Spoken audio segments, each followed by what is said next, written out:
Suzanne, can you hear me? I hear you, Jalil. Okay, thank you. How you doing? I'm good. I'm good.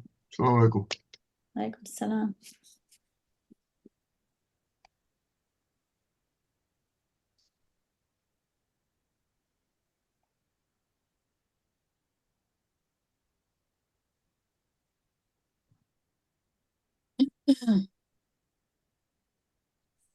Test one, two.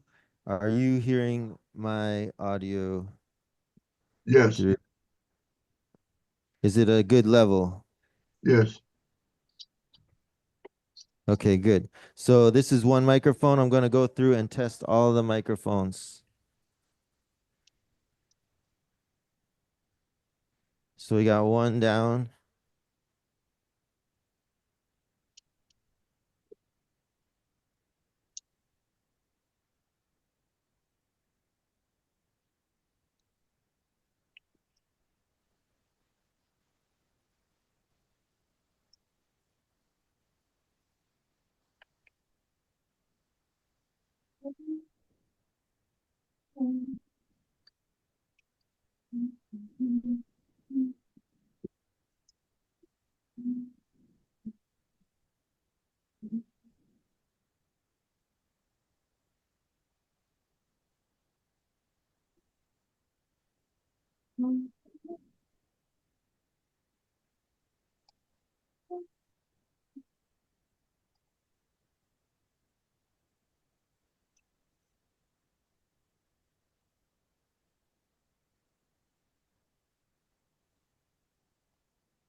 Right. Can you hear me on this microphone?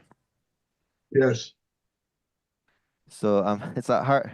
It's hard because my phone mic and this mic are close together, but you're hearing it through Zoom, right? I am. Is that a decent level? This will be the MC's mic. Yes. Okay. I'm going to test the other MC's mic.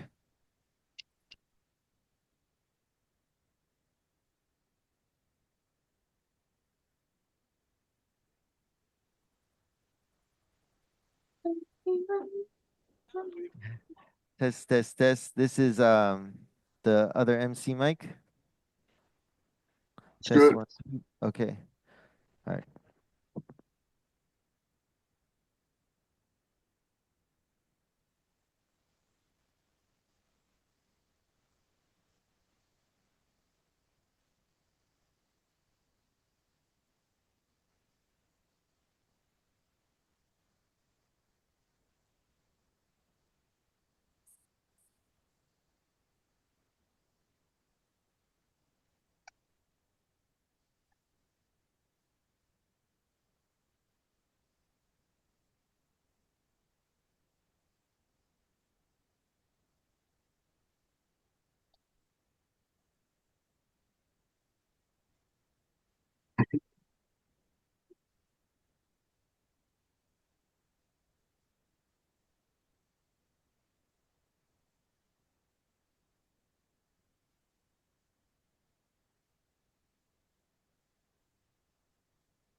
Test.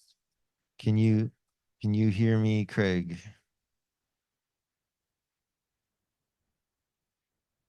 Okay, cool. Test. I'm gonna lower it just a little bit.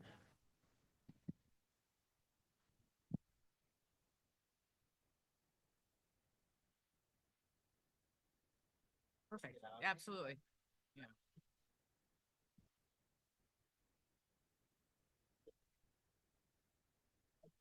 Perfect. Thank you.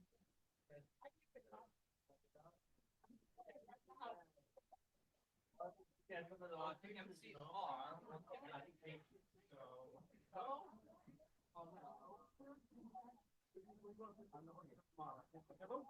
you.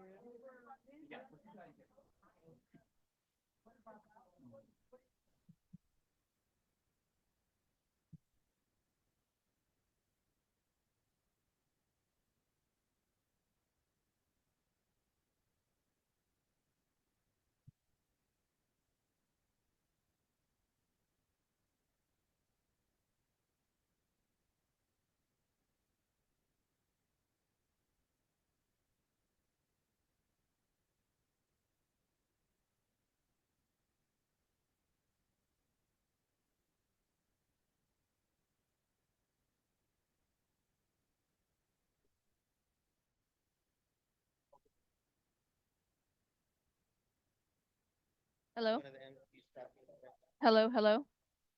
What's up, y'all? UC Tribunal. Hi, how are you? Good. I thought there were supposed to be other people on like the people who I'm supposed to introduce at the end. Are they going to be not behind me on the stage, but some...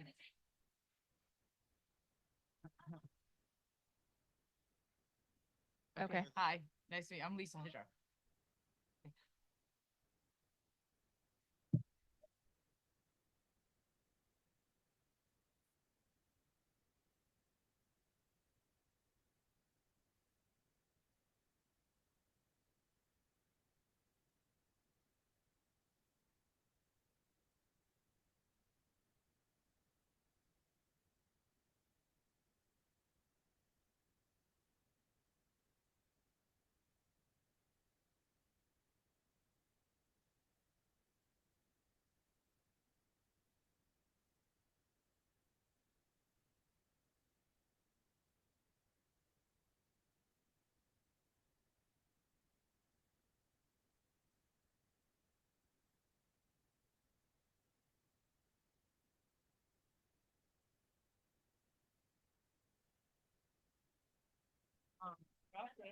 Okay, so then I'll just, you guys can introduce yourselves, but I'll just, like, what's the what's the, I'll just say, and now I'd like to introduce you to the, what's the category? Just on the other side of Oakland. Something along the lines. Yeah. How was it? Traffic probably wasn't too bad this morning. Traffic wasn't too bad. I stopped at a railroad track with no train coming.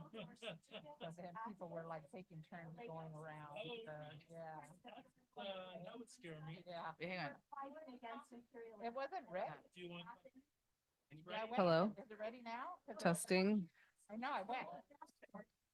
Yeah. Hello, testing. Oh, I can hear myself. Yeah. I mean, they want to know, like, after I'm done reading the charges and they're going to speak, where should they be? Okay.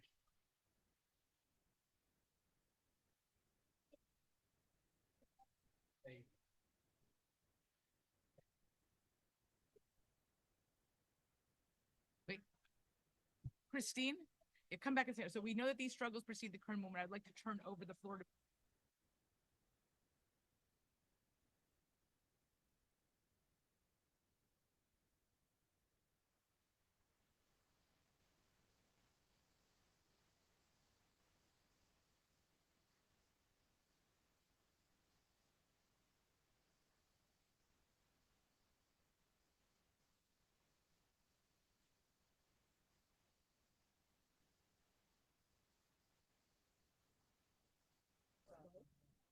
Test. Craig, can you hear me on this mic?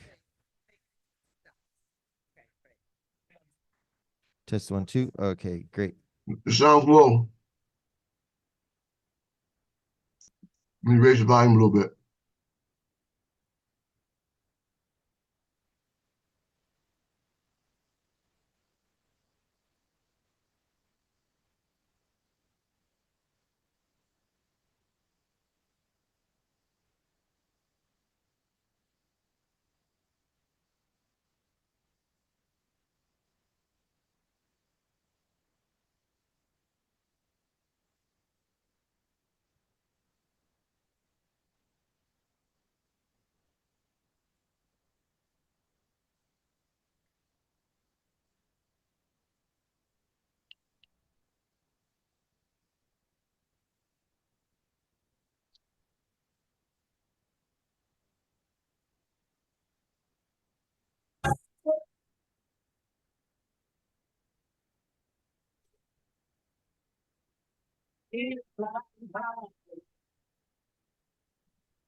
About those stronger than me, straight into the face that tells you to rattle your chains if you love being free.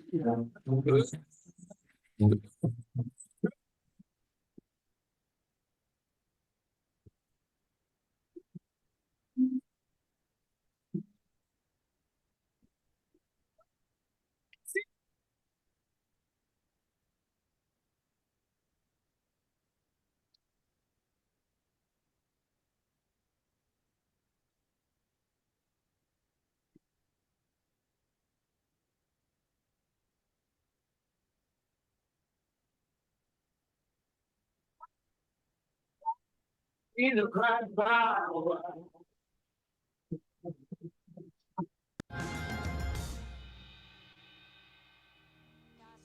Genocide. Free Palestine. Free Palestine. You know, Hamas, if you look at the history, you'll find out that Hamas was encouraged and really started by Israel because they wanted Hamas to counteract Yasser Arafat. Then we have election, then Hamas becomes dominant, so we have to kill him. You know, it just doesn't make sense. Revolution, free the oppressed, and put the real criminals under arrest. From the north to the south, east to the west, put your fist up, time for protest.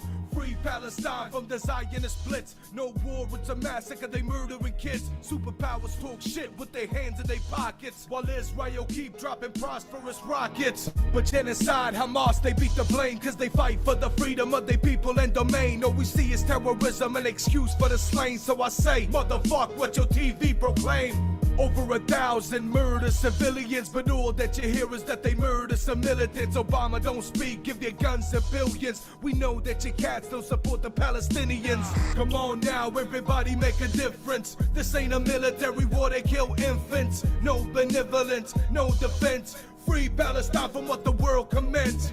Come on now, everybody make a difference. This ain't a military war, they kill infants. No benevolence, no defense. Free Palestine from what the world commends. Middle East rise.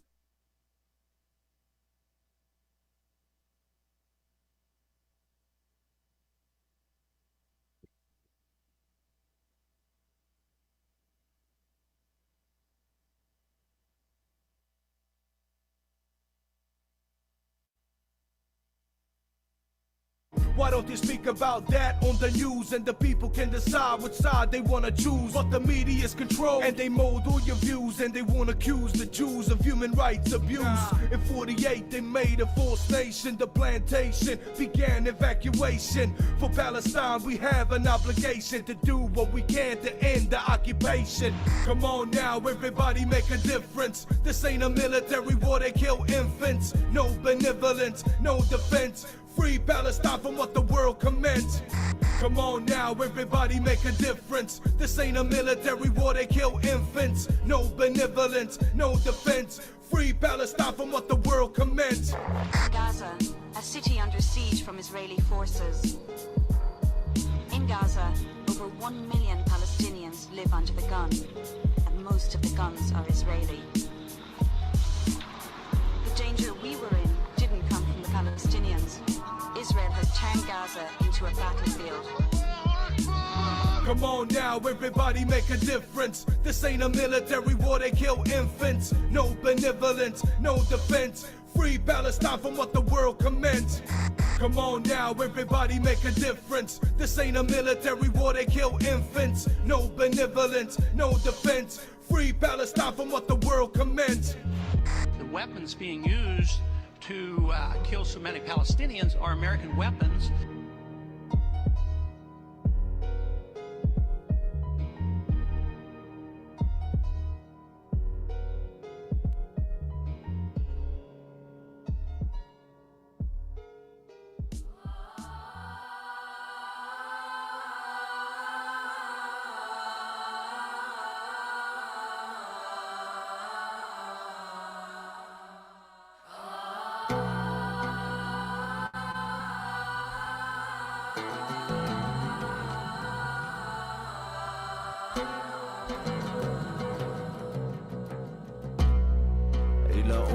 الحبيبة مقهور لاني في البيت وانت الأسيرة بيلوموني لاني بالخارج وانت بالداخل عار على ما بعترف بدور النساء المناضل طول حياتك حل القضية انسجنتي وانت حامل فيا اول بكاء الي كطفل كان فيه صرخة حرية اعدام طريق قضبان آسيا انا اسير ابن اسير الطفل الوحيد بسجن نساء انولدت بالسجن وانتي لسه عايشة غار كطفل كلبشاتك كانوا العابي كنت ترضعيني في الواعي فربيت واعي اكبر فرحة كانت لما طلع لي سلمى شفت ابوي بس كان لي اكتر من هم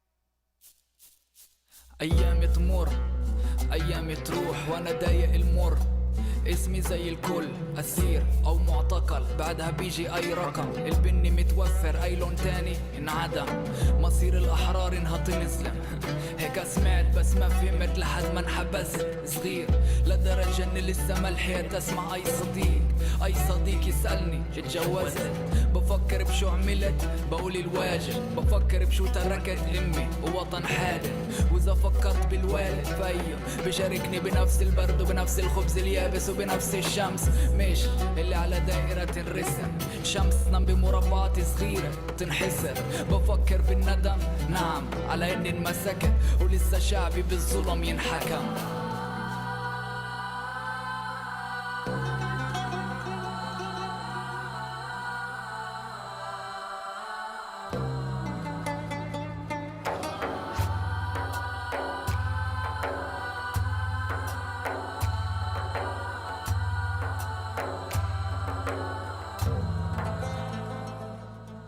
متخيلك ملاك فستان ابيض وطرحه ريتني جنبك تا اشاركك بهالفرحه خطفوني لوقت غير محدد قبل ما تلفظي بابا سمعتي حكم مؤبد عندي اليوم والغد كلمات مرادفه اسمي سجن امني عمري 20 رزنامه مفروض مع عزيمه استقبل فاصله ابتسم فاصله اعبدكم واتبك نقطه ريت الحفيد يحضن سيده الرطوبه عجلت الداء دواهم فالتاريخه كنت لازم دم تغير السجن يتحرك هالمستشفى ام فضاء كلهم كمامات وانا بكلبشات عالسرير ما هو في الجاذبيه خايفين اطير لتاجل الفرحه بحكي للصوره بحكيكي طريق صوره ريت البطوله اختيار يا ريتها مش مفروضه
لسه جاي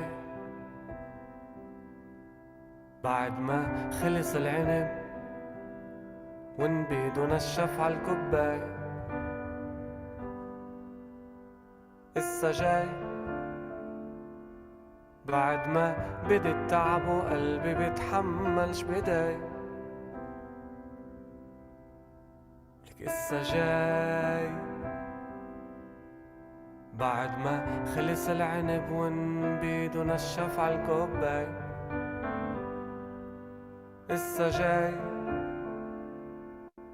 بعد ما بدي التعب وقلبي بيتحملش بداي.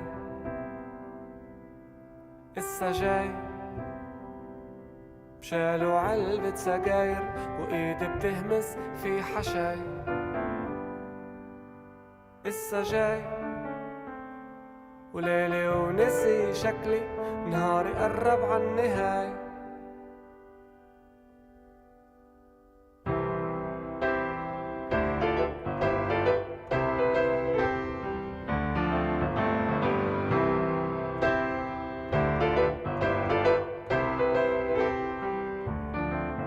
لسه جاي بعد ما خلص العنب ونبيد ونشف عالكوباي. لسه جاي بعد ما بدي التعب وقلبي بيتحملش بداي. لسه جاي بشالوا علبة سجاير وإيدي بتهمس في حشاي. لسه جاي وليلي ونسي شكلي نهاري قرب عالنهاية. لسه جاي بعد ما تخبرت الرفوف والشمس غابت عن سماي والهوا وقف محله والشتاء مفروض هو جاي. انتي جاي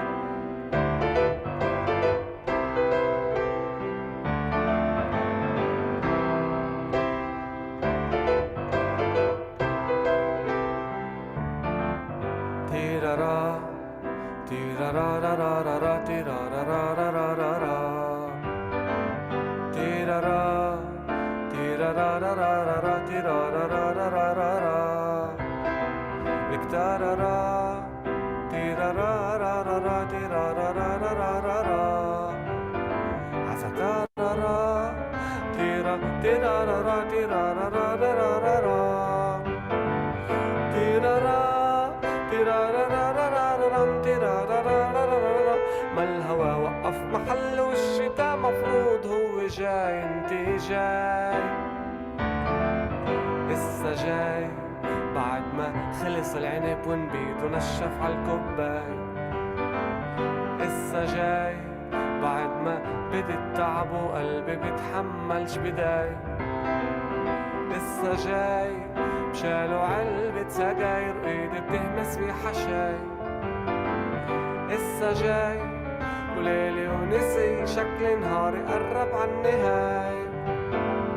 لسه جاي بعد ما تغبرت الرفوف والشمس غابت عن سماي والهوا وقف محله والشتاء مفروض هو جاي. انتي جاي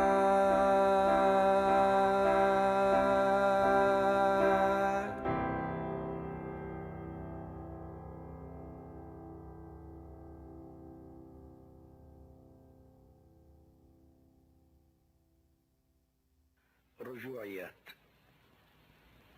أناديكم أشد على أياديكم أبوس الأرض تحت نعالكم وأقول أفديكم وأهديكم ضياء عيني ودفء القلب أعطيكم فمأساتي التي أحيا نصيبي من مآسيكم.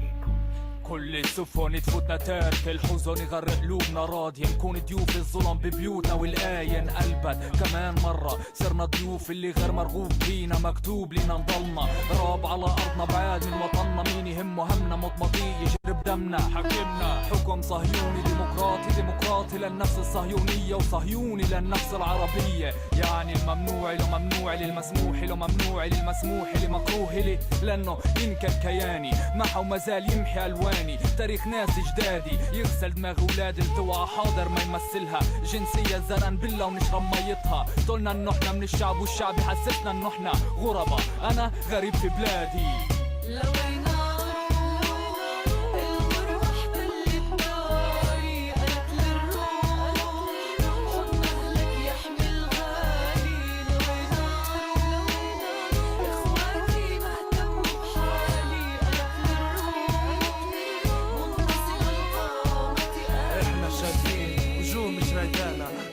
أرفنانا همسات سبانا إشارات طردانا أهرانا ناسي إنه جدادنا أسسوا المباني وإخواننا ما زال عمره أساسها وأساس سعر بالمسجد والدير وأخيرا ناس من بلاد غير تصرخ لي ترانسفير.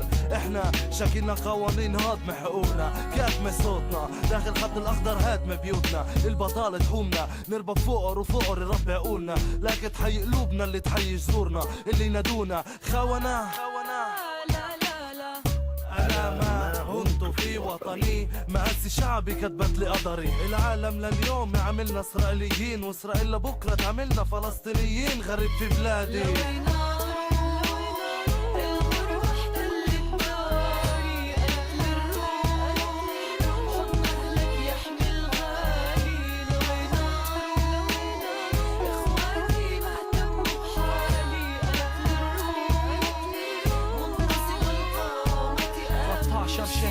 القدر قريب لما الحجر بالايد. 13 شهيد علاء وطننا عماد وطننا. اكتوبر الاسود اثبت انه الاياد بدمنا اذا الكل فيهم وليد تحت الاحتلال. كيف مش رامي الماضي برمي حاله كالسيف الماضي. يعارك سلاح الحاسب ضمن مي يقتل الصوت المصلح برصاصه الحي. ودمعة الام تصيح انا اسيل عخد عرب محمد والمسيح يا جبل ما يهزنا ريح. نضل رامز القومية وسام الحرية شعلة اجداد دمر الروح الشبابية. انا غريب ببلادي لكن احمد ربي اني متمسك بدراسي. نادوني خاين عربي الداخل ال 48 ويدك عراسك. احنا جذور فلسطين لطول العمر.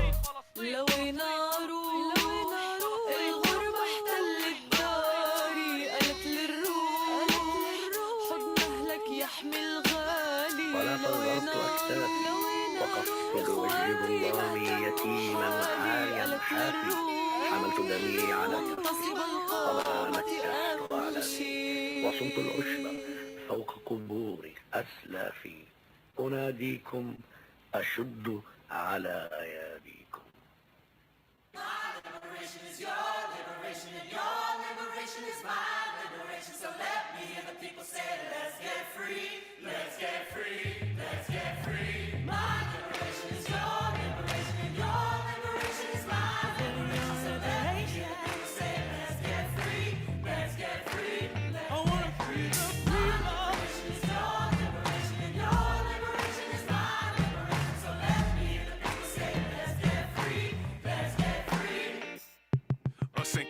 Meditation, daylight soul under rotation. Put the freedom on the stations. We are forming a new nation based on justice and forgiveness and rehabilitation. They addicted to the money and they public reputation. But if you decide to share, you can join the conversation. How in practice we gon' get these reparations?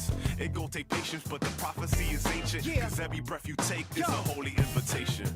Free your spirit, free your mind one time. Free the people, free the music from them dollar signs. Free our family up in Palestine. Let's keep it rockin' hip-hop, wisdom and knowledge. Nah, they'll never stop. Seeing love in the eyes of a soldier, seeking a bolder action and holding a rifle, roses tucked in a holster. Cause they know that the war on the people, vicious and evil, ain't the vision we seeking. And within them they hear the people speaking. Black liberation is wide, liberation so fight for liberation tonight. Liberation is here, liberation is now. Liberation is the life that I'm about. Come on. My liberation is your liberation and your liberation is my liberation. So let me hear the people say, let's get free, let's get free, let's get free. Liberation is moving through immigration to do what you want to do and improve on a new nation. And liberation is going from cotton picking to speaking truth in opposition to politicians. To liberate is to ruminate on who's trying to hate on your truest faith. This position isn't one of hate, it's the one that makes you see divisions put in place that you want to break. Quit liberation is straight. no space in liberation. Nah. And we building the way. So put your fist up if you're ready to say it in the streets. It's my liberation.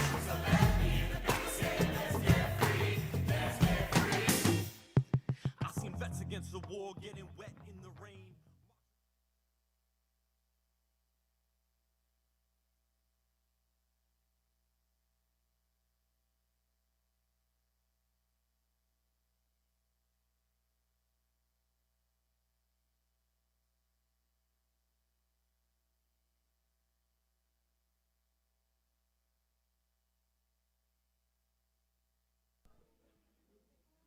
Testing.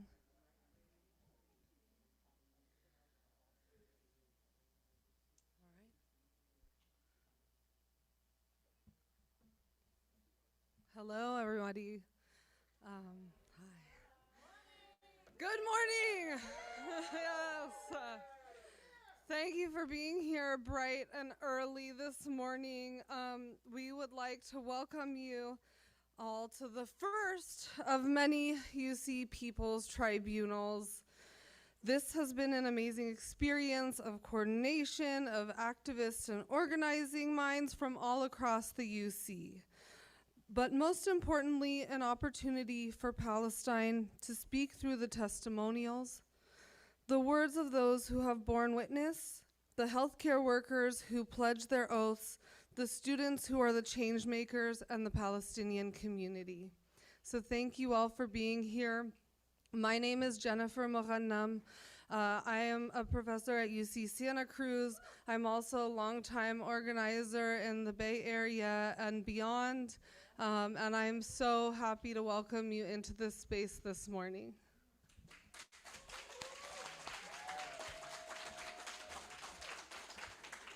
Hello, welcome. My name is Rosita. I'm a healthcare worker. I'm an activist, a union organizer. I've been vocal about Palestinian liberation for most of my organizing life, but even more 401 days in the honor of my family, my brother-in-law, my niece Yasmina, and my global Palestinian family and my Mapuche ancestors. Thank you and welcome. So a few housekeeping items. We have a couple of community agreements. La Peña has their own, but we added a few of our own for a little spice and flavor. One, treat everyone with respect. Utilize thoughtful communication. Ask for consent. Honor everyone's gender and pronouns. Take care of yourself and each other. Practice active listening.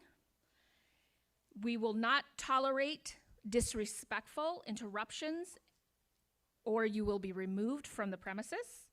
Please be mindful that as we are holding this space for immense grief and vulnerability, participants may need to take breaks for self-care. A few other, do you want to do logistics? A couple other housekeeping things. So if anyone needs any accessibility assistance, please reach out or signal any of the support crew. Can we have the support crew just stand up right now? Raise your hand. Or raise your hand. If you need any support, you can find some of us. Anyone wearing this t-shirt is probably a good to go. And this side room here to your right will be used for prayer breaks if you need to. There are some mats set down, and there's also food, snacks, breakfast in there. We'll be having lunch in there. And we ask that unless you are in prayer or grabbing snacks or anything, to just please not keep that room too crowded. Yeah. We are taking videos also with participants about what brought you here, what you hope to see from the tribunal, and so those will also be taking place in the side room to your right.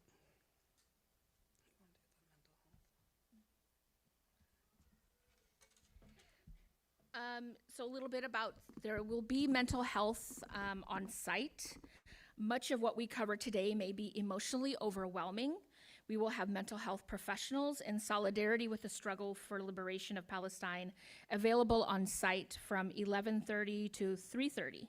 Sheila, would you raise your hand? Sheila there. We'll be available all day for any access or support needs. So please flag her down if you need anything at all. Thank you. And so before we get going, we just wanted to ground ourselves in why we're here. We're here because there's an active ongoing genocide in Gaza. It's expanding to Lebanon, to other parts of Palestine. And we're here to honor those communities that are impacted and to do what we can to make sure that as people within the UC, that our university ends its complicity in that. And so we're on day 402 of this genocide.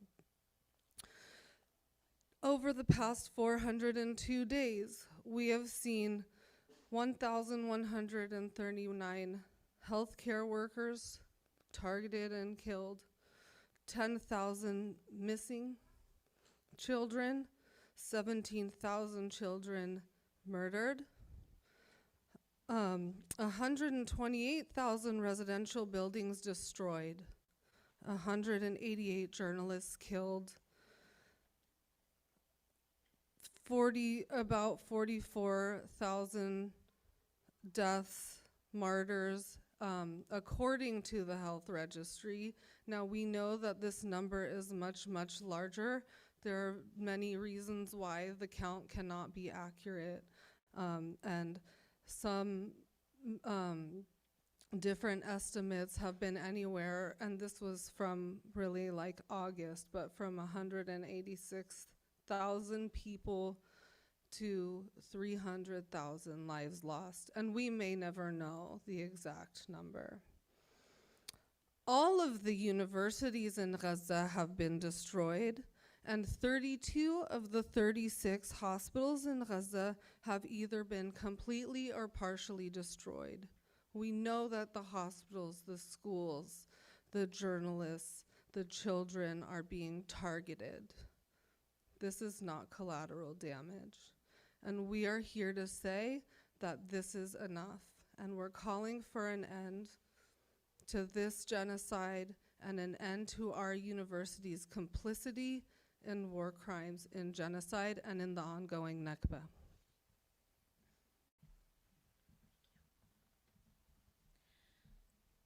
So I would like to take this moment to introduce Karina Gold and have Karina please come to the stage and offer a little bit. We know that these lands are stolen lands, they're unceded lands.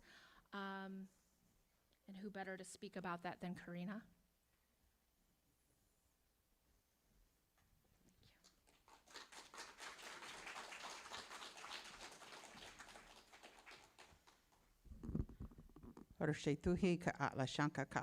Karina. Good morning, relatives. Can we just take a deep breath together first? Let's take one deep breath and hold it for 3 and let it go for 6, okay? Ready? 1, 2, 3. Let it go. I'm going to invite you all to do that for yourselves while we go through this day together. I'm going to try to remember to breathe. And we're going to breathe for all of the things that need breath right now. And as we come together on this day to talk about these horrific things that are happening in Gaza and the West Bank and genocide that is taking place, that this idea of breathing is important for us. Our ancestors are calling on us to do things that sometimes feel impossible. And I am always touched by those that continue to get up and breathe and do those things together. Together we chose today to come together to talk about these horrific things that are happening. And so we are doing that. We're breathing. We're deciding to breathe together. So we stand today on the unceded territory of my ancestors. My ancestors have been here since the beginning of time. We are born to Mount Tuyshtak. Our waterway is Lashawn, and I'm the tribal chair for the Confederated Villages of Lashawn Nation. As a part of the genocide tactics of the United States government, we don't exist as a federally recognized tribe. They have tried to erase us completely. I think that's one of the things that we have to understand also as we come to this land that now is called the United States, and that it's all on stolen land. It's built by the labor of stolen people. It's built by the labor of indigenous people. It's built by the labor of people that were forced to come here thinking that they had somewhere else to be. And then we also have to realize that there are many people that are here that can't go home anymore. And so we should take a deep breath for just that, right? Let's take a deep breath. And let it go. I'm going to call in all of our ancestors from all four directions as we are sitting here together in this room and across Zoom land and across the world, that we bring in the strength and the commitment of our ancestors, that we stand on their backs, that they hold us up from the front and behind us, on the sides of us, and from above us and below us, to hold us up, to do the work that we're supposed to do in this world today. And that we call on them to continue to hold us up in all of those kinds of ways. And that we are humble in this work that we are doing, because we know that we are doing this for the next 7 generations to come. We are a representative of those people that came before us and those that are yet to be born. And so we are just a bridge in between those worlds. And so I hope that today that what I'm hoping that we bring is the solidarity of those that are yet to be born as well. That those children that have left this world too young to know what was going on, and those next generations of young people, that would create a world that is better for them, a place where they can have as much fresh water to drink and comfort and a roof over their head and food in their bellies. And so let's take a deep breath for those future generations yet to be born. Let's let it go.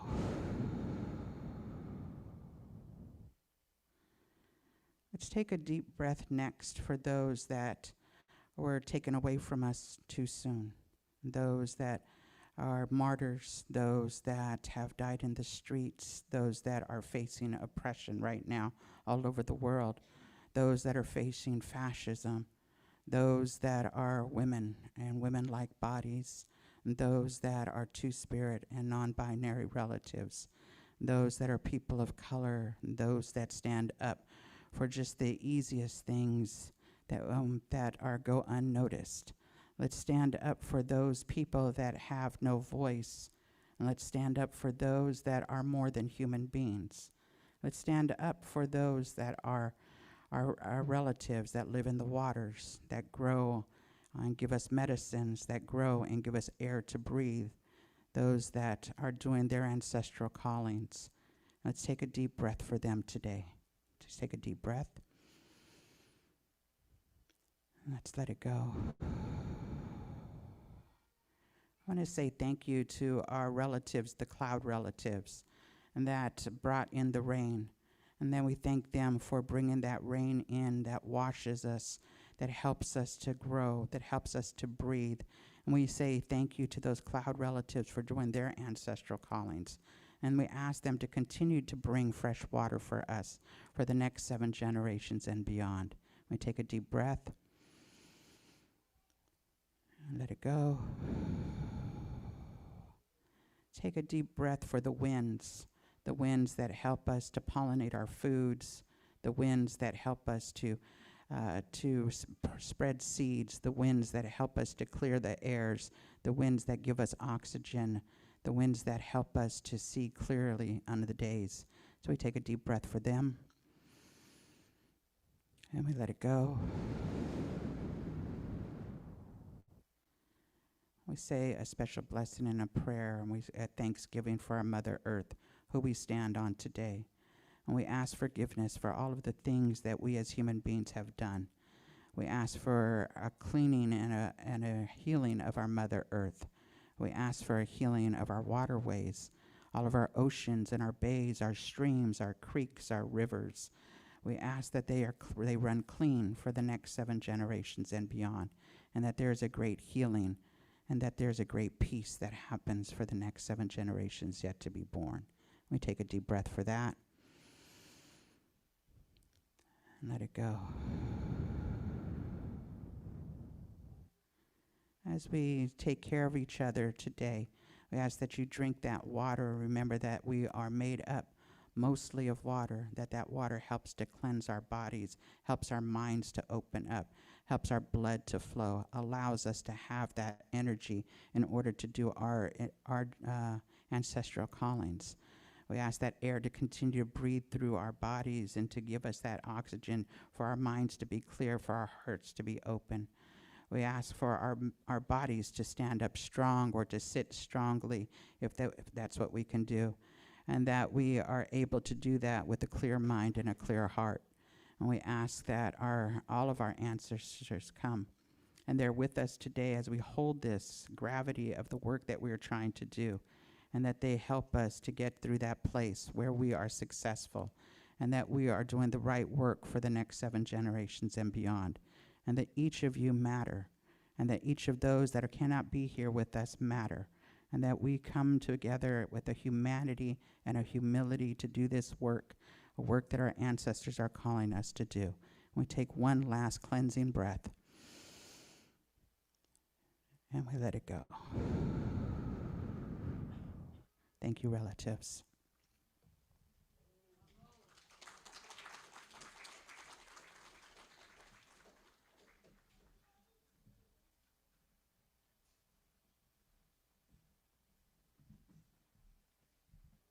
So thank you, Karina, for that. I think it was very healing to have that extra breath and to really be grounded in the reason that we're here and what that means to be standing on this land. I'd like to now bring up Christine.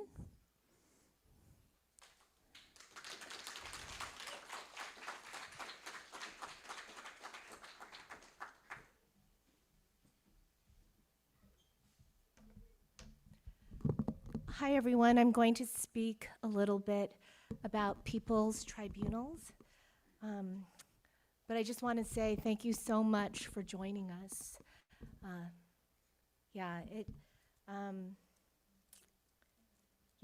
We deeply appreciate your gathering with us and joining your strength to ours. And, at UC Santa Cruz, where there was the worst police brutality among the Northern California UCs, it's clear to those of us when we returned to the university this fall that the university leadership has made a risk calculation. And it's decided that rather than alienate Zionist donors, Zionist organizations, and the legislative Jewish caucus, much less confront its own institutional Zionism, the university is willing to smash any expression of Gaza solidarity, be this the encampments that we saw in the spring, campus events critiquing Zionism, social media postings by university workers done on their own personal accounts, the wearing of a watermelon pin by a healthcare worker, the creation of spaces within courses for discussion of genocide. All of this we have seen repression exerted against. And the form that this repression has taken has varied. Police raids, legal threats and actions, disciplinary proceedings up to the point of expulsion and firing. So the university that we've returned to is more McCarthyist than ever. It's more willing to deploy the police to quash protest, including the use, as we know, of bullhorns in designated free speech zones, and the university is more committed to genocide denialism than ever. So what does it have to hide, really? So in the midst of intensified repression, the UC People's Tribunal for Palestine represents a commitment to truth where there have been lies, to political education where there has been manufactured, deliberate bewilderment, and to the establishment of a damning historical record where there has been institutional deceit and obfuscation about the university's own role, as well as to the building of international people solidarity where there has been institutionally alignment with a genocidal war machine. So I wanted to begin by showing, if you could go to the next slide. Let's see. I just wanted to say that this is Melissa Rojas. She is a healthcare worker and a human rights activist from Los Angeles. A number of years ago, in 2009, she went on a medical mission to Tarlac in the Philippines. She was abducted and tortured by the Philippine military, and she exhausted every avenue trying to find justice. She tried to seek it through the US State Department, through the courts in the Philippines. She tried also the United Nations, but she came up against this total imperial and sub-imperial impunity. And so eventually she and others turned to the mechanism of an international people's tribunal. And what she stated was, okay, she said, I've tried everything, but it's time for us to be the judge. And so we draw, and I'd like to go to the next slide, we draw from a long legacy of justice forums, and these have been organized from below and to the left by people's movements as a means of criticizing the cultures of impunity that shield the crimes of imperialism. As many people's tribunals have done, we also draw on the 1976 Universal Declaration of the Rights of Peoples, which was adopted in Algiers as part of a non-aligned, third worldist struggle for self-determination against imperialism. So you could see here the equal right to liberty, the right to free yourself from foreign domination, the right to fight for liberation, the right to benefit from other people's assistance in your liberatory struggle. So our tribunal is animated not by a commitment to existing forms of bourgeois legality. Is it too loud? Louder, sorry, okay. So it's not animated by a commitment to existing forms of bourgeois legality, but rather we are animated by a commitment to revolutionary justice, which doesn't take the past as precedent, but adopts the future. But we also honor, and we have amazing guests here in the house today, a legacy of struggle within the UC and the Greater Bay Area, including the Third World Liberation Front strikers who in the late 1960s, if you go to the next slide, who in the late 1960s, these are slightly out of order, understood that police power that was deployed against them, and so for SF State, it was a special tactical unit of the SFPD. At Berkeley, it was the National Guard deployed by then Governor Ronald Reagan. They understood that the police power deployed against them was structurally of a piece with the war power that was deployed against the Vietnamese people who were fighting for liberation. Although different in scale and in degree of lethal outcome, student protesters, including the amazing matriarchs and OGs that we see here, understood that when the United, and also members of the Black Panther Party, people who were fighting liberatory struggles, understood that when the United States goes to war or supports genocide over there, it prepares for dissent here in the form of a domestic war policy that trains its sites everywhere, but especially on college campuses. Okay, so I'd like to show the slide of Iqbal Ahmed before. He was writing in 1971 against the backdrop of the US war in Vietnam and just prior to the activist exposure of COINTELPRO. And he was a trenchant critic of evolving US counterinsurgency doctrine. He noted that there was a boomerang effect of US imperial policy abroad. And he stated that the practice of counterinsurgency erodes democratic processes and institutions of metropolitan countries. This is to say that we, in the belly of the beast, have to approach our struggles dialectically. The internationalism of our People's Tribunal is dialectical. It indicts over there, it indicts here. So I want to end with one thing. This is basically an image from the TWLF struggle, and you can see a depiction of the university. And so we also draw from TWLF as well as the radical criminologists that understood that the greatest crimes were not the crimes of individuals in some sort of like FBI profiling, but the crimes of capitalism and the crimes of imperialism.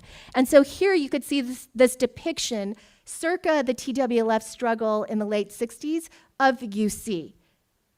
ROTC, FBI, CIA, corporate dollar signs, donor influence. And I want to read something from Mike Muraze, who is down at UCLA.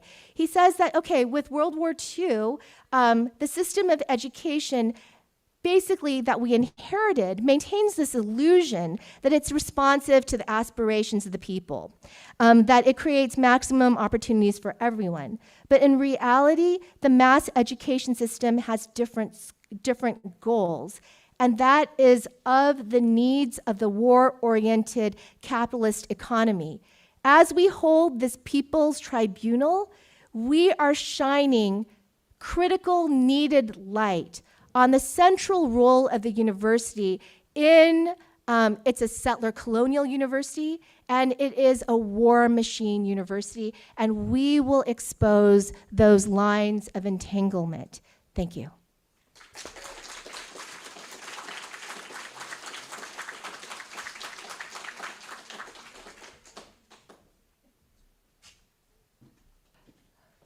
Next, we'd like to have our judges introduce ourselves. Can we please give a warm welcome to our judges?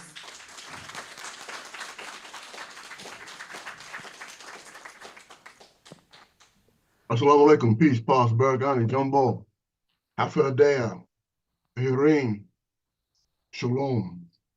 Whatever your native language is, I greet you in peace and solidarity.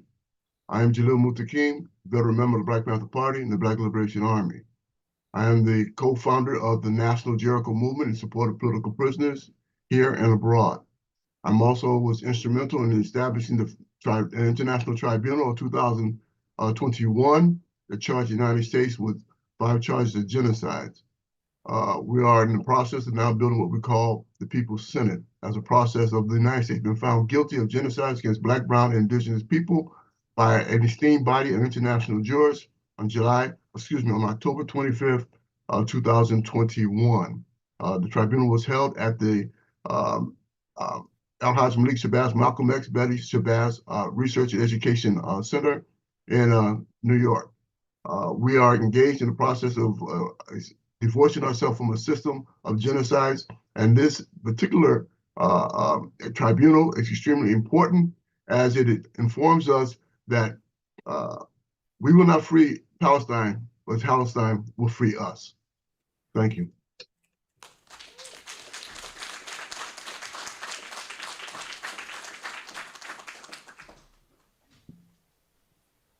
Good morning, everybody.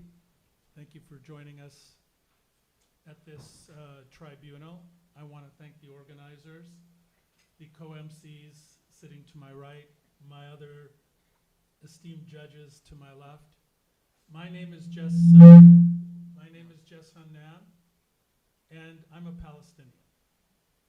I'm also a professor at UCSF and have been working in Palestine on the ground for the last 25 years, including my work in the Gaza Strip. I've had to bear witness to the atrocities, the depravity, the ethnic cleansing up close. Even though we're here talking about the genocide that has been going on for 402 days, it's important to historically contextualize that the criminality of the State of Israel has been going on for 76 years, starting with the Nakba and the ethnic cleansing of over 800,000 Palestinians from 1947 to 1949, and the depopulation of over 500 villages. That illegality has continued continuously and uninterrupted up until where we are today, with over 43,000 Palestinian men, women, and children basically murdered and in the process of extermination. Let's not lose sight of the historical context that we're in and the acceleration. Not only has Israel committed these illegal acts, but we know that the United States, in its complicity, has acted not just as cover, but as a willing accomplice to this genocide. A willing accomplice. We have to keep in mind that irrespective of what you hear from the White House or from the State Department, there is no distance between the Israeli policy of extermination and genocide in Palestine with the United States right now. We have to keep that in mind. Closer? Closer? No one's ever asked me to speak louder. But today in particular, we're talking not only about the complicity between the United States and the State of Israel, we're talking about the complicity of the University of California. You are going to hear today a broad range of charges, most brilliantly kind of outlined by Christine in its historical context, specific elements of complicity through action, silence, and inaction with the University of California and the genocide that's happening in Palestine. I hope you'll join me today, standing shoulder to shoulder with all of our communities that are in attendance today. But as we have our heavy hearts today, understanding that while we are sitting here in the safety of La Peña in Berkeley, California, our brothers and sisters, my community in Palestine, in the West Bank, in Jerusalem, in historic Palestine, are facing extermination. Thank you.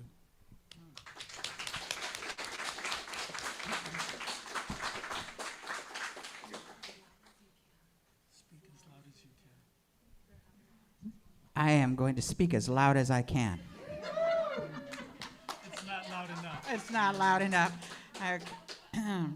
Well, relatives, I just want to thank the organizing committee as well for inviting me to be a part of this. And I think it's important that we are able to talk about this crucial issue of genocide that is happening and not to be deniers of that genocide that's taking place. You know, I look at where we're at today. We're in the traditional village, one of my village sites called Huchun. And up until about 15 years ago, most people didn't even know that that's what the name of this place was originally, right? And that comes from settler colonialism and people beginning to come to someone else's land and then creating names for other places. When I said that I'm born to the mountain of Tyoshtak, and that's where our creation story is. You know, some things that happen when colonization takes place, when people come to other lands, is they begin to rename things. And so I often think of our sacred mountain, the mountain that we're born to, the mountain that we were created on. And people have creation stories all over the world. Our creation story starts there. When settlers came here, they decided to rename that. And it went from a place of creation to being called Mount Diablo, the Devil's Mountain. And so we see those things all over the place. We see the folks that were given the lands after we were enslaved at the missions for 99 years. And the people are so unattuned to what the history is even in this country, right? We think that the United States started in 1776 and then it was in the entirety. But actually in 1776, when they were signing the Declaration of Independence, was just the time that the Spanish came and built Mission Dolores in San Francisco. Totally different kinds of colonizations happening on this land in my territory. And we were enslaved in those places, but we have to think about what does that look like? Because when colonization happened on this land, they took away the sacred first. They took away our ability to pray. They took away our places that we held most sacred. And they took away the ability for women to speak on behalf of their tribal people as matriarchal societies. And so then they began to reimagine this land in a different kind of way. And they started to destroy the land in places, what I called ecocide, which aligns with what is happening in Palestine today, with the taking of the olive trees, with the bombing of the lands, of the inaccessibility and the poisoning of the waters happened right here in what we now call California. That those things continue to erase us, right? Because the people that received our lands after the Spaniards were gone were the Peraltas in some places, or the Bernals, or the Vallejos. And we hear those names, but we don't hear the names of our people. And so, of course, our peoples, our indigenous people from this land are entwined with those that are fighting for their struggles against genocide in Gaza and the West Bank and all of Palestine. We understand that those struggles that we continue to face them, and we stand alongside of our brothers and sisters that are facing those today. We're able to see those today on video, and we get to see reports. And a few hundred years ago in California, that wasn't so. And so today I am sitting here and representing my people who also faces interesting genocide because of UC Berkeley, because of the historians that decided to tell our story, to retell them in theories that do not make sense, that hold over 9,000 of our ancestral remains inside of their basements and continue to disrupt our sacred sites. That this genocide is a continuous genocide, what I call a white paper genocide of a continuous erasure of a people who's never taught about in the present time, but only taught about in historic times, and the times after colonization happened.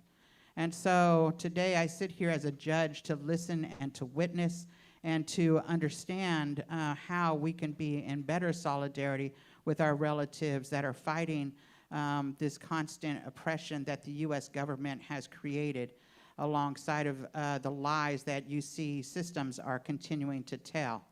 That I also want to acknowledge that the United States government has created a blueprint for genocide across the world. That they, by using indigenous people's bodies, by creating open air prisons like reservations here in the United States, that they do the same thing on Palestinian land by making it illegal. And those laws were the first laws of California, that it made it illegal to be California native, and they put a bounty on our heads, $5 a head, 25 cents an ear, that they allowed for the stealing of children and the selling of them. And they disallowed Native people from speaking in front against a white person in a court of law. So those laws that were created to exterminate us are similar laws that are being created across the world, and specifically in Palestine today. And of course, our lives are entwined with our relatives that are in Palestine fighting this genocide currently today.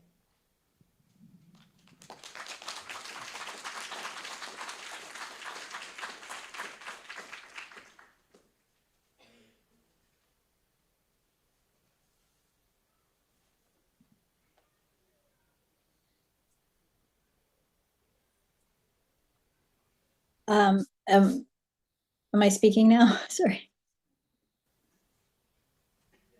hear you, yes. Okay, great. So thank you all for allowing me to be a judge today. I want to thank the organizers for putting this historic tribunal together, this very necessary people-centered justice forum. I want to echo the words of my sister just now regarding the similarities or the blueprint, rather, of the extermination of Indigenous Americans being used all around the world. And in particular, we see the parallels with Israel. From, the renaming to the raising of our ancient cemeteries to erect various monuments to their colonial might, to bastardizing sacred places like the turning of the Black Hills into Mount Rushmore, the general renaming of everything, the criminalization of our traditions, of our flags, and general practices of erasure and removal that were really sorted out on this continent. And I think as a Palestinian, it is important for us to include in our struggle a process of decolonization that is not just for us, but also in this country. People talk about the colonization of the Americas in the past term as if it is an irreversible process that happened, and now we just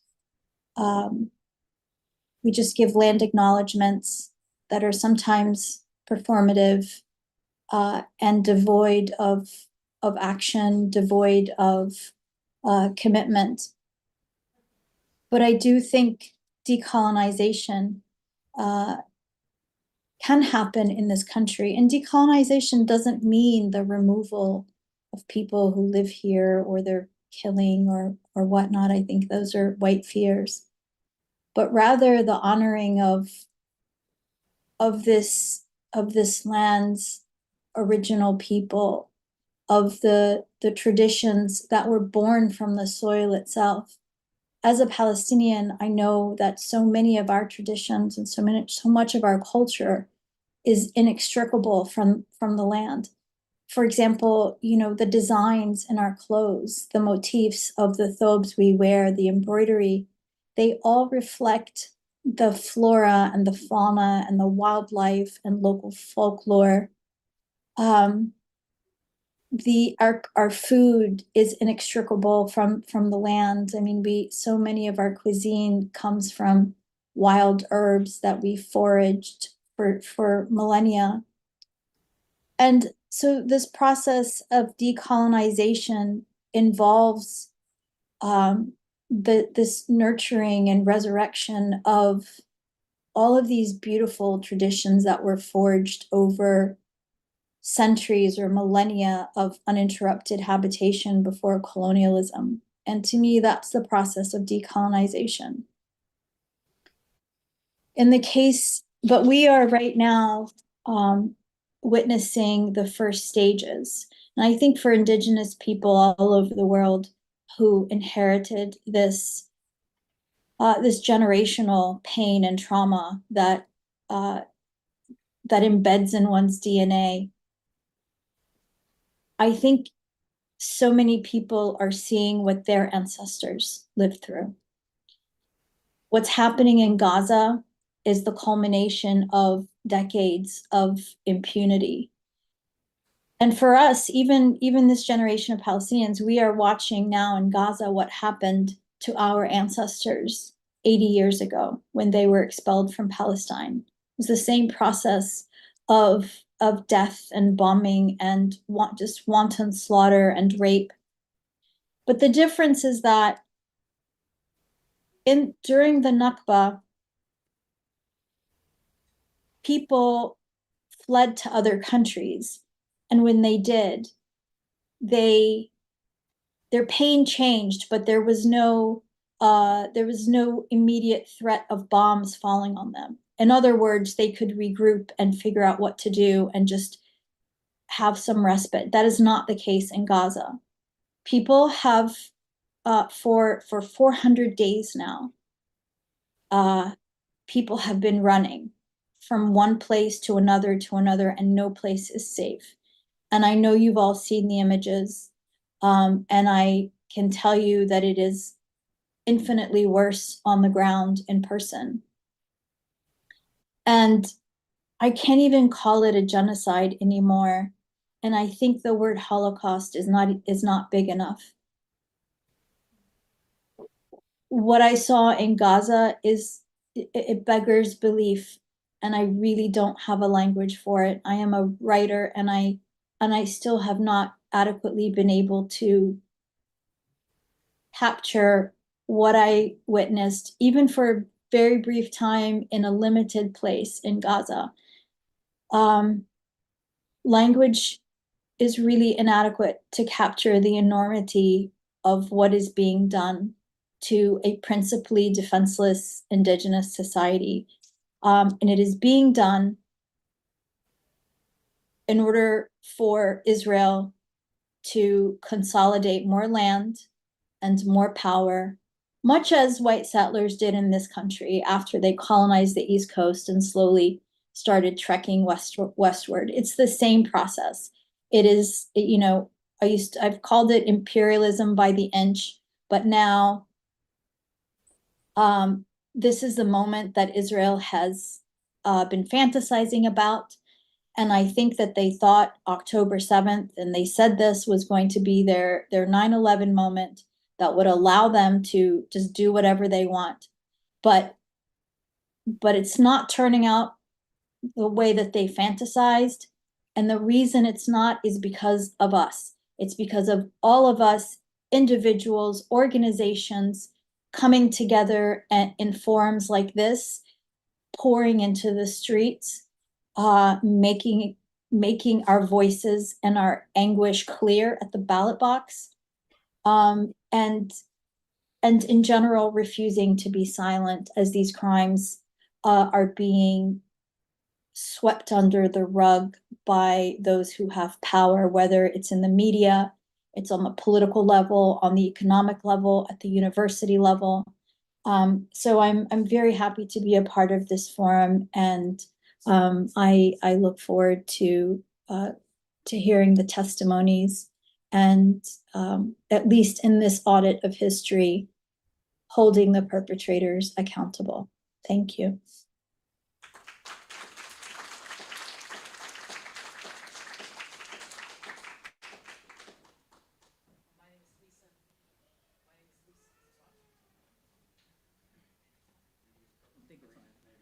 Here you go. Oh, okay. Thank you.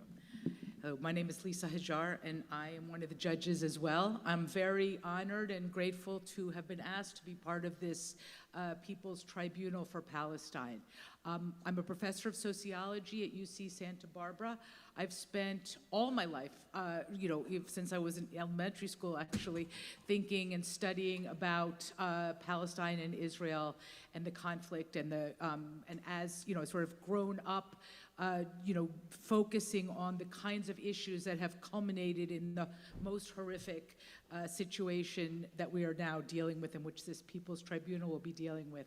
When I was a graduate student, I did my doctoral dissertation on the Israeli military court system in the West Bank and Gaza.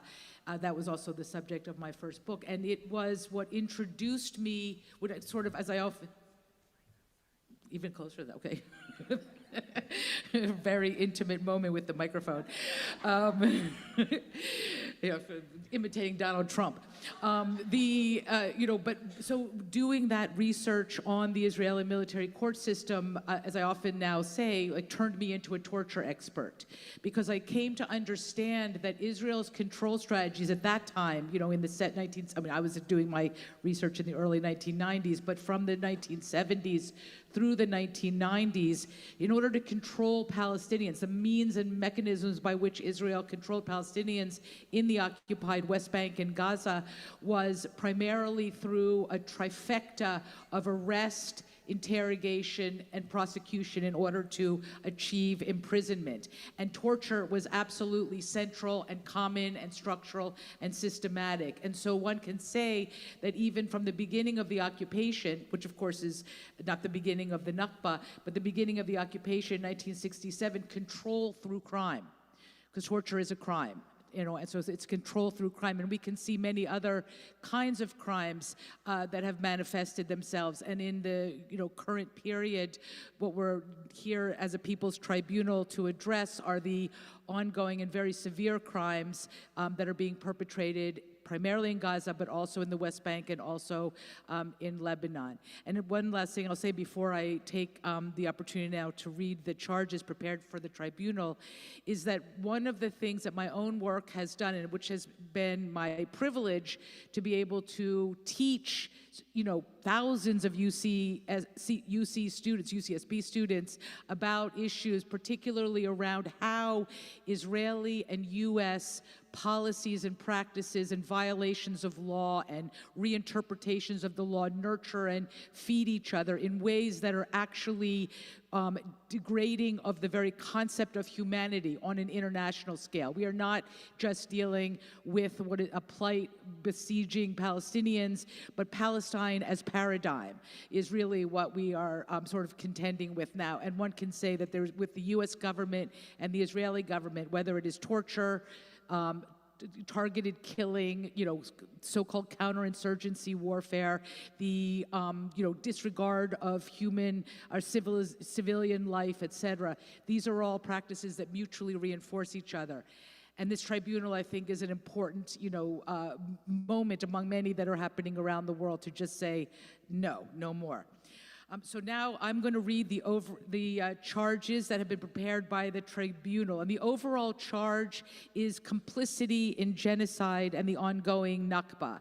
So the people of the University of California versus University of California President Michael Drake, all of the UC Regents, Maria Anguiano, Elaine E. Bachelor, Carmen Chu, Michael Cohen, Gareth Elliott, Howard Guber, Jose M. Hernandez, Nancy Lee, Richard Lieb, Hadi Makarechian, Anna Matosantos, Lark Park, John A. Perez, Janet Riley, Mark Robinson, Gregory Saris, Richard Sherman, and Jonathan Suarez, and California Governor and UC Regent ex officio Gavin Newsom, and UC Regents ex officio Eleni Kounalakis, Robert Riveras, and Tony Thurman.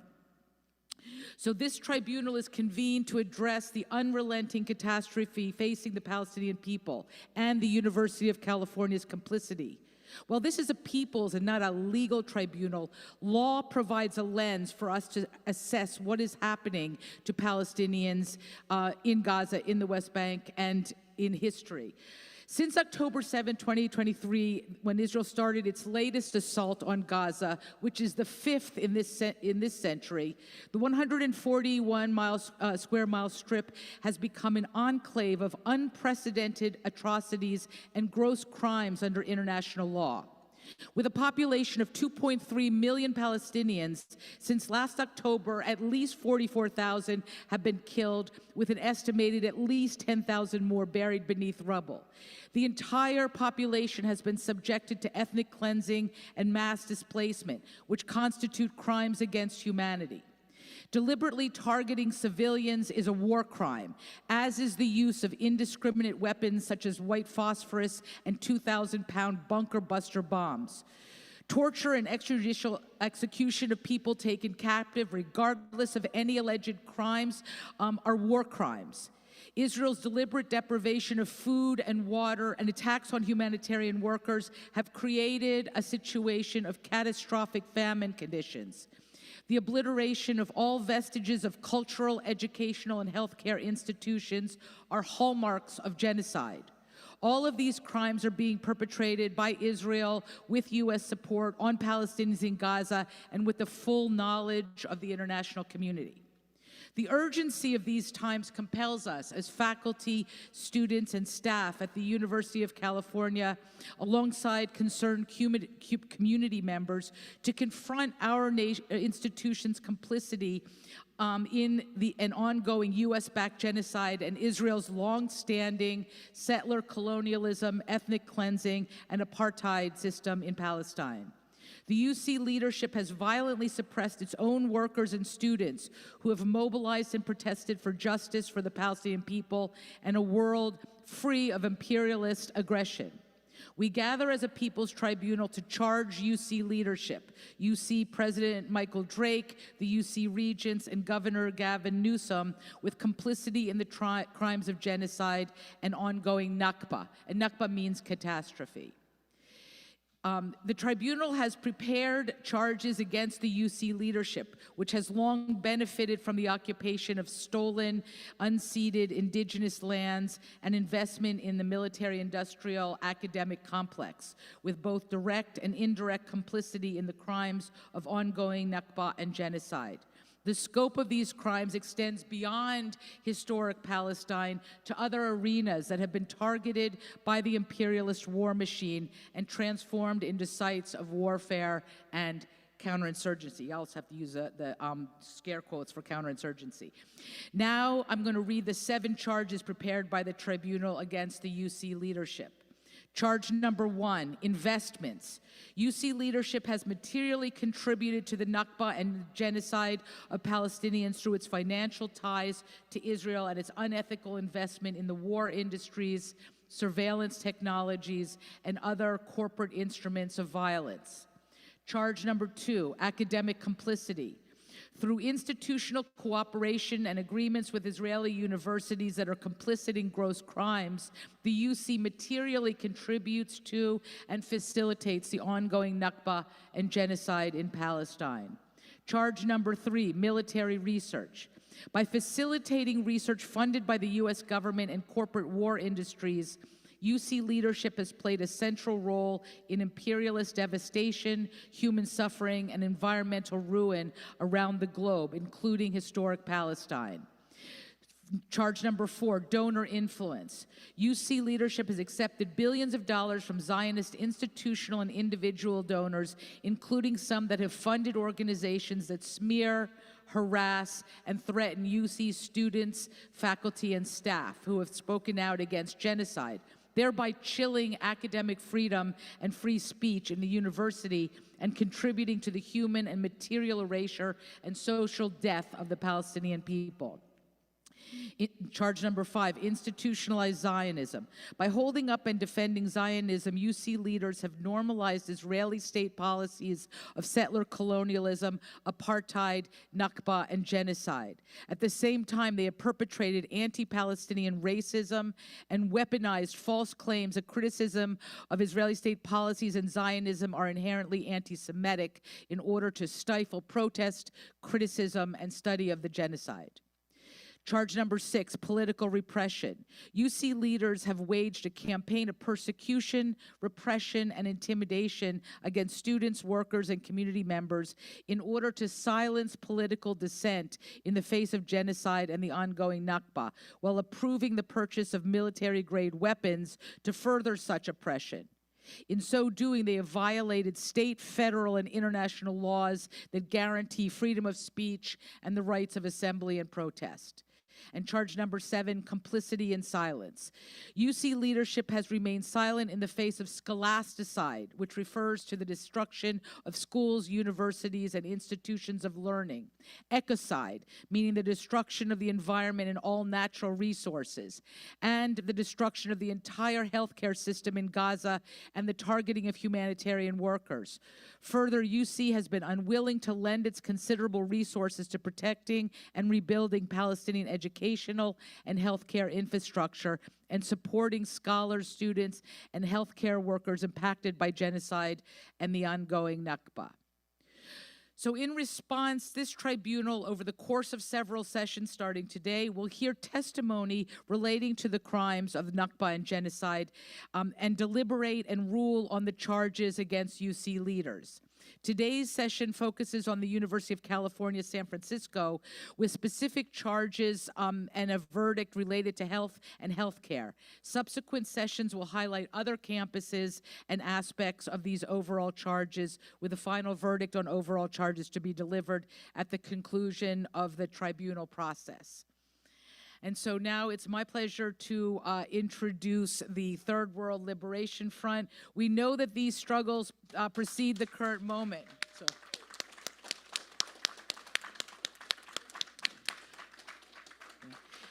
Yeah, these are some of the.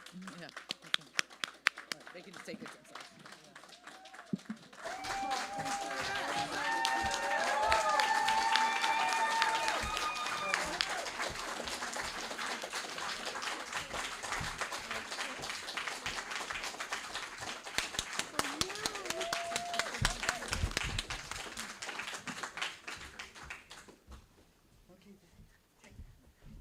Thank you. We were asked to testify because 55 years ago, we were fighting this fight. And UC has just intensified it and moved it to another arena as well.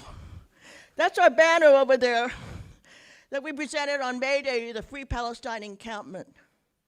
And first, I just want to each of our OGs here to introduce themselves. Hola. My name is Clementina Doron, and I had the privilege to participate in the Third World Strike in January of 1969.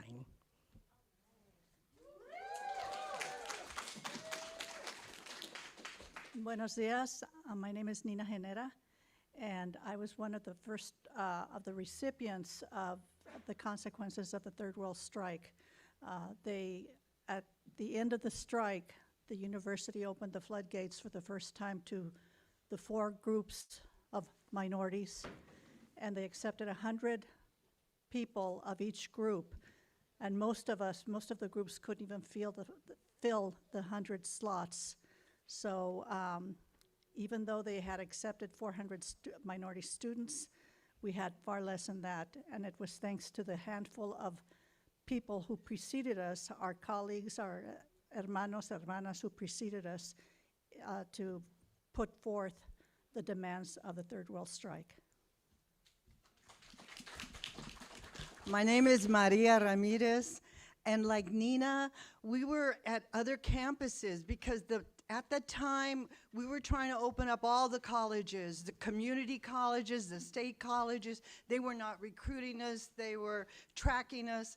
But the call was always to open up the doors, not just for ourselves, but to keep those doors open. And then what was happening at Berkeley was the solidarity between the 4 groups and the common dominator, not only in the US, but outside in the world was what drew us. And I want to mention Dr. Laneda Means.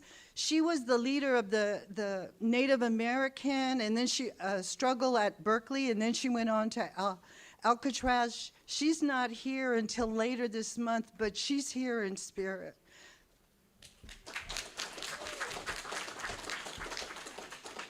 And I'm Victoria, or Vicky Wong. I was a child laborer in the fields of Salinas, California, the salad bowl to the world, where I co-founded the first farm workers union and also student nonviolent, thank you.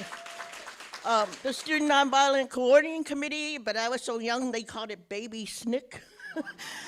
And also Salinas Vietnam Summer, and worked in Stop stopping the draft because Fort Ord at that time, which was the largest military base in the country and where they shipped off soldiers for Vietnam, we also were doing stop the draft work there. And by the time I was 17, I was already a seasoned movement vet, and I went to Berkeley because of what was happening here in the free speech movement. 1964, 60 years later, and we're going backwards again. So watch out for that coming up. And anyway, so I get to Berkeley, and I co-found the Asian American Political Alliance, APA. That was the group that coined the term and concept of Asian American back in 1968. And then we APA co-founded the Third World Liberation Front in 1969, which led the Third World Strike for a Third World College, which we're still fighting for, by the way. And they renamed it Ethnic Studies. We were never just fighting for an Ethnic Studies or even a Third World College. Anyway, so after that, I became a community organizer in San Francisco, Chinatown, Manila Town, working with immigrants and garment, restaurant workers. I co-founded the first garment workers collective, the Chinatown Co-op. I was also a writer and reporter for several movement magazines and published several books, including The Global Struggle for Oil. And also I've been a lifelong cultural worker because all cultural workers, we need you. We need the music and films. I founded the first Asian Film Festival. I co-founded the first Asian American anti-imperialist cultural group, the May 4th Singers, and I was the lead singer in several revolutionary rock bands. Including in Chicago, I lived there for a few years. We toured with Rock Against Racism USA, and I think there's need for another tour. And lastly, I was with San Francisco's Repeat Offenders. Now, I'll just read, unfortunately, several of our comrades couldn't make it today, so we were asked to read some of the points that we had indicted UC Berkeley about, not just UC Berkeley, excuse me, the whole UC system, back in 1969. Firstly, we Third World Strikers indicted UC's death machine in its complicity with the profiteers of biological warfare. Companies who were producing Agent Orange and Dow Chemical Company's horrendous napalm that was used to exterminate and mutilate thousands of Vietnamese, Laotians, and Cambodians, and it's destroying the environment in their countries.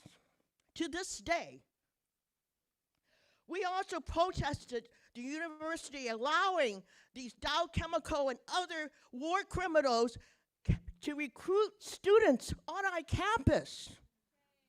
All their talk about free speech and being fair. And so, they tell us we can't oppose being used and brainwashed to further their killing supremacy in their science and technology and diplomacy of war that they teach us. We Third World Strikers also indicted university's death machine in being, in their role in the secret war in Laos, which the US was exposed about in a Senate hearing, quote unquote. The evidence is clear that the US is conducting the most protracted bombing of civilian targets in history. Over 2 million tons of cluster bombs were dropped on Laos, whose population at the time was 2.4 million people. That's a bomb for almost each Laotian. This went on. A bomb was dropped, not just any bomb, a cluster bomb was dropped every 8 minutes for 9 years on Laotians. And to this day, the damage is still there. Over 50,000 Laotians were killed or mutilated, and yet the war machine continues. And then we also indicted the university and especially UC Berkeley's role in being the birthplace and the heart of darkness in this modern age of nuclear warfare. Developing the atomic bomb, which resulted in the mass incineration of over 240,000 human beings in Hiroshima and Nagasaki in 1945. Of course, the exact number, just like what's happening now, will never be known. But what we do know is that it is base hypocrisy for the university to tell us third world people to shut up about their long and bloody genocide in third world countries that drove our people here in the first place.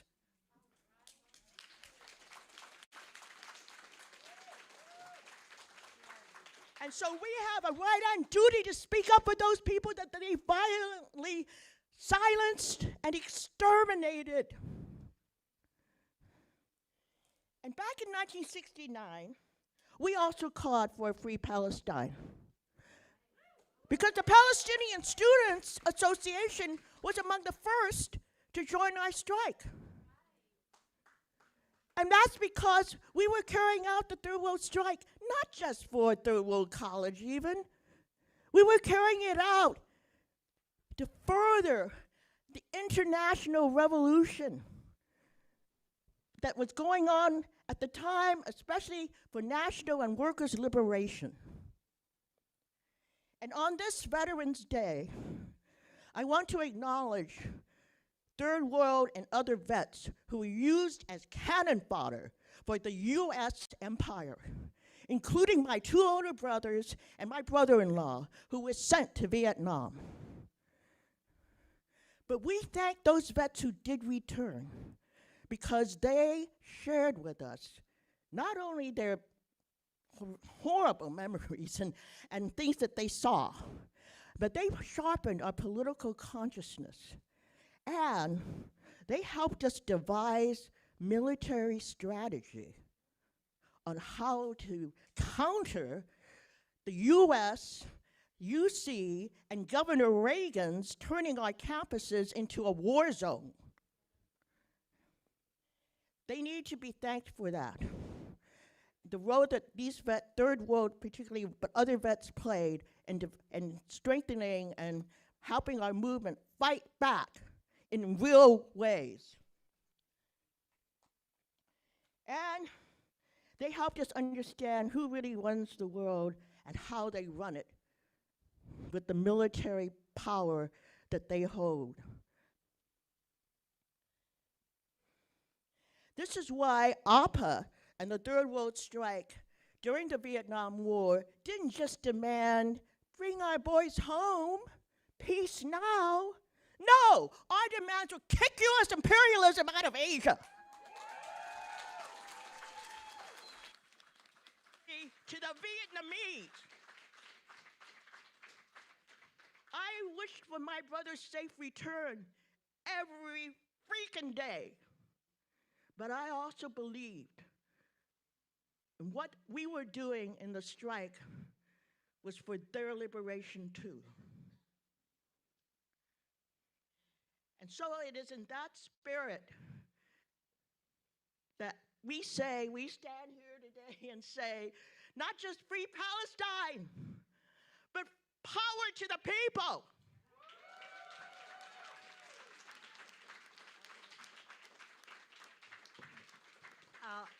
I'm going to share a poem. It's called Resistance Rap. Hey, do you remember the guy that started the lie back in 1492? His name was Christopher Columbus, and they say he discovered us. If the truth were told, that vato came for gold. He cut off our hands and stole our lands. Now don't forget our genocide. They claimed manifest destiny was on their side. Our gente just didn't know the lengths the invaders would go to quench their greed and their wanton need for lots of money, money, money. and the results have been anything but funny. In 500 years, all our worst fears have come to be. Ecological disaster, it's a reality. And yet we must fight for what's right and keep our objectives in sight. Throughout these 500 years of resistance, we have struggled to maintain our persistence for our way of life without war and strife, respect for Mother Earth, and our rebirth as a people and a nation. There's no stopping our reclamation. Now, many will hotly disagree since they really don't want to see the ills of their sick society. Oh, they prefer to live a big lie, so we become the bad guy. But soon their bubbles will burst, and it's none for the worst if it means saving Mother Earth by giving birth. Here's to a new day when united we'll say resistance is insistence on our very existence. Resistance is insistence on our planet's existence. Our planet's existence. Power to the people. See you all in the barricades.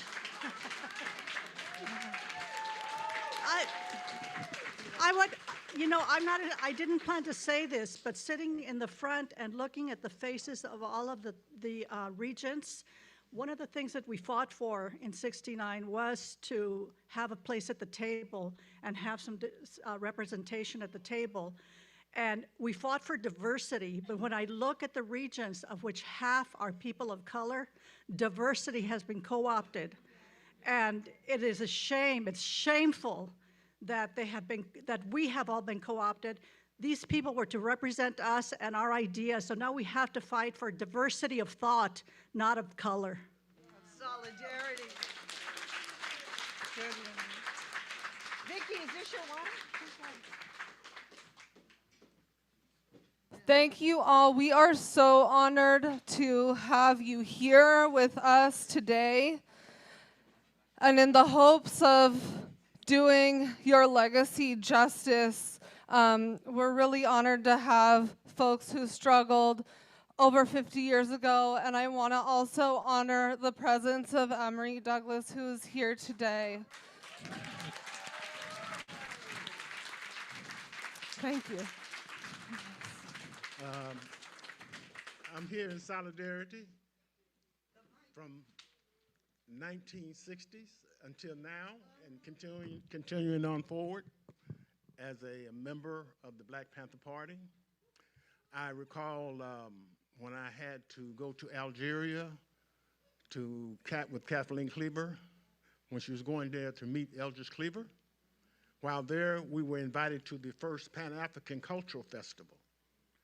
And we came back that next year to the festival, later that year to the festival, and we was informed that Yasser Arafat was going to be there for a symposium. And we requested to go to the symposium. And thereafter, we had our first official meeting with Yasser Arafat about half an hour thereafter. And to continue to show our solidarity, they had a press conference the next day. And we went on to the press conference.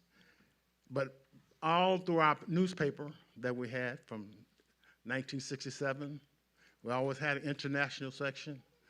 And we always showed our solidarity through putting information and enlightening and informing and educating the people about the situation that was going on in Palestine. So the struggle continues, and I'm here to show my solidarity in the context of that time and now. All power to the people. The struggle continues.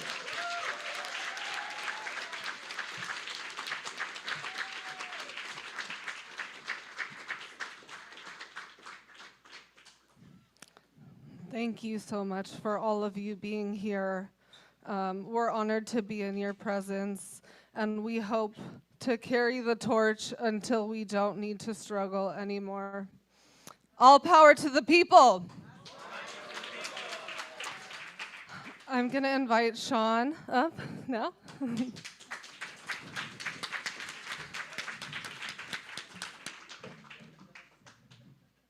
Well, it is an honor to be surrounded this morning by so many amazing and inspiring people, and to have worked not just today, but in the months leading up to this with an amazing crew of people who have put this together.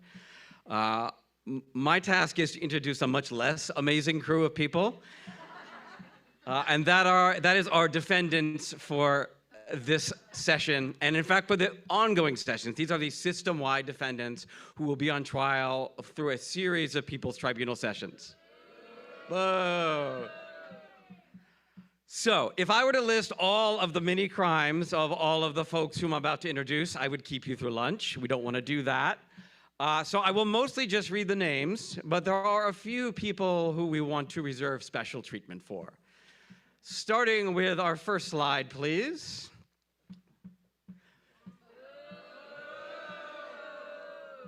UC President Michael V. Drake. As president, Michael Drake has refused to acknowledge, much less condemn, the genocide and ongoing Nakba in Palestine. Instead, he has approved the violent use of police power against UC community members who have protested in support of Palestinian life, while at the same time overseeing the creation of a new network of surveillance and disciplinary powers aimed at curbing our ability to speak about Palestine. None of this is new for Michael V. Drake, who was chancellor at UC Irvine, oversaw in 2010 the persecution of the Irvine 11 for the crime of speaking out in favor of Palestine. What else do we know about Michael V. Drake? I see someone in the audience who I think has something to say about Michael V. Drake. Dylan?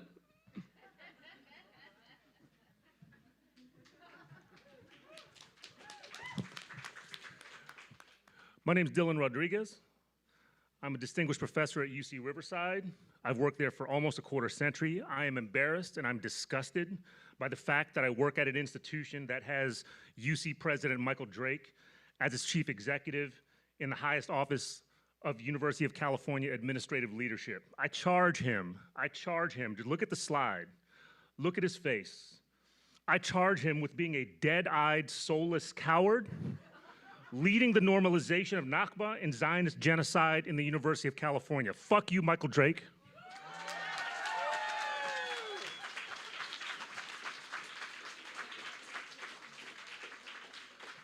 Harsh words from Dylan, but I'm looking at my phone and it's all true, apparently. All right, next defendant, please. We charge UC Regent Maria Anguiano. Next. She is horrible. We charge UC Regent Elaine E. Batchelor. Next. We charge UC Regent Carmaine Chu. Next slide. We charge Regent Michael Cohen. Next. We charge Regent Gareth Elliott. Now, Elliott, I'm going to pause here because Elliott, like many of our defendants, is a creature of Sacramento. He has deep links to the California Democratic Party. In this case, after working for then-Governor Jerry Brown, Elliott went on to be a lobbyist for clients that included Walmart, Microsoft, and Kraft Foods before being appointed as a regent by his former employer, Governor Brown. Boo. The story that I heard is apparently one day he went in to lobby Jerry Brown on behalf of one of his clients, and at the end of the pitch, Brown said, "That's great, do you want to be a regent?" So that's how you get to be a regent, in case you're wondering. He is yet another example of the intertwined corruption between corporate interest and the Democratic Party that characterizes so many of those who you see in front of you today and sit on the board of regents. Next. We charge Regent Howard Peter Goober. Goober, in addition to the crimes, yeah, Goober, lol. In addition to the crimes with which he is being charged today, he has also been sued for sexual harassment and used racist, yeah, and demeaning language to refer to players on the Golden State Warriors basketball team, of which he is an unfortunate co-owner. And yet, somehow this man is deemed qualified to sit in power at the top of a public university that is supposed to serve all of the people of California. Next, we charge Regent Jose Hernandez. Yeah, come on, Jose. Next, we charge Regent Nancy Lee.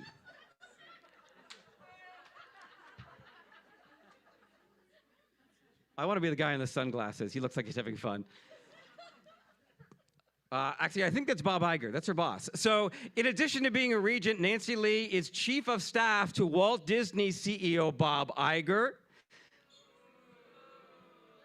Disney is not only a consistent violator of BDS principles, but also directly contributed $2 million to Israeli organizations in the wake of October 7th at the start of this ongoing genocide.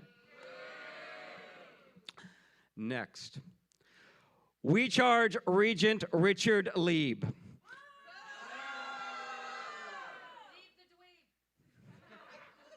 Again, that checks out.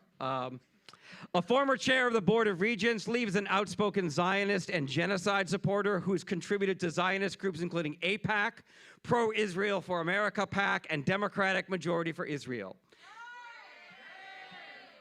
He has excused the targeting of hospitals in Gaza while presiding over a violent crackdown on Palestinian solidarity efforts on U.S. campuses. I believe we have somebody else here who can say something about Richard Lieb, please. And you need to be in front of the mic, yeah.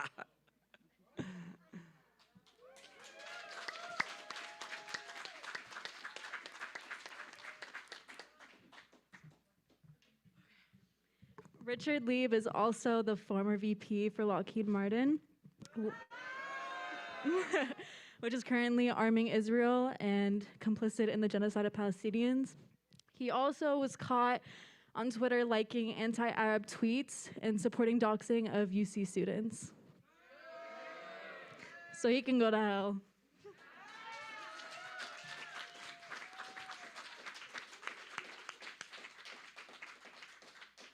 Next slide, please.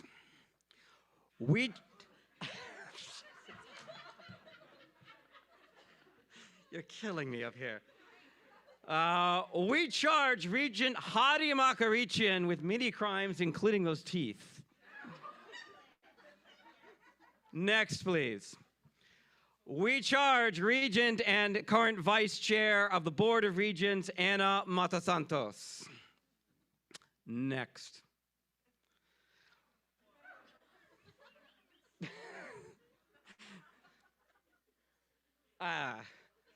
Okay. We charge Regent Lark Park. Next. We charge Regent John Perez, former Speaker of the California State Assembly and another former chair of the Board of Regents. Perez is a Democratic Party insider and vocal Zionist who showed his support by speaking at an AIPAC convention and took sponsored trips as a lawmaker to Israel. More recently, he has used his platform as regent to attack and slander UC community members and label our protests against genocide as anti-Semitic and, quote, disruption for the sake of disruption. Next. We charge Chair of the Board of Regents, Janet Riley. As chair, Regent Riley has overseen the imposition of draconian new measures designed to suppress support for Palestinian life and is, perhaps not coincidentally, closely connected to the San Francisco and California Democratic Party apparatus. Next. We charge Regent Mark Robinson. Next. We charge Regent Gregory Saris. Next. We charge Regent Richard Sherman. We charge Regent Jonathan J. Suarez. Another outspoken Zionist, Suarez has spearheaded efforts to muzzle faculty speech on Palestine and is also vice chairman of the United Talent Agency, which counts among its formal clients the Anti-Defamation League, an anti-Palestinian hate group. I sense someone in this audience knows something about Jay Suarez. Christine, please come to the stage.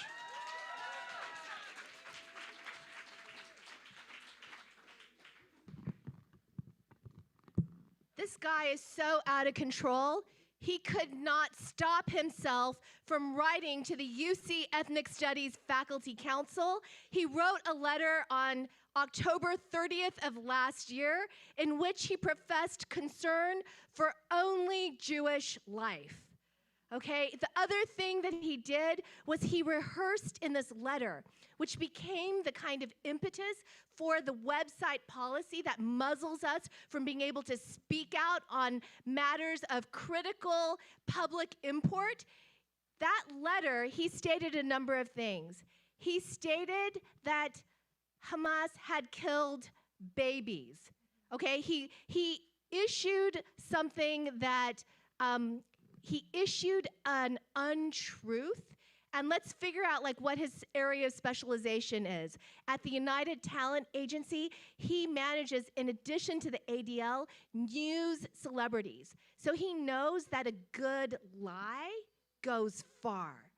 Okay, so he stated something that Biden stated that was widely understood to be an untruth. The other thing that he stated, and it pertains to today, he stated that Hamas had built infrastructure underneath all of Gaza's hospitals, justifying their targeting.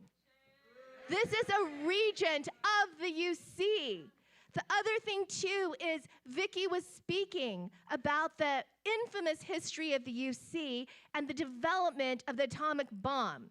Jay Suarez, a no-talent talent agent, is the chair of the board of directors of Triad, the Los Alamos lab. Shame!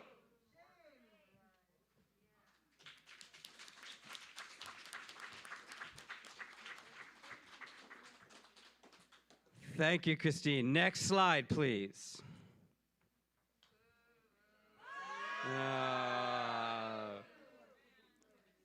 We charge Governor and Regent ex officio Gavin Newsom.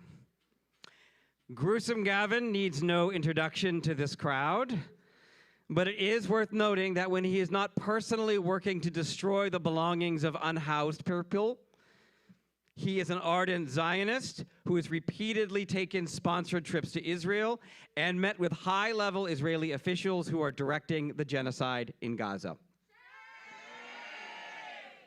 Next. We charge Lieutenant Governor and Regent ex officio Eleni Kounalakis, another outspoken Zionist. Kounalakis has repeatedly defended the genocidal actions of the so-called Israeli state, while calling for more repressive measures to be employed against UC community members who have raised their voice in support of Palestinian life. Next.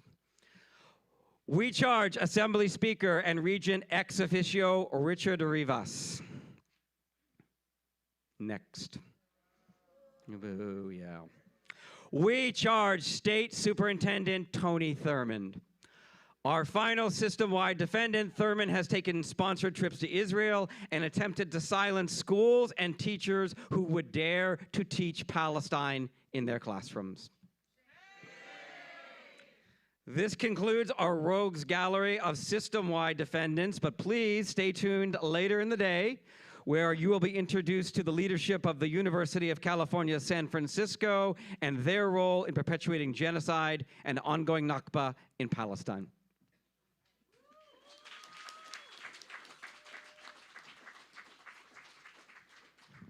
Thank you, Sean. I have to say those are great pictures. Fuck them all. So we're going to go to break for like 10 minutes. So just a couple of things. There's a few restrooms that are right over here to this side. There's also another restroom that's on this side. So, and there's also some snacks and some drinks. Refresh. We've got a ways to go. We've got more dirt to dig up, and it's going to be exciting.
أشد على أياديكم وأبوس الأرض تحت نعالكم وأقول أفديكم أناديكم أشد على أياديكم وأبوس الأرض تحت نعالكم وأقول أفديكم وأهديكم ضياع عيني ودفء القلب أعطيكم وأهديكم ضياع عيني ودفء القلب أعطيكم فمأساتي التي أحيا نصيبي من مآسيكم وأهديكم ضياع عيني ودفء القلب أعطيكم فمأساتي التي أحيا نصيبي من مآسيكم أناديكم أشد على أياديكم وأبوس الأرض تحت نعالكم وأقول أفديكم أناديكم أشد على أياديكم وأبوس الأرض تحت نعالكم وأقول أفديكم أنا ما هنت في وطني ولا صغرت أكتافي أنا ما هنت في وطني ولا صغرت أكتافي وقفت بوجه ظلامي يتيما عاريا حافي أنا ما هنت في وطني ولا صغرت أكتافي وقفت بوجه ظلامي يتيما عاريا حافي أناديكم أشد على أياديكم وأبوس الأرض تحت نعالكم وأقول أفديكم أناديكم أشد على أياديكم وأبوس الأرض تحت نعالكم وأقول أفديكم حملت دمي على كفي وما نكست أعلامي حملت دمي على كفي وما نكست أعلامي وصنت العشب الأخضر فوق قبور أسلافي حملت دمي على كفي وما نكست أعلامي وصنت العشب الأخضر فوق قبور أسلافي أناديكم أشد على أياديكم وأبوس الأرض تحت نعالكم وأقول أفديكم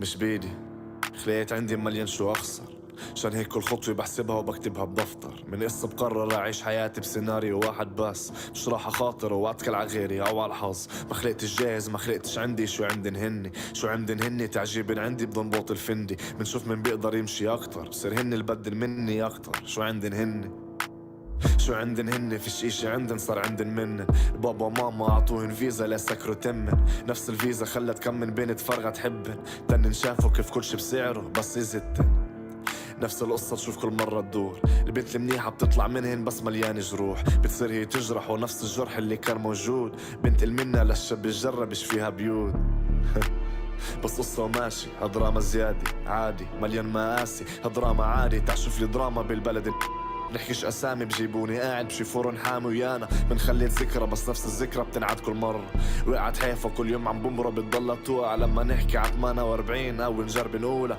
بيسكتونا بيخوفونا كأنه أصولنا مش شغلة بتنجب سيرتها من صغري هيك حسسونا عم تحكي ع فلسطين بلاش يخفونا لمونا بس درسونا حكولنا بس علمونا مش هني اللي ببلشوها كأنه النكبة بالخيال كأنه الجندي اللي أخذ مني هو بس خيال هو مش خيال بس هو خيال هيك اسمه مان لعبوها صح صاحبونا ورانا زي كسبه مات كل واحد فتح حسه مات بتحسوا نهان بس الحق كل حقهم بس وزلام طيب خد مثال اليوم انا متعلم كل شي بس تمام قدرت اشتغل ماركتينج بهايتك بعد سنين دراسة وهم صارت انتفاضة فجأة رح صار حط على الانستغرام من هالستام انا عارف راح انزات برا الشغل من يهتم هاي الدول السم او ببلع كل الكاسي وبشرح بيه بوستاتي او باكل خارة وبقعد مين يلومني غير جدادي وانا من إلي بهالدنيا غير الجوينت اخر الليل في ناس بتصير تلومني لما بطلع مع تنتين بس القلب انكسر مرة مش رح ينكسر مرتين لما الاقي وحدي وقاعد مش تاركها خطة بالي بس تعشوفني كيف دارسها وقت الجد نحسب statistics مش تحاكي احنا بنثبت كنت اتحشش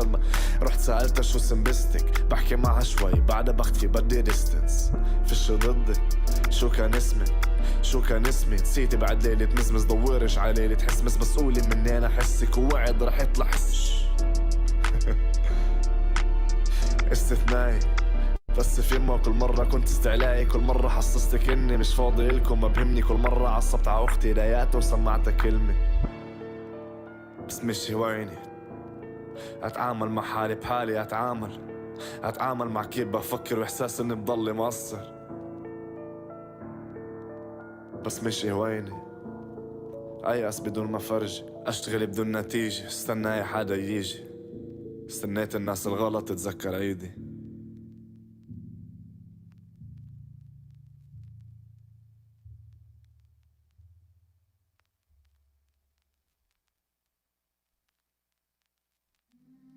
درب الشمس في طريق ألم مكتوب طيور الأمس فيها تعود لأرض النور كل اللي راحوا راجعين شيل ما بينسى فلسطين درب الشمس يا أرض النور I miss the days when my grandma was making akub. They took everything that we own, but كله محسوب. My heart frozen over, I'm praying, inshallah bidoob. Maktoob. My grandmother sat on a stoop with her feet in the water. I had a dream that one day I'd see a free Palestine with my daughter. Freedom is God-given and I know it was all written in the metaphor. The heavens await, but I'ma be late. I'm patient, I know what we're destined for. Freedom forevermore. درب الشمس في طريق ألم مكتوب طيور الأمس فيها تعود لأرض النور كل اللي راحوا راجعين شيل ما بينسى فلسطين درب الشمس يا أرض النور Born and raised in the Gaza Strip, forever my paradise. Where life is a gamble, and I never even own a pair of dice. I think of my loved ones, and my family that sacrificed. So I wrote this verse on the moon, Maktoob. Take a breath. The day that I left, my grandmama gave me this rosary. May God rest her soul, but I know she know wherever I'm going is close to me. I look around at the world and I pray, cause I know this is not what it's supposed to be. I miss Palestine and the scenery. That's why I speak of the thievery, to all of my people free. درب الشمس في طريق ألم مكتوب طيور الأمس فيها تعود لأرض النور كل اللي راحوا راجعين شيل ما بينسى فلسطين درب الشمس يا أرض النور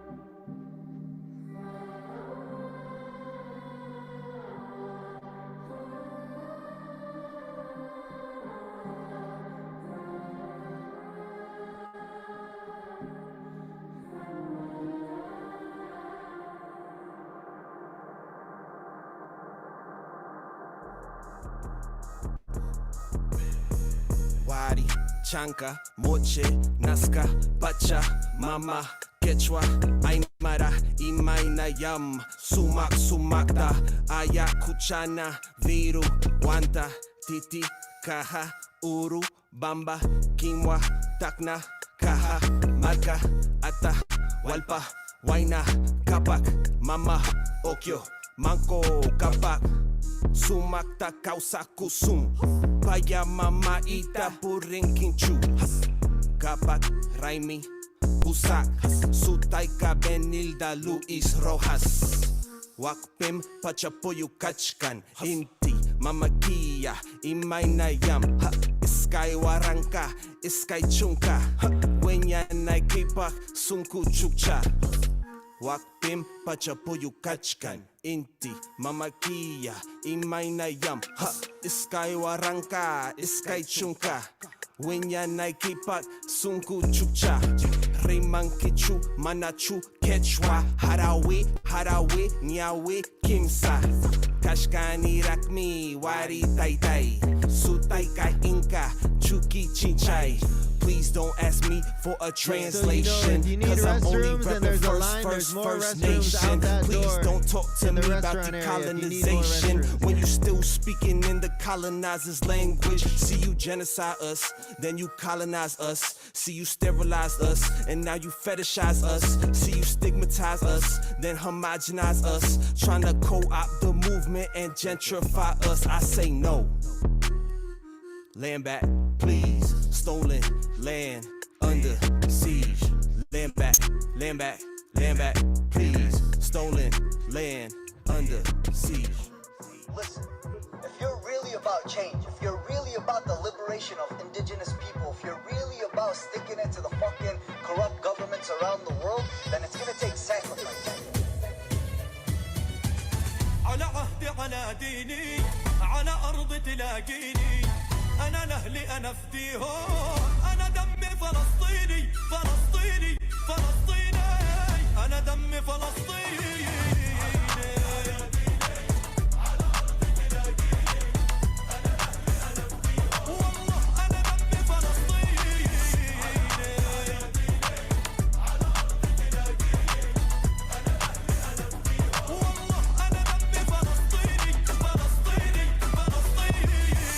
Yemen, but my blood is Palestinian. We've been marching through the streets while they lying on the TV. Fighting in the government, the bootlicking BB. You can't kill and steal a country that try offering a treaty. We want justice, we want freedom, we want liberation. While we at it, go and give our brothers reparations. Everyone, we complain about migration while destroying other nations. The hypocrisy is crazy, tell me where's the condemnation? We calling for some peace, they blow babies to pieces. Take your last few I've been bites of your traumatized, I wish snack. that I could heal them. Say it's Make war, sure but you did your civilians only potty die. run. Check the facts, man, the world knows you're lying. It's too late now. We see the world for what it is. 75 years, I remind those who forget. When you in kick about you out, 1 minute. Palestine took you in. How you repaying by murdering all the kids? على عهدي على ديني على أرض تلاقيني أنا لأهلي أنا فديهم أنا دمي فلسطيني فلسطيني فلسطيني أنا دمي فلسطيني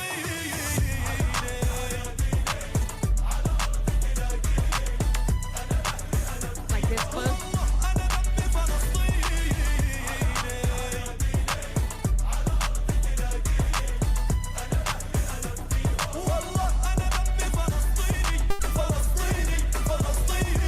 The home of Jesus and the believers call us heathens, but can't defeat us. They'll never be us. If you're the fetus, we'll be the Moses, God's chosen. Got them sleeping with one eye open. Kick the door in, they go in. No more gloating. 4-5 to your forehead from the orphan. Got you floating to this land, you are foreign. River to the sea, we taking back every portion. It might not be today, it might not be tomorrow. We ain't trying to separate the babies from their mamas. We ain't trying to escalate, we trying to end the problems. Return the land to the people, we could end the drama. You could even live here if you choose to land with everyone to go ahead and take your seat.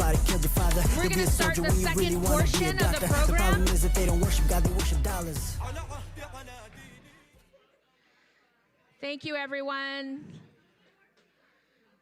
Thank you for hanging in there. I know it's rainy outside, but we get to be inside with each other in solidarity. What better way to spend a rainy day than with each other?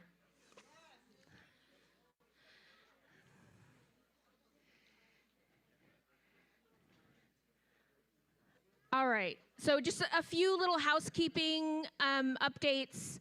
We have a few people that are doing photography and video outside of the Zoom and live stream.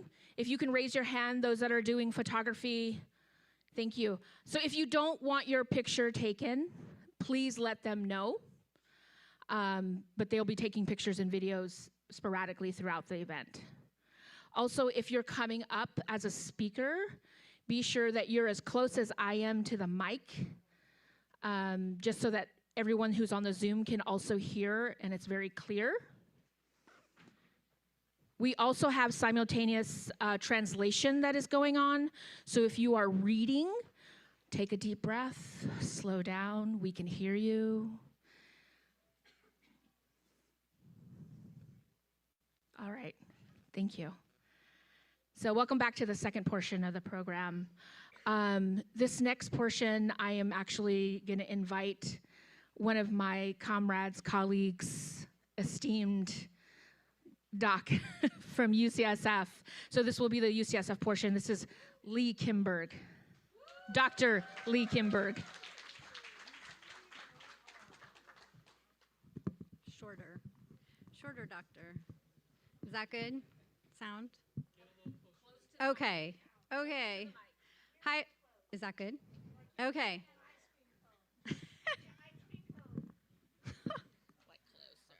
Fabulous. Okay. My name is Dr. Lee Kimberg. I'm a primary care physician at San Francisco General Hospital, a professor of medicine at UCSF, and I'm here with 3 of our amazing UCSF students, Roshi, Landon, and a medical student, to charge our institutional leaders with complicity in genocide and ongoing Nakba. Yes.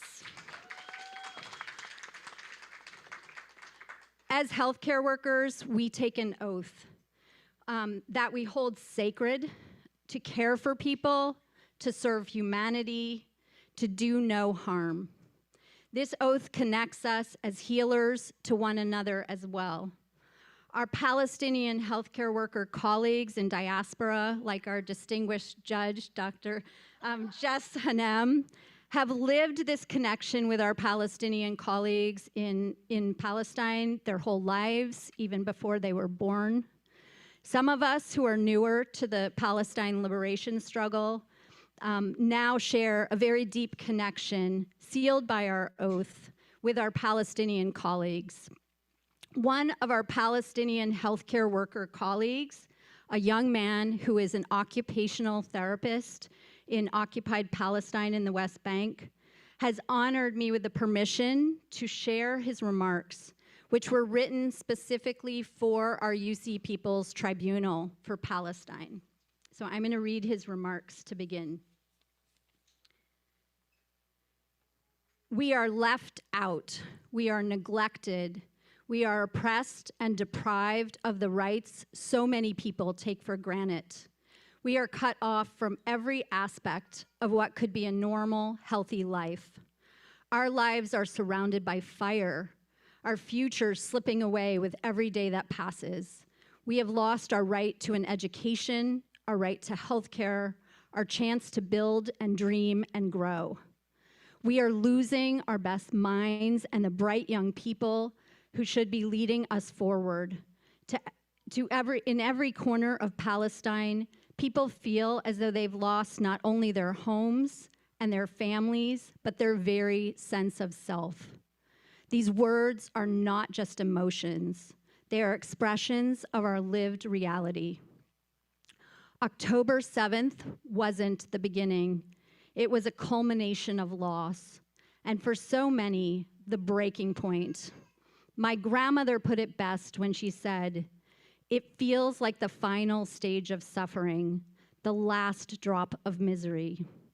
For over 75 years, our people have faced unimaginable hardship, but this time something was different. It was as if all at once we lost the ability to feel.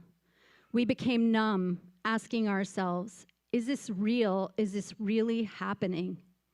And yet there were no answers. The news reports, the photos, the videos, they looked like scenes from a horror film, something so terrible it couldn't possibly be real, but it is real. We are here living it. For us, it's not a question of if we will survive, but how we will continue in this state of permanent grief. In Palestine, I've witnessed people lose everything: hopes, dreams, futures, homes, jobs. Some have lost their will to live, and some their ability to see a way forward. And the emptiness lingers everywhere, in the faces of our children, in the voices of our elders, in the silence that hangs heavy after another loved one is gone. As an occupational therapist and scholar, I used to see this trauma every day. It's in the eyes of my patients, in the way they speak, in the way they seem to accept suffering as normal. It's in the way they cling to life, even though they feel that life has let them down. Every day, I used to move from work to my home, from friend's house to the market, and I see that same look of hollow helplessness everywhere. Our people are in a kind of shock, struggling to process the unimaginable. How do you explain what it feels like to live in fear and despair every single day? To watch your friends and family leave their homes with no promise that they will return? To know that every plan, every hope, every moment could be shattered at any time? The world may not see it, but our suffering has become a part of us, woven into our very being. It's in the soil, the stories, the trees, the olive trees that are torn from the ground as if they had never taken root there. We need time to understand what we've lost, to grieve, to mourn, to face the reality of countless lives stolen, of homes and histories reduced to rubble, and we may never have the time we need.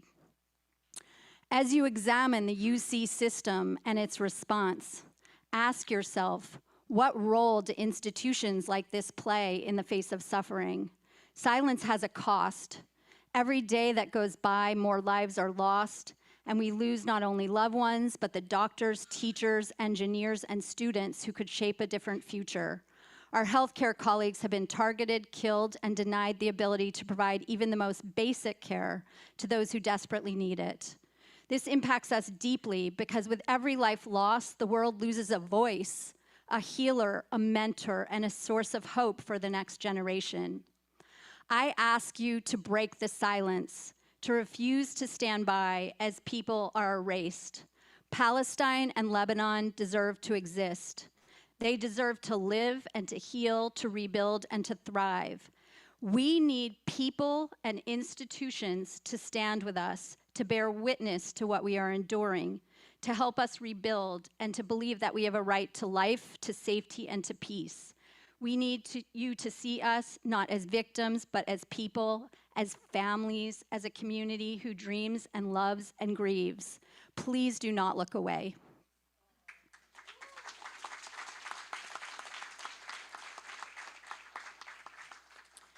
So our Palestinian colleague called on us, people and institutions, to stand in solidarity with Palestinians. We are here to say that when our institutions and our institutional leadership fails us, as have our institutional leadership at UCSF, we, the people of conscience at UCSF, charge our leadership with complicity in genocide and ongoing Nakba.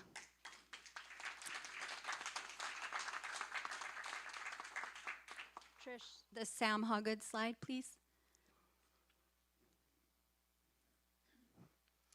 As Christine was mentioning, there have been innumerable ways in which we've been repressed and oppressed and silenced and attacked by our leadership, and I'm not going to enumerate all of those ways here, but we have lots of information for you later if you want to see the ongoing reign of oppression against us and to silence our voices.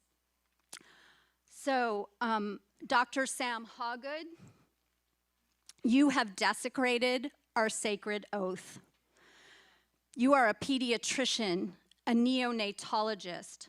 While Israel has bombed hospitals, killing infants in neonatal intensive care units, committed playground massacre after massacre, murdered more children within the first 4 months of this genocide that have been killed in all worldwide conflicts in the past 4 years, you have attempted to erase the Palestinian people at UCSF and in Palestine through your relentless campaign of silence and silencing. Next, please. Dr. Catherine Lucy, you have desecrated our sacred oath. You are a geriatrician and a medical educator. Palestinian grandparents hold the keys of the homes that were stolen from them at the start of this decades-long ongoing Nakba. Israel is torturing and murdering our Palestinian elders in an attempt to erase Palestinian history and its people. As every single healthcare profession school in Gaza has been flattened, and medical and nursing and other health profession students have been murdered, you have led a life-threatening and career-threatening campaign of silence and silencing. Next, please. Suresh Gunasekaran, you have betrayed the sacred responsibility given to you. You are the CEO of UCSF Health.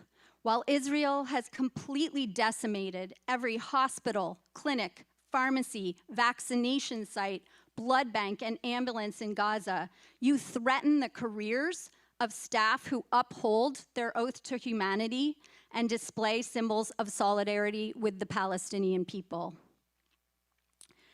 All of our leaders, you have made it perfectly clear where your allegiance lies, not to our sacred oath, but instead to UCSF's donors and Zionist politicians.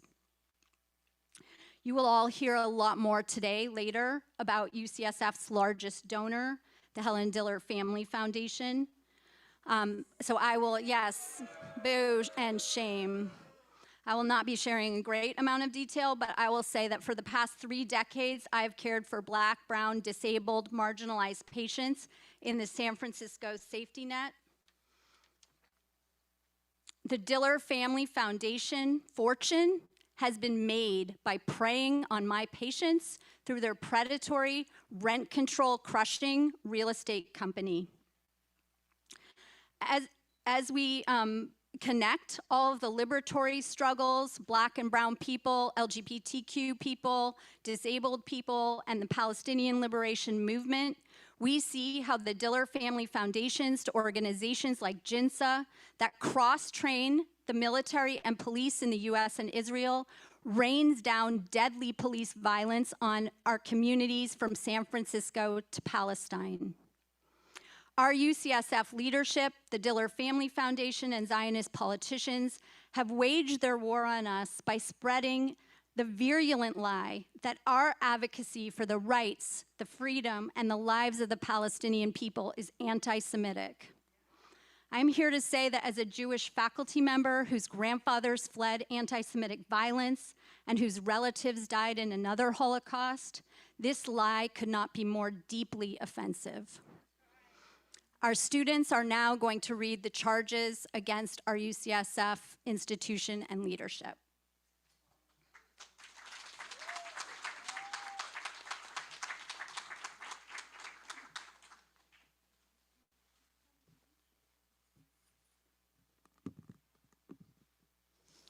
We charge the aforementioned UC leaders, in addition to University of California, San Francisco leaders, including Chancellor Sam Hawgood, Executive Vice Chancellor Catherine R. Lucy, President and Chief Executive Officer Suresh Ganasekaran, and the UCSF Foundation Board of Directors with complicity in the genocide of the Palestinian people and the ongoing Nakba.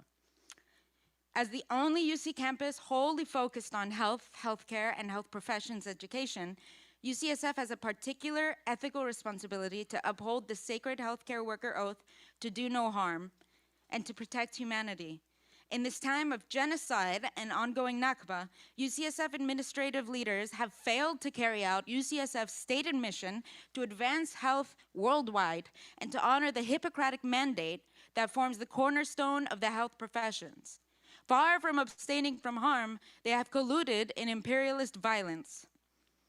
Research and lived experience substantiate the direct connection between past and current settler colonialism, racism, and imperialism on the one hand, and the health of communities most impacted by these structures on the other. The reciprocity between indigenous land and peoples is foundational to the health of humanity and our planet. While encouraging the UCSF community to perform land acknowledgements, UCSF, as a land grant institution that profited from genocide and on this land, denies land back to the Ramaytush Ohlone people and is complicit with the murder of indigenous people and ecocide in Palestine. The UCSF administration upholds Zionism, a white supremacist ideology, and perpetuates anti-Palestinian racism locally and globally. Attacks on healthcare workers, the healthcare system, and health profession students and faculty in Palestine are a key tactic that Israel, funded by the United States and supported by the UC, uses to commit genocide and ongoing Nakba. In a moment when Israel has murdered over 1,000 of our Palestinian healthcare colleagues, imprisoned and tortured hundreds more, and decimated all hospitals and healthcare systems and health profession schools in Gaza, UCSF leaders have attacked and endangered those who decry this violence.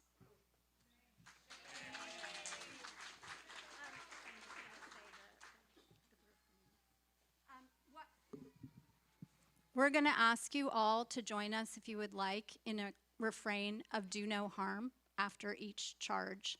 So I'll just raise my hand for you to participate.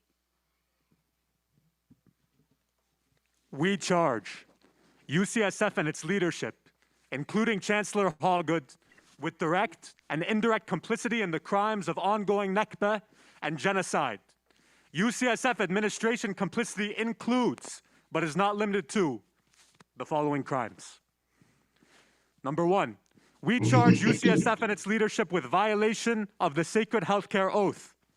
UCSF leadership has violated our healthcare worker oath to serve humanity and its own UCSF physician declaration by failing to decry genocide, the murder and torture of healthcare workers, and the destruction of the healthcare and health professions education systems in Palestine. Charge two. We charge UCSF and its leadership with persecution and repression. UCSF leaders have collaborated with Zionist politicians and institutions to attack the free speech and academic freedom of UCSF students, staff, and faculty who have sought to fulfill their oath, including through defamatory campaigns and the suspension and firing of those who have spoken up for freedom for Palestine. Do no harm. We charge UCSF and its leadership with withholding of medical assistance.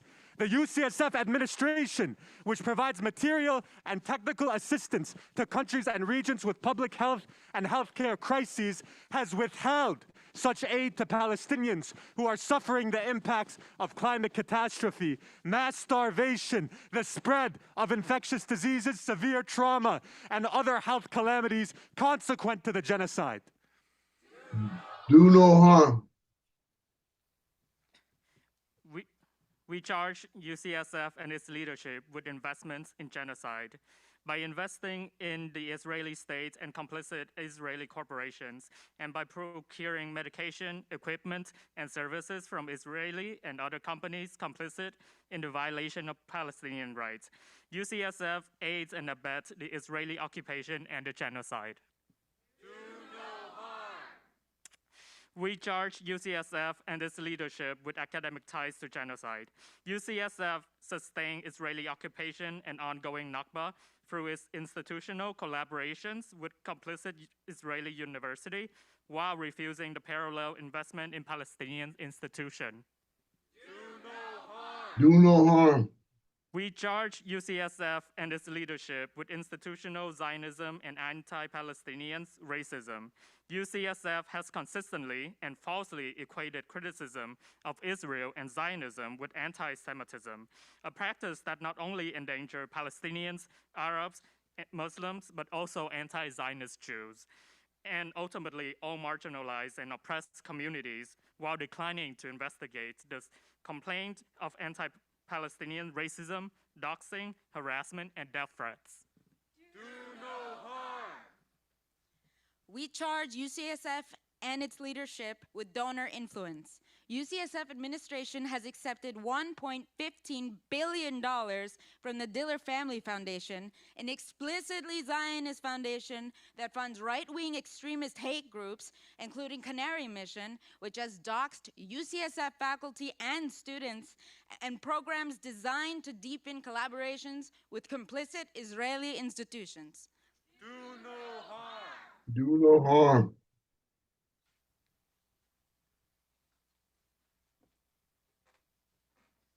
Thank you all.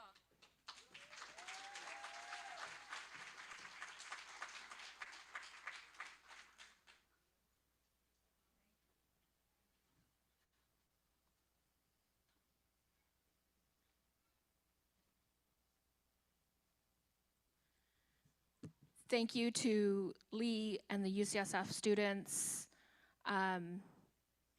for that. I think that was like incredibly moving to hear their oath in their white coats and to actually explicitly say, we charge you. We are going to move now to hearing the testimonials as the evidence for putting our university on trial.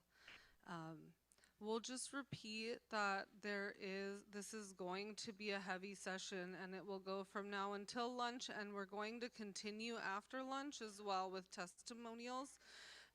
So there are mental health resources on site. There are tissue boxes around. Mental health resources have hands up over there. So please do what you need to do as we make it through this portion of the tribunal. And we cannot lose sight of why we're here. And we will stay here for our brothers and sisters and family in Gaza, across Palestine, in Lebanon and beyond. Thank you all, and we'll invite Nida.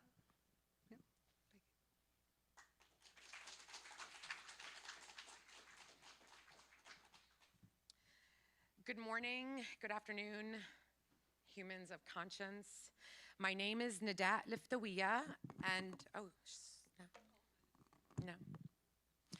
My name is Nadat Liftawiya, and I am Palestinian. I live on Ohlone lands in Oakland, California. I am a Palestinian activist, artist, educator, doing anything I can for the liberation of my homeland. Thank you to the UC People's Tribunal for Palestine for inviting me and fellow Palestinians to share our testimonies today. I will share my testimony with a chant separating each experience, reminding myself and all of us that even through the horror, Palestine will be free.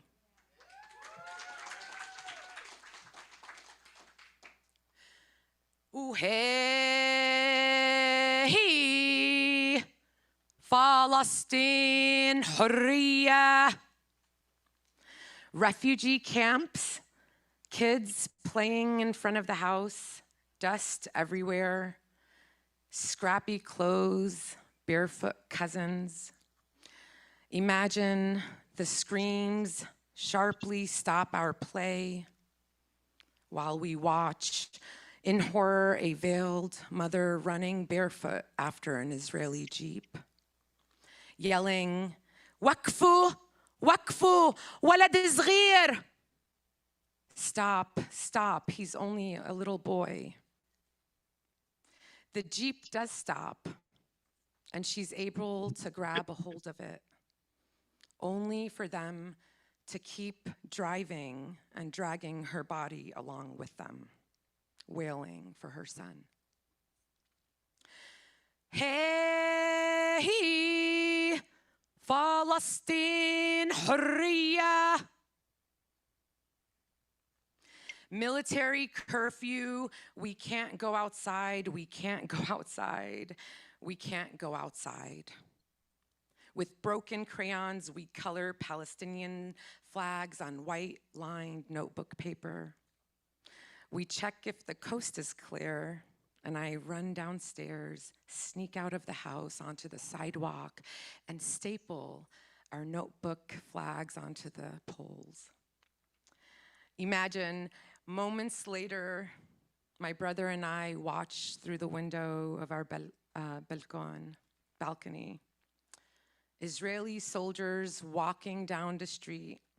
One of them stops at the pole, takes out a cigarette, lights it and inhales, and then lights our flag on fire.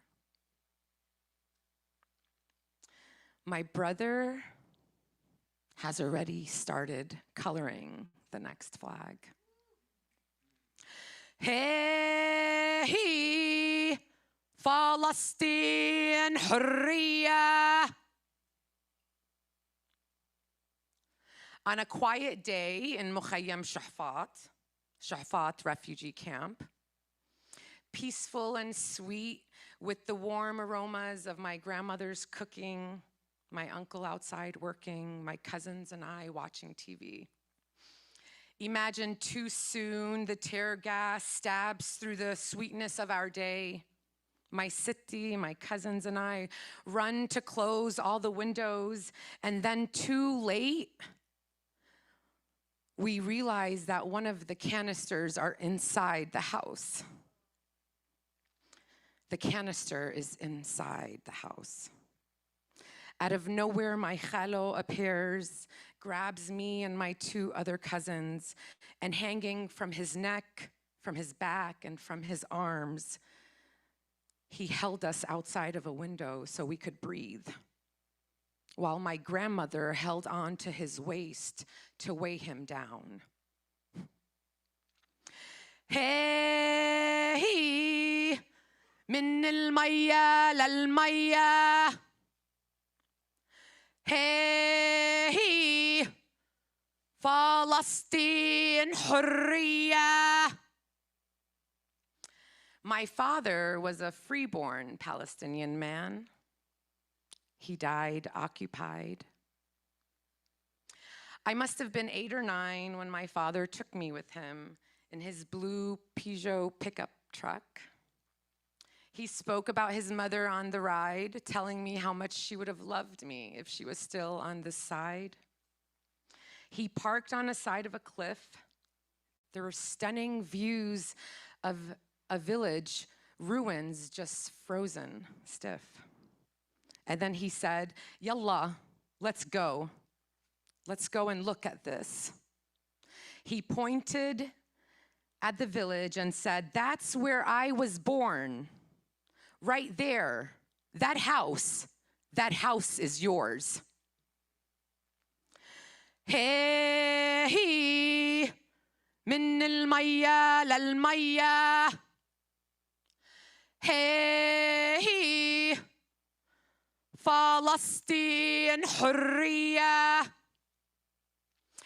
Kids sneak out of school with rocks in their pockets to join the bigger kids outside in defense of our homeland. Imagine 15 years old screaming as a rock flew at a tank ahead, not knowing if it ever reached, but knowing that was all I had left. The Zionist occupation shooting rubber-coated steel bullets, and my classmate Muhammad with the green hazel eyes pushed me onto the ground and laid his body on top of mine. I then felt the vibration of every steel-coated bullet that hit his body. Hey,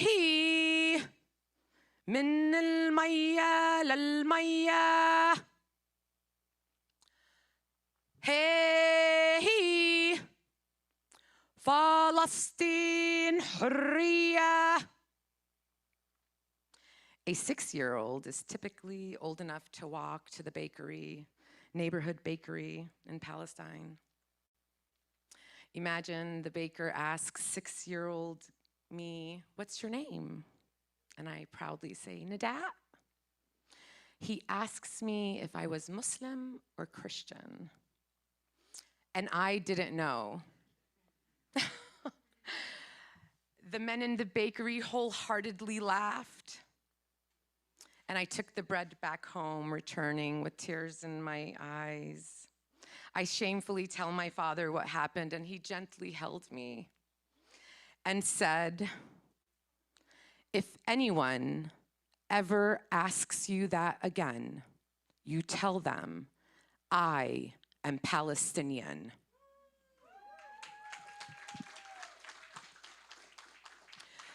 Hey, from the river to the sea. Hey, Palestine will be free. Thank you.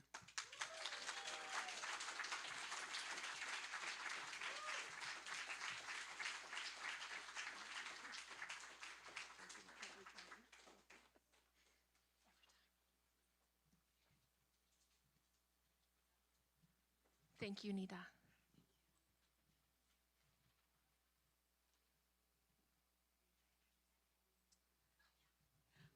So we're gonna play a clip of a video about Ecocide.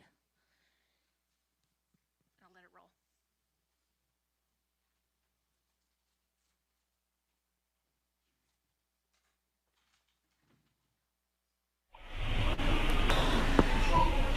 الوضع الارض فرش اقول لك كل شيء يعني كل شيء يعني اثار للارض مسحوا المنطقه نفسها. هو ارض قريبه نفس القصه يعني في المنطقه اللي بقت يعني في عندهم حياه فيش حياه قد عندهم بالمره. For the past decade, the Abu Sofia family have cultivated one of the last olive, pomegranate and citrus orchards along the eastern perimeter of Gaza in East Jabalia. Their orchards directly face the Israeli-imposed buffer zone, confronting their colonial imaginary for a flattened Gazan landscape. Over the years, Palestinian farmers along Gaza's fortified perimeter have faced airborne spraying of herbicides.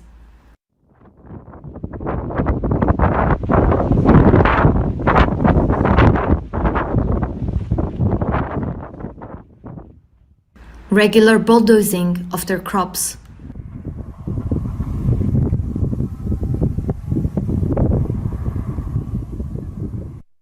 And sniper fire by the Israeli occupation forces.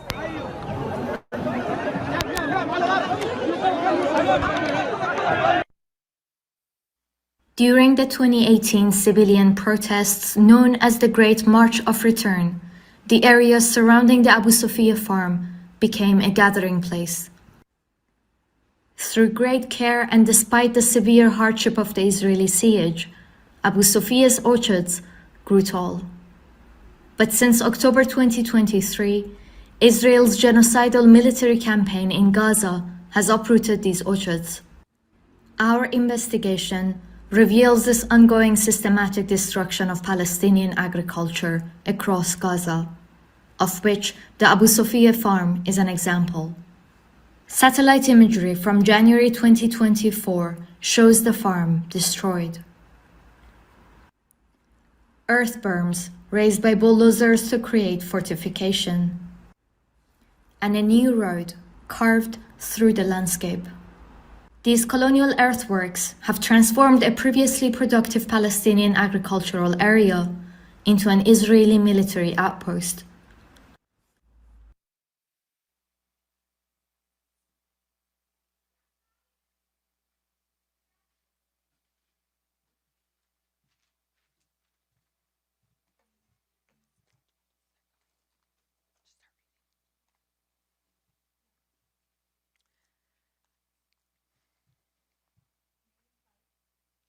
Healthcare worker in Lebanon, land.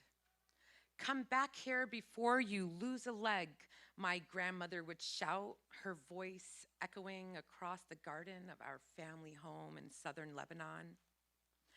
Every summer we returned to that house, filling it with cousins, aunts, and uncles, a place where laughter mingled with the scent of the jasmine my aunt had planted next to our fig tree.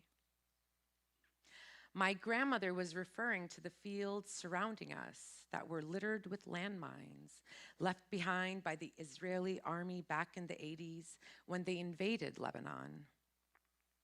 My grandmother's warning felt dramatic, even unnecessary to my younger self. The idea that these invisible hazards could really exist on a land where we would play catch freely seemed unreal. I thought they were just tales designed to rein in our childhood mischief. So I'd race beyond her calls, convinced that no mines could threaten us, not after all those years. Then one morning, something was different. Our neighborhood goat herder, who passed by each day with his herd, didn't show up. My cousins and I waited disappointed. We'd even given his lead goat a name, Aburun, for the great big horns he sported. And petted him became part of our morning ritual. But when I overheard my aunts and uncles talking over their morning coffee, I learned why he hadn't come that morning. The goat herder had stepped on a mine, one that had been hidden beneath the soil, just waiting. He lost a leg. The story chilled me. How could something so horrific be real? How could these mines still explode? Decades after they've been planted, I thought they must have rusted away, become harmless by now, but I was wrong. Aggression against our land hasn't ended when Israel's troops left. The violence they buried, waiting to remind us that the wounds in our soil were still fresh. And now that aggression takes on a new form. December is approaching. The olive harvest season, a cherished time when family and I would return to our land to gather olives from the harvest, from the trees my grandparents planted. I remember the thrill of climbing the tallest olive trees, racing my brothers and cousins to see who could gather the most olives. Whoever won would have the honor of going to the olive mill with my father, where we'd watch the fruit of our labors literally pressed into oil. For us, that journey was a rite of passage, a symbol of family and tradition. But this year, those traditions feel out of reach. We can no longer access our land, nor can we even access our olive trees, some that are older than even the Israeli state itself, are still standing. And for a year, we've had no news, no sight of our soil, and no chance to prepare for its harvest. Even if a ceasefire were declared tomorrow, how could we return? The roads to our village are destroyed, turned to rubble by bombings. The air is thick with smoke and ash. Water and electricity is gone, each source of life deliberately struck. And then there's the white phosphorus, an unforeseeable toxin poisoning our soil, our trees, our hopes. The violence has changed faces, but it's still the same aggressor, denying us access to our lands, robbing us of traditions and memories. I remember my own thrill of climbing olive trees, and I think of my little brother who dreamed of his first trip to the mill this year. The olives wait, hopefully still standing, but they are unreachable now. And still, we remain the people of this land.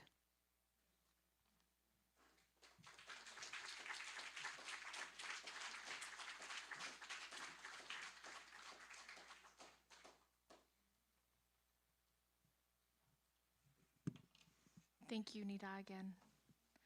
So I'm going to call up our next speaker, another very special friend, Dottie.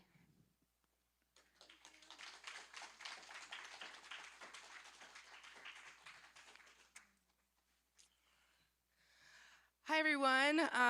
By great happenstance, I avoided arrest and felony charges while blocking the Golden Gate Bridge. And because I avoided these charges, I was able to go to Palestine for 3 months.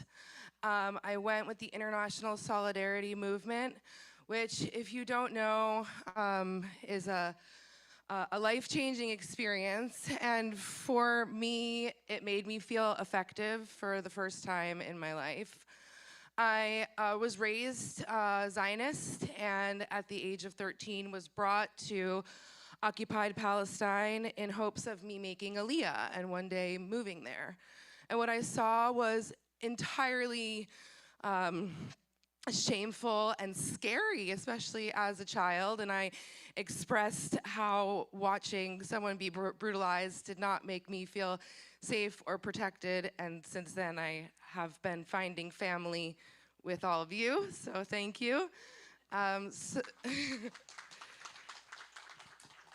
So going back after 30 years, I didn't really know what to expect. And I'm here to talk about not only like how feeling effective for the first time made me just want to continue to be as effective as possible. And every single thing that is happening here, that we're doing here, every time you're out in the streets, every time you like remind someone that we don't drink Starbucks anymore, like all of that adds up, and all of that is important. But I stood in solidarity with the Palestinian people in Palestine, operating as a protective presence for their bodies and their land, and bearing witness to all of these atrocities that you're hearing about today. We already have, and you'll likely hear more about what bombs and phosphorus and all of these different chemicals do to our entire planet. But I want to talk about a couple of things that I saw firsthand, and we can imagine these things when you see them or live them or grow up around them. It's so important to translate them and share them with people who haven't had the opportunity to do that. And that actually being a Palestinian-led organization, that is the #1 thing that has been asked of internationals going to Palestine, which is to share what we see. So I'm so very grateful for this opportunity to do that today. We are talking about olives just now. It is the olive season, and olives are not only about the fruit themselves, but they're a symbolic ownership of the land. In the West Bank, if land is deemed unworked for 3 years, it becomes legally property of the state. So it's incredibly important for Palestinians to even stand on their land and operate to cultivate it.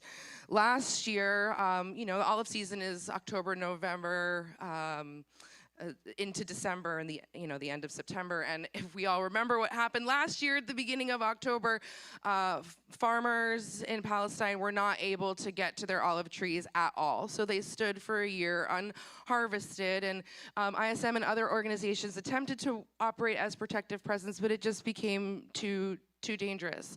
So this year it was really important that we had a good number of people to assist people and stand with them in getting to their groves. And I am on the media team with ISM, so if you're looking at our social media, you'll see how every day I'm getting reports of folks attempting to visit their trees. There being settler encroachments, settler violence. Settlers will release their animals onto the trees, eating the fruits, and then damaging the trees for further years. But that's what's happening now. But before then, I witnessed trees getting cut in the middle of the night, hoses for these trees getting vandalized in the middle of the night, and I said, fuck it, I'm staying up all night and I'm gonna catch these mother flowers. And I did, and with a flashlight warded them away for one night, only to have them return the next morning with the army and arrest me for being in what they deemed as a military fighting zone. Because in the West Bank, the Israelis can decide at any time that any land, any building is a military firing zone, and prevent people from going there. So this violence to these trees has been happening long before the olive harvest, although it's definitely ramping up now. I'm glad to say that we have a good amount of internationals in the West Bank right now, but it's always an opportunity you can learn more about as well. I want to talk for a second about the goats and sheep. Now, I have heard a lot about why can't the settlers and the Palestinians share the land for the goats and sheep? And I can tell you firsthand that the sheep and goats that the Palestinians have are operated under astute and generationally passed down practices for caring for these animals. And it is blatantly obvious that the settlers have no clue what they're doing with these animals, and they're truly being abused. They're only used to graze on the land, to take up ownership of it. So, for example, when I was in the Jordan Valley, operating with as protective presence, and it's like 110 degrees Fahrenheit there. There's like almost no vegetation, and the settlers, of course, have land that is well hydrated and ample with greenery. They stomp their stolen goats and sheep over to where the Palestinian farmers are and either attempt to merge the herds to steal both of them, or they just want to run the Palestinians off their land. You can tell that the goats and sheep belong to the Palestinians, that the ones that the settlers have taken, because they are dyed blue, green, orange, because the Palestinians began to mark their herds in order to claim ownership of them. So you're seeing these incredibly overgrown sheep, these sheep that have not been shorn, it looks like, for a year. So if you're I always say, if you're not going to care about the people and you're going to care about the animals, these animals are also being tortured. So it's like, again, 110 degrees, and there are sheep that are wool blind because they are not being cared for. Another great example of this, the things that are happening to the land in the West Bank, is to talk about water and the resource of water. We know that water is life here. We are learning about this every single day. And in the West Bank, I am witnessing. I mean, first of all the water is controlled. Everything is controlled by Israel there to begin with. So when you are allowed, a village is allowed a well, meaning that the Israeli army hasn't come and demolished the well. When they are allowed a well, the settlers take it upon themselves to poison that well, to take ownership of the well, bathe in the well. They mark the well with Israeli flags. They run their herds of sheep and goat through the well, and they block Palestinians from gathering their own waters in tanks. Now, Palestinians, I'm talking specifically, this happens in the Jordan Valley, is they're allowed to get water once a day for 2 hours, and this is like allowed by the Israeli state, right? So I operated as protective presence to assist these folks in getting to the well, and every day it was a new horror. They would paint the well with the Israeli flag. They put up an Israeli flag in metal above the well. They cut the hoses of the Palestinians trying to get the water from the well, and it is again 110 degrees. And water is scarce there to begin with. I was victim to poisoned water that I drank in the West Bank, and I mean, it is as horrifying as the worst thought you could have. I'm talking about a Israeli medicine worker driving up to the well in his ambulance, getting out of the ambulance, urinating in the well, getting back into the ambulance, and continuing on with his day. So it's all a systematic way of oppressing the Palestinian people, and in hopes of driving them off their land. The last thing I wanted to talk about was the air. So sanitation systems in the West Bank, again, are controlled by the Israeli government, so you can imagine it's very difficult to have sanitary conditions if your oppressor is controlling you. So one of the first things that I noticed when I got to Palestine was the very thick smell of burning garbage. And this is like, you know, we're learning very much in a very clear way about weapons that are used on the Palestinian people, but this is also a weapon, right? They're not given ways to, you know, reduce, reuse, recycle. There's no way to kind of take the garbage out, and the garbage is used to heat their homes, heat their food, and the smell of burning garbage is thick and perverse. And it feels and tastes like oppression. Like, I'm a little bit of like a witchy woo-woo type of gal, so I'm just gonna kind of close with the fact that this whole earth is connected. I grew up in New Jersey, and about 9 months ago, Israel began bombing Lebanon again. And there were some brutal attacks. And then for the first time in my known history, there was an earthquake in Lebanon, New Jersey. There's only one city called Lebanon, and it's no coincidence that the earth is screaming out for us to pay attention. So thank you for your time today.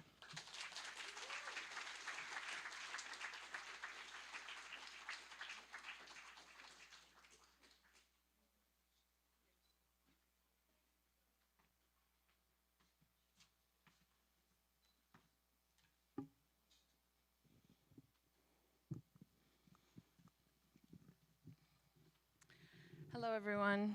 Can you hear me okay? Kind of tall. I was trying to make this go up. It's okay. It's okay. It's okay. We're gonna do this. I wanted to invite everyone to take a breath as Corinna had led us in the beginning. So let's take a deep breath in together. And then let it out. Thank you. My name is Maysa Murad. I am the daughter of Palestinians. My grandmother sewed the thobe that I'm wearing, and she is the daughter of Izzat and Hamda. And I also want to bring my ancestors into today. I will be reading some testimonies from Gaza. Bear with me if I cry. I'm just gonna have a napkin ready. Closer. Okay, is this better? Oh, online people. Okay, we got you, online people. Okay. This is from O in Gaza. I mean, if you spend 100 years explaining to them what displacement is, how evacuation takes place, and how a piece of nylon, a bucket of water, a few pieces of wood, and a blanket can determine your life, they won't understand you or feel your feelings. They only see you as an image. I wrote this while I was very sad and my heart was burning when they announced the closure of land crossing, and my family is still stuck in Gaza, and I was not able to get them out to safety. There is an energy inside me that I really want to scream. We write and explain a lot, hoping that our voice and our call will reach all the free people of the world. We are the rightful owners. We were born and raised on this land, clinging to it and not giving up a single inch of it. 74 years since the Nakba of Palestine. The Gaza Strip is a war-torn area and an area of abject poverty, trapped in 365 kilometers. What remains are feelings of despair, frustration, and helplessness. The conditions in the Gaza Strip are worrying and unbearable and are getting worse every day, weakening their ability to withstand. The people of Gaza deserve to live. The siege must be lifted now. Every night the cries echo from the tents as small children groan on pillows of cold sand without blankets or food. These little ones go to sleep hungry, overcome by the cruelty of deprivation. Their eyes that once shone with hope are now extinguished by the weight of need. Their innocent faces are covered with features of pain far greater than their ages. How can a young heart bear the suffering? And how can a mother's pain be calmed when she sees her beloved child crying with hunger, and she has nothing to satisfy this hunger? The world has never been fair, but in Gaza, we created our own world. Nothing was given to us on a golden platter, but despite that, we lived life contentedly. And we reached what we wanted only through effort and hard work. We were real, content, and satisfied with the world. But everything was taken from us. Getting a drink of water or a piece of bread became a kind of luxury. Staying alive in Gaza became a luxury too. The people of Gaza have been killed every day for a year, and those who survive are killed for the last time. There is Gaza, and there is a whole world. No one in it is innocent of our killing. The injustice and the oppression that is happening in Gaza, there is no mind to believe this. No video, no pictures, no words can speak of the pain and the oppression of people whose entire lives have been oppressed, wronged, and stolen from. We need 1 billion tons of patience and a strength for what is happening in the world. Oh Lord, nothing is impossible for you, and there is no power or strength except with God. It is deadly to put your entire home in one bag and not know where the road is. These scenes are deadly and heartbreaking, genocide. Palestinians are facing the risk of deportation. Gaza is experiencing what the mind cannot comprehend. They were left to be slaughtered alone and in every way, and God is the avenger. We are a generation that grew up between the noise of wars and the silence of humanity. We fluctuate and get lost in the surprise of time. We are the generation that matured prematurely. We are afraid of hope. We are afraid of love. We are afraid of joy because we realize that behind every smile, there could be a disappointment of hidden pain. There is no security, no safety, and no stability. Gaza, you have exposed this world that is reeling in the illusions of civilization. You have torn off the mask of civilization that they claim.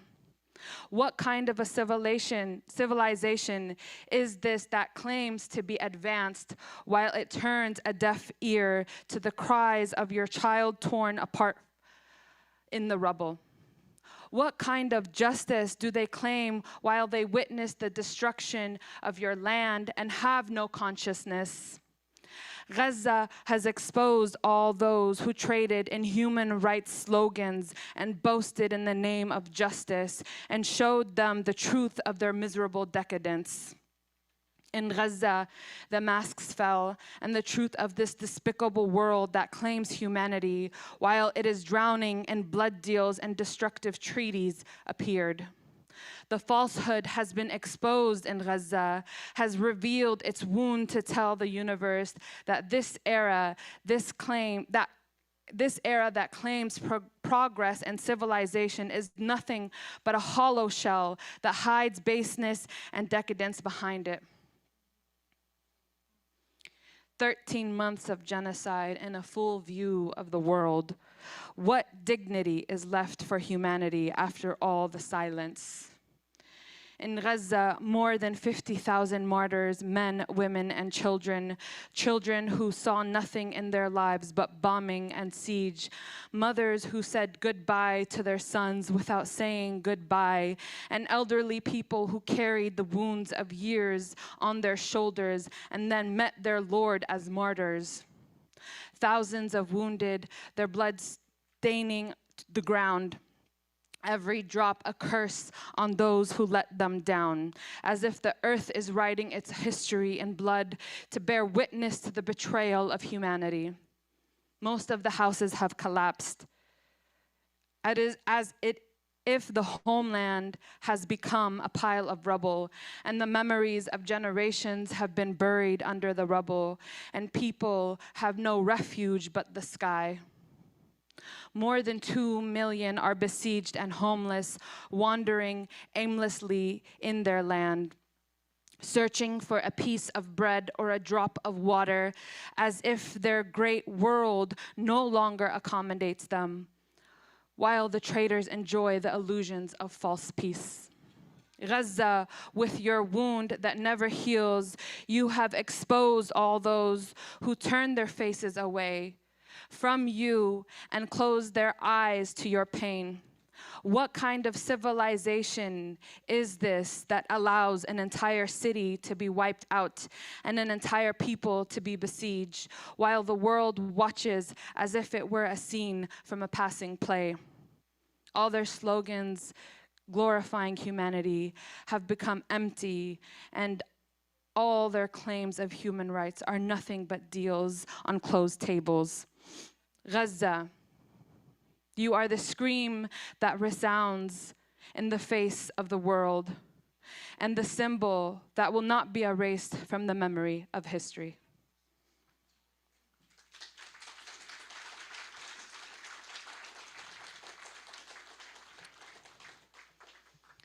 This next piece is also a testimony from somebody in Gaza. It is titled Famine, and the person that wrote this is Abdullah. In fact, when I was young, I used to hear from my father that the worst thing in the world was hunger. When the father saw that he was unable to provide food for his children. I didn't understand that because I was young. But today I understand that. And I was this father who could not provide food for his daughters. The worst feeling ever, the suffering of hunger, advanced over the suffering of bombing and fear. And it became more important. I confirmed that 2 days ago, the area in which I was very dangerous, and I had only had a choice of one of two things. There is no third option. Either go to a safe area, and there was no money to eat, or stay in the dangerous place and buy some food with money, without thinking. I chose the second option, which is eating, and I preferred to eating over safety. So what is the benefit of safety and your children hungry? No one can expect the extermination of our explosion in the face of the world if this injustice continues. In the end, all these real stories summarize the suffering we suffered, and I can summarize that. The ways to die are different, but death is one. And the ways in which we die are diverse: bombing, extreme sadness, and hunger.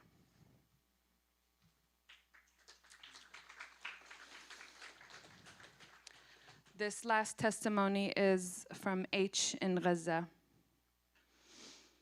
I really want to talk to the world so that my voice reaches the world and I show them the truth and how much suffering I live because I was injured in the Israeli bombing in Gaza in 2014.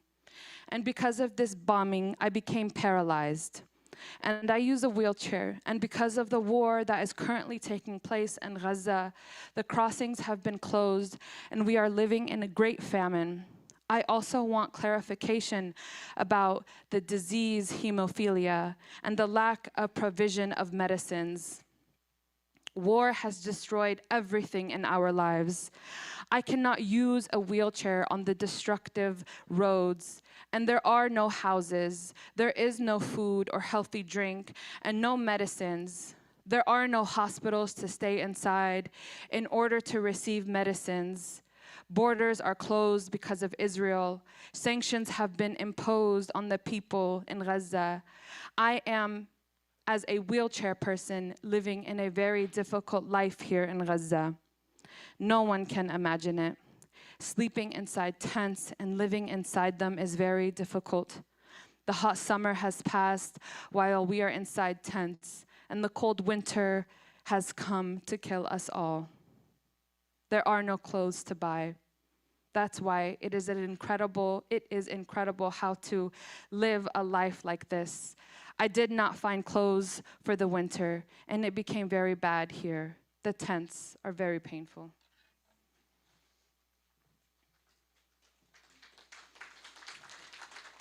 Thank you.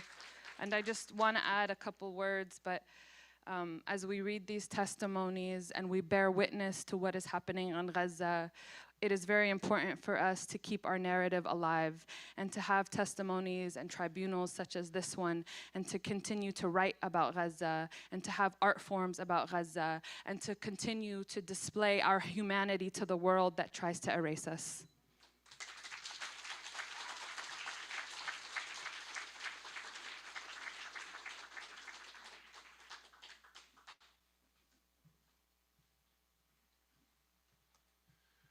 As we continue, I'd like to acknowledge our two MCs for the day. Jennifer, we lovingly call her JMO, and Rosita. So just thank you. This is difficult labor, and I think everyone appreciates the love and commitment and rage that you're showing today. Thank you. Again, my name's Dylan Rodriguez. I work as a faculty member at UC Riverside. I think more importantly, I come to you as somebody who was privileged to be part of the founding organizing collective of critical resistance beyond the prison industrial complex in the late 90s. And I also come to you, of course, as part of the UC system-wide faculty and staff for justice in Palestine and the founding collective for Cops Off Campus, a UC and planetary Cops Off Campus. So it's in continuity with those collective commitments, those anti-colonial, liberationist, and abolitionist commitments, that I'm humbly serving as the reader of a testimonial from a detainee in Gaza whose name we will hold in confidence. Part 1, the detention. My family and I spent the first 4.5 months of the war under constant threat of tanks and missiles that rained shrapnel down on us day and night and destroyed entire apartment blocks. One harsh night in February, neighborhoods and homes around us were destroyed, and one of our apartments was burned while we were still in it. We turned a corner under the stairs into an area to hide in for the night, and we headed out from our house in the morning to find shelter after the situation calmed down a bit towards one of the nearby schools. Even though we are told schools are safe and protected shelters by the occupation army, it wasn't long before we were surrounded. Soldiers screamed at us to stay in place.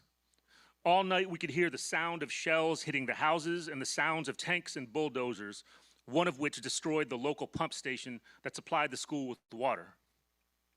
We felt afraid, fear because they were besieging us, and fear because of the lack of water.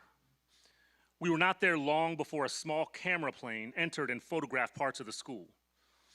After that, a tank stormed the school gate and demolished it, and the soldiers ordered us to evacuate yet again to another so-called safe zone.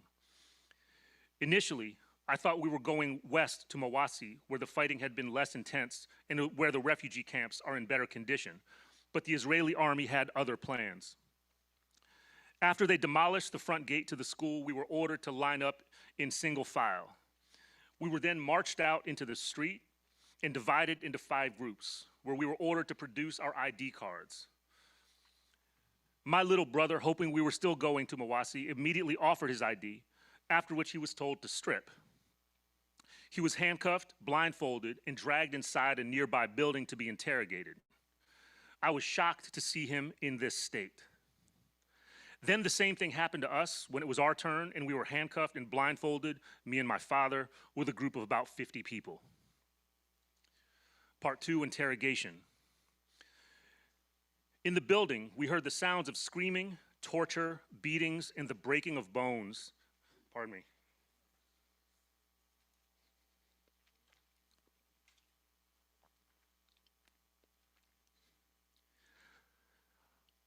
Of both elderly people and young people in the prime of their lives.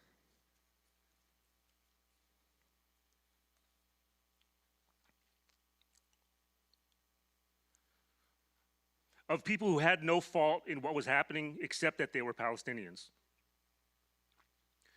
One of the elderly people was beaten, and when he asked the soldier to hurry up and treat him before he had a stroke and to bring him some water, the soldier poured poisoned water on him.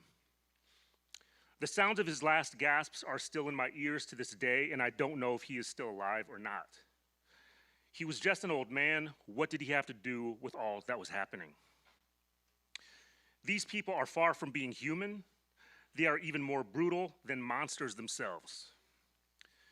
My main concern at that moment, was my brother and my father. How would I know what happened to them? I couldn't see them because of the blindfold on my eyes. I heard a murmur in pain. It was my brother's voice. "Is that you?" I asked. He replied, "Yes, they beat me severely, but I will be fine." I had no choice but to comfort him with my words and tell him that we would get out soon, as we had nothing to do with what was happening. I hoped that we would get out without a permanent disability or without only half a foot or an arm. Fortunately for me, they stopped calling the rest of the people up to be interrogated. Eventually, we were marched out of the building even further south. We were taken to what I now recognize as one of the high-rises of Khan Yunis, which is in the south of Gaza. We were marched up the stairs over debris and broken glass to the roof, where we would spend hours blindfolded, shivering in the cold, exhausted, deprived of food and water.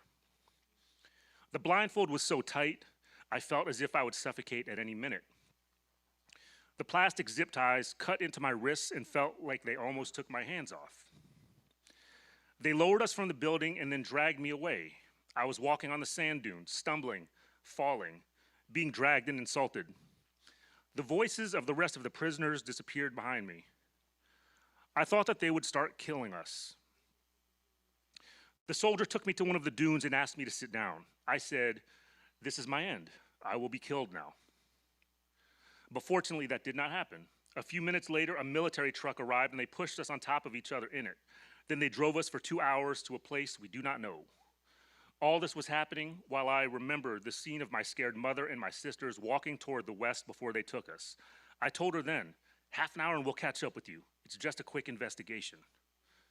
I did not know it would take this long. We arrived at a place where they ordered us to change our clothes, and I think now it was just in the open street. Then a bus came, and we got on it, and all the while we were still handcuffed, blindfolded, and barefoot. We sat down, and they asked us to lower our heads down. I was writhing in pain because of the position I was in. I had been suffering from neck pain for several years, and it got worse here. We were taken to a place that looked like a military site and dragged off one by one to a small cabin. They removed the blindfold for only a minute when I was interrogated by a female soldier, then was taken with several other men into a series of cages. I have learned now through leaked photos that I was staying in what looked like animal cages. This was the torture prison. Part 3, prison. Our hands and feet were shackled with iron chains, and a piece of plastic with a number on it was hung in each hand. They treat you like a number and not like a human being. We were asked to sleep quickly. Yes, we slept what was left of the night, handcuffed, blindfolded, exhausted, hungry, and thirsty. We slept on the ground without a cover in the bitter cold. We were not even able to relieve ourselves in the bathroom until the next day. To give you a small description of the prison and our situation, we were woken up every day at dawn, perhaps at about 4 or 5 o'clock. After about half an hour, we were asked to stand up so that our names could be called. We could not sit down until all the detainees were called, who could number about 120. Detainees in one cage. They would leave us standing for no reason for long hours. In the prison, there are only 1 or 2 bathrooms, plastic bathrooms, and you need to relieve yourself by asking for permission, and you have to wait according to the number given to you. For example, you might be number 90. I remember that from early morning until before noon, you were forbidden from entering the bathrooms. You couldn't stay in the bathroom for more than a minute. In the best case, you could stay 5 minutes, but more than that, and you would be punished. I will tell you that myself and a large number of detainees suffered from constipation because of this law, as we, as normal people, were unable to relieve ourselves. I remember that I was only able to relieve myself once during the 2 weeks I spent in detention. And I remember that there was one of the young men who spent 30 days without relieving himself because of constipation and because of an injury to his stomach that he acquired from torture. As for the doctors, many of us asked to be provided with a laxative, and they always postponed it intentionally. As for showering, it was only once a week, and it only lasted 4 minutes. The food provided to us was not enough to satisfy hunger, and it was very bad. We were given bread with a little canned tuna, and another meal was a small box of cheese with bread. These were the only meals during the entire period of detention, and some detainees now spend about 200 days or more on the same meals. They were often late in bringing food on purpose, and sometimes would prevent us from getting this food, starving us. I remember that some detainees were allergic to these meals, and they would not be given anything to eat but bread. Finally, part 4, torture. These criminals did not differentiate between the young and the elderly. I will mention to you some of the scenes that I remember. There were a large number of elderly people with us from 60 to 75, and even older than that. Many of them had chronic diseases, and some of them had been injured during captivity. One of them was sitting next to me, and he was suffering from nerve relaxation and an injury to his foot and hand. He could not stand when they asked us to do so. He was trying to tell them about his illness, but they were shouting at him. They shouted at him that they shouted at him, "You will stand even if you are paralyzed." He was holding on to me and the person next to him so that he would not fall. He fainted several times, and they had no choice but to wake him up and force him to stand up again. Among the detainees were a number of people with fractures who had platinum inserted into their hands or feet, and these were also forced to stand with us for long hours. The doctor rarely appeared, just for formalities and nothing more, and he did not help anyone at all. Painkillers were forbidden, and many types of medications. The most they did was change the bandages of the wounded sometimes. In general, the health condition of the prisoners was dire, between injuries that were not attended to or chronic diseases, and even skin diseases that spread among them. Thank you all for bearing with me.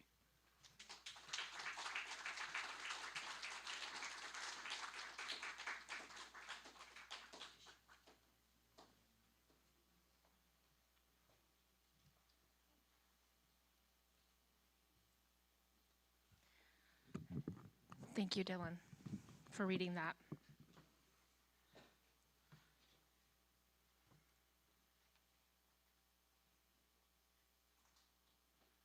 Assalamu alaikum. The following testimony is from my cousin Khamis, who is displaced in the Gaza Strip.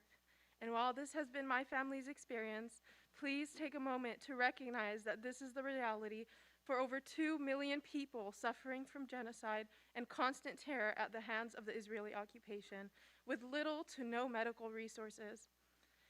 And had Khamis's injury happened now, 402 days into the genocide and destruction of Gaza and her people, he most likely would not have survived. In Khamis's own words, he addresses you all today. Prior to this genocide, me and my family lived in northern Gaza. The night we were displaced, the surrounding houses were being targeted so intensely that it shattered the windows and blew the hinges off the doors. Covered in glass and debris, we fled our home at 10 p.m. Under the cover of night, as heavy bombing, destruction, and terror surrounded us, we went to the nearest hospital, Al-Quds Hospital, run by the Palestinian Red Crescent. We spent a terrorizing night there. The hospital was overcrowded with displaced civilians, fear written on their faces. Hundreds of people crowded the hospital's corridors and courtyards, looking for a bit of comfort, unable to find any. After midnight, the doctors told us the IOF threatened to bomb the hospital, and we had to evacuate by morning. Everyone looked at their relatives and friends with eyes full of fear, asking, "Where do we go?" But no one had an answer. By morning, my family and I had fled to the southern part of the Gaza Strip, as the Israeli regime had claimed it was a safe zone. We went to Nusayrat, where we didn't know anyone, but we found a kind man who was helping displaced families. We stayed in his building for 17 days without sufficient water, food, and no basic necessities. After being without water for 5 days, nearly dying of thirst and hunger, the water finally arrived. It was a grueling and exhausting day filling the water tanks in the unbearable heat. My friends and I, exhausted from the heat, sat down to rest. Some of us passed out from sheer exhaustion, and then suddenly, the airstrikes came. The ground shook so violently, and we didn't understand what was happening because we were in the designated safe zone. The building shook so much that it sank 9 meters into the earth. Those of us who had fallen asleep, my friends that were beside me, died, buried alive while uttering their shahada.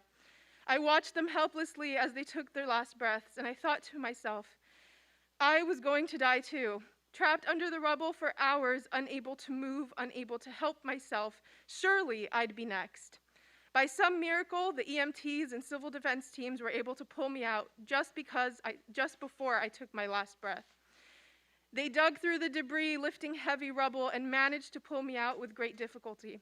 I was taken to Al-Aqsa Martyrs Hospital. But there were not enough resources for treatment. There were no imaging devices or medical tools to assess my broken body. There were so many wounded people that many of us were lying on the floor screaming in pain, but the doctors could do nothing to help us. I lay on the ground, bleeding, unable to move even my toes or feel my body. It was only when I was transferred to the European hospital in Khan Yunis that an international team of doctors took x-rays and discovered that my spine was broken and required surgery. I was devastated. Even here, there were not enough resources to alleviate my suffering. There were so many injured civilians, the operating room was in constant use. After unbearable pain and desperate cries for help, the doctors performed the spinal surgery. Beforehand, the doctors warned me that it would be risky, as there was little space between the break and my spinal cord. They told me that if something went wrong, the responsibility would fall entirely on me. I signed the consent form, placing my trust in God. What more did I have to lose? I underwent a 4-hour-long surgery. They inserted plates and screws into my spine. By the grace of God, the surgery was successful but not perfect. I still need a medical brace for my back and physical therapy, but neither is accessible due to the ongoing genocide. I suffer day and night in all weather from the pain caused by the plates in my back. The doctors informed me that this pain will now be a permanent part of my life. I am 26 years old. I am an innocent civilian who once studied law, dreaming of becoming a judge to make this unjust world a little bit more bearable. I graduated from university with ambitions, goals, and a passion for life. Now I sit with my family in a tent, unable to carry heavy items because of the damage to my spine. My sole focus is how we will survive this madness. We demand that all human rights organizations and international bodies look at my case and the tens of thousands of others with mercy and compassion. We are human beings. We deserve life. We are not human animals. For you, our experiences are simply a story. For 2 million of us, it is our daily reality. Take action now. Divest from Israel. Call for an arms embargo. Demand that aid be allowed in for the 2 million people forced to endure this genocide for over 400 days.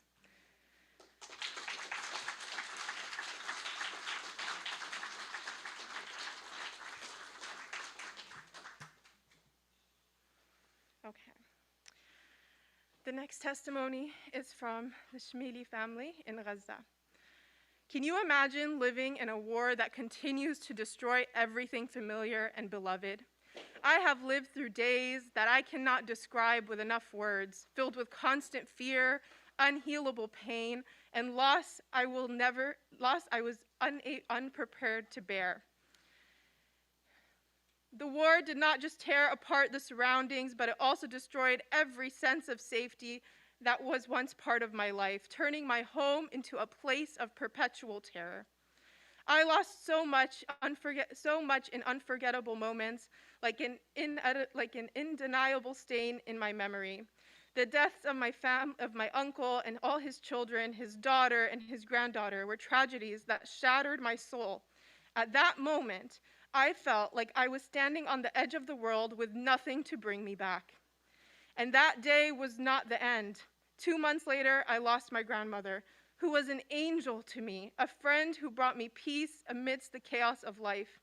I remember that night, the sounds of shells tearing through the stillness of darkness, smoke rising in every corner as we were trapped in an endless nightmare.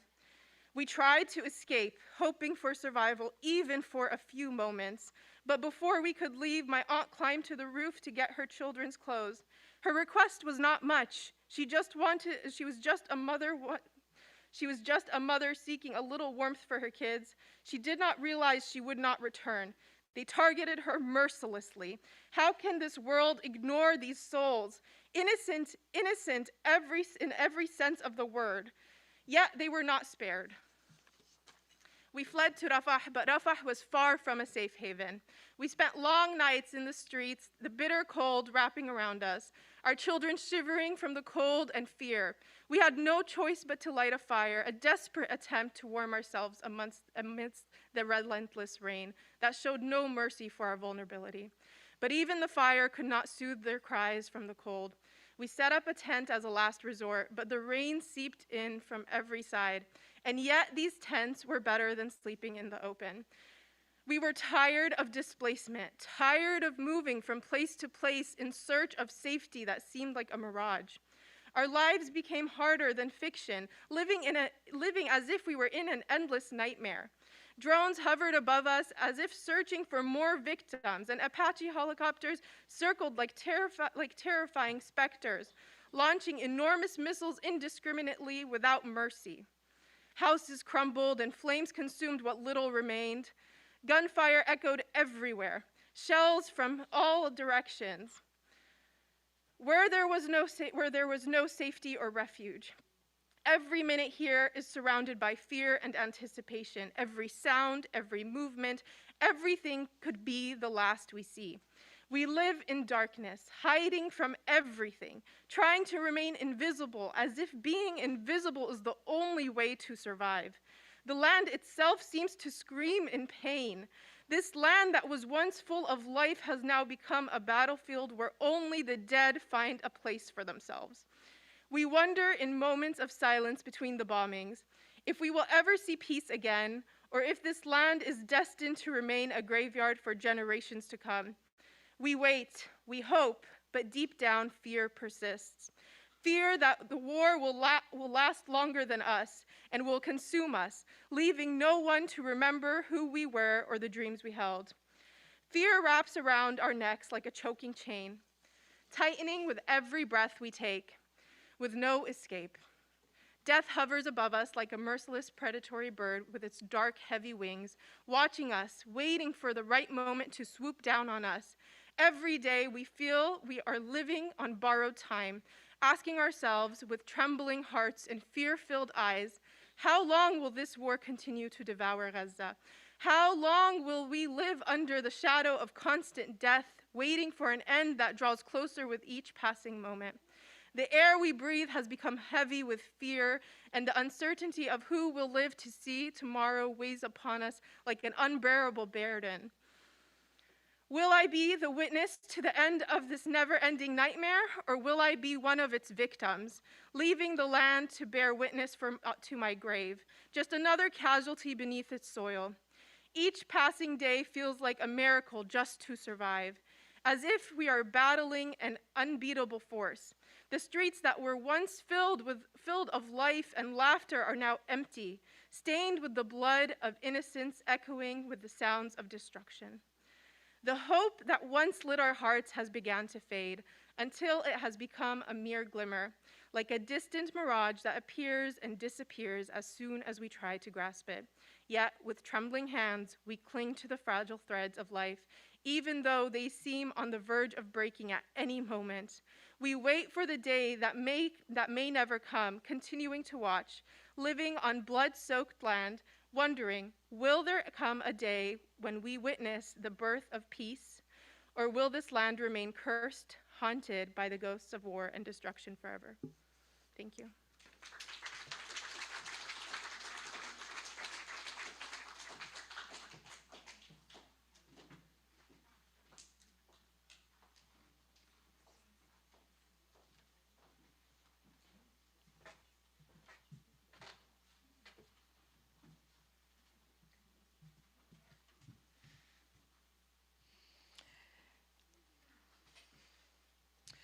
The author is Abdullah in Gaza, and it's called Extreme Sadness.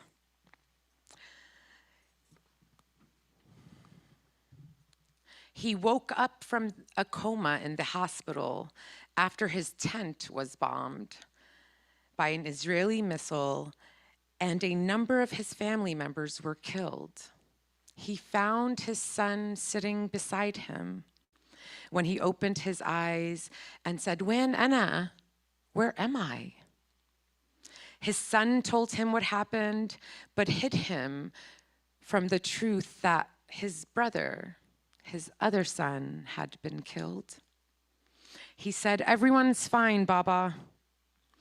The father muttered his thanks and praise to God without moving his head from the pillow. The man said to his son, "I feel such a heaviness and pain in my lower body." The son replied in a low voice, "You're fine, Baba, you're fine. We'll return to our tent tomorrow." The father looked at the ceiling of the room, and in a harsh moment of silence, as if he were skeptical about that, the son was afraid that his father would hear the heavy heartbeat in his chest. Then he said to his son, "Support me, my son. I feel like I need to use the bathroom." And the son, terrified and disturbed, said to him, "Wait a minute. Wait, I will call the nurse for you now. Father, please, just wait." Moments later, the nurse came in and said to him, "You are a man of faith, and this has become your fate. You cannot go to the bathroom now. You have lost both of your feet. This is God's decree. You must be patient." We dressed you in diapers, and you can relieve yourself that way. The father looked in shock at the nurse's mouth while not muttering a sound. He did not ask her any questions. He did not follow up with any words. He just looked at his son's face and then turned and stared at the ceiling. He closed both his eyes as the tears began to flow down his face. No one knew what was going through the man's mind, what brokenness, what humiliation he felt and would experience without his legs. With such a loss, all his vitals on the monitors showed normal. But suddenly, the man's heart stopped beating and his breath froze. His son shouted and called for the doctors, but it was too late. The depression and heartbreak were just as deadly as the tank shell that killed his family. Thank you.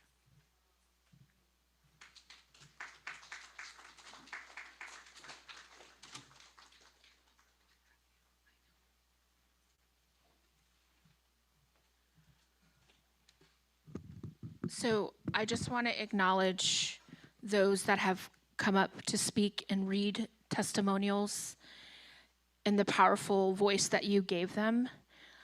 These are Palestinian voices that you are hearing. These are their words, these are their thoughts, these are their images, these are what they have gone through. And we must acknowledge that and understand that as hard as it is for us to hear them, we must continue fighting to liberate and to keep uplifting their voices and the reason why we're here, right? So I want to just take a few moments to take a few cleansing breaths. So just take a nice inhale and then slowly exhale. 1, 2, 3. Another collective inhale. And then exhale. 1, 2, and 3. Thank you.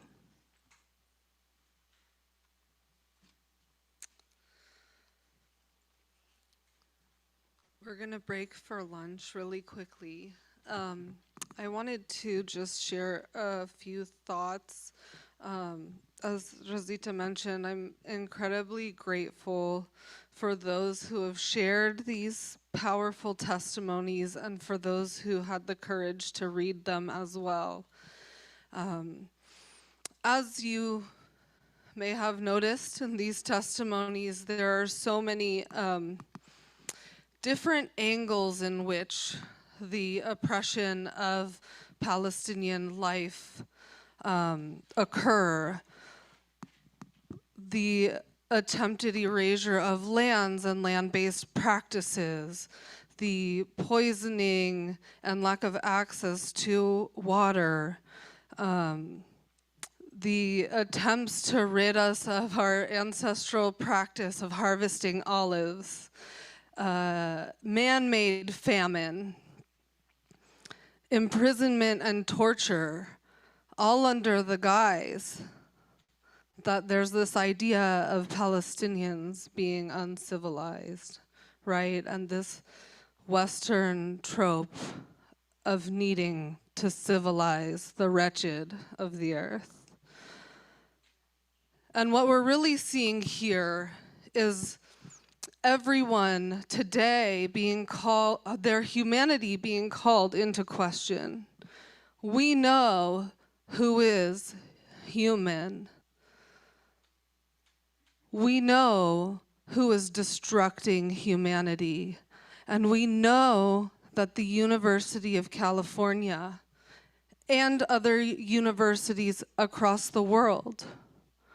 Under the guise of this false notion of diversity that was so graciously challenged by our elders, under the guise of environmental justice, of social justice, of pushing for freedom, is suppressing those very things, those very voices, and not only suppressing them, but developing the technologies in order to do so, in order to enable mass war on people around the world, and enabling the death and destruction, the genocide that is happening on the ground against our people right now in Palestine, in Lebanon, and we know that it is happening elsewhere as well.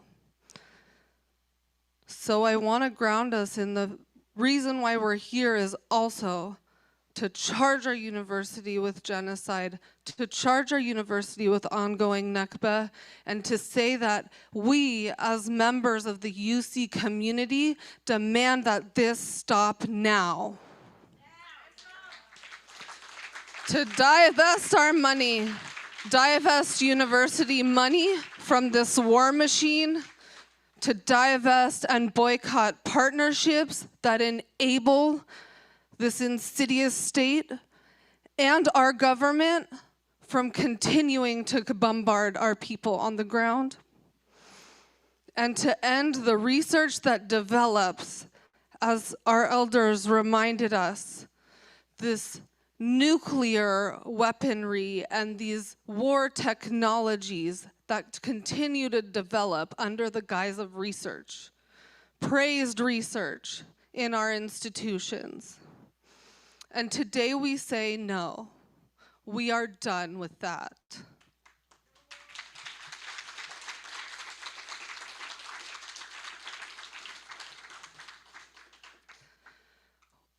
We are gonna break for lunch.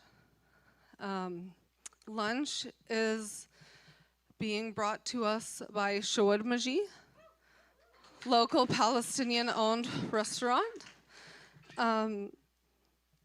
And we're going to break for half an hour for lunch.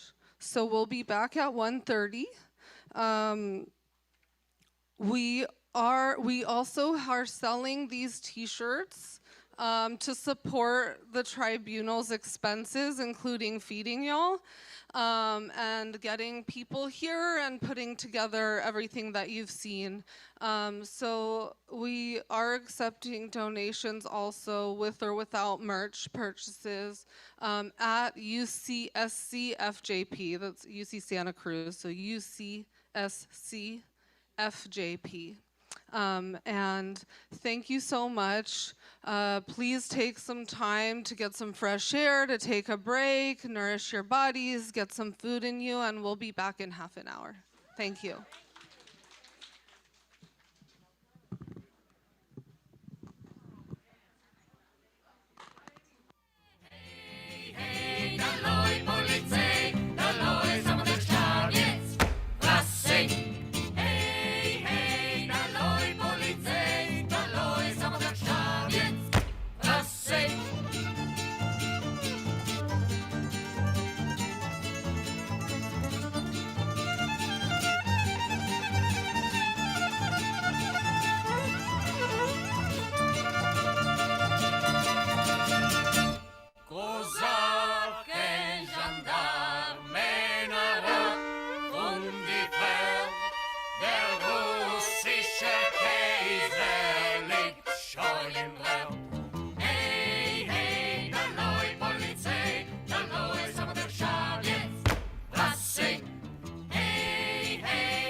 You were put here to protect us, but who protects us from you?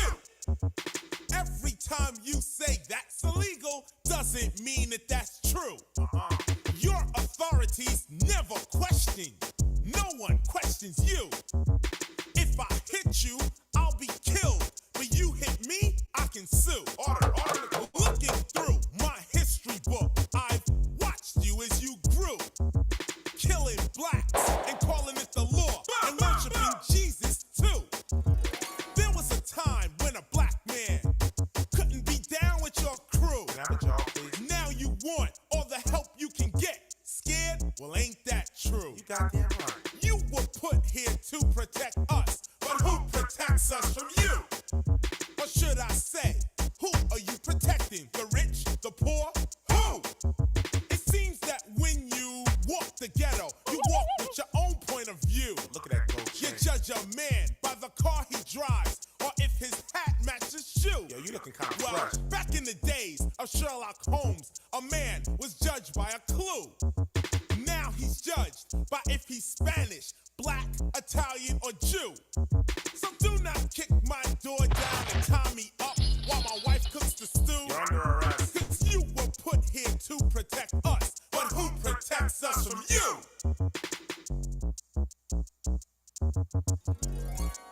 A public service announcement brought to you by the scientists of Boogie Down Productions. Fire! Come again.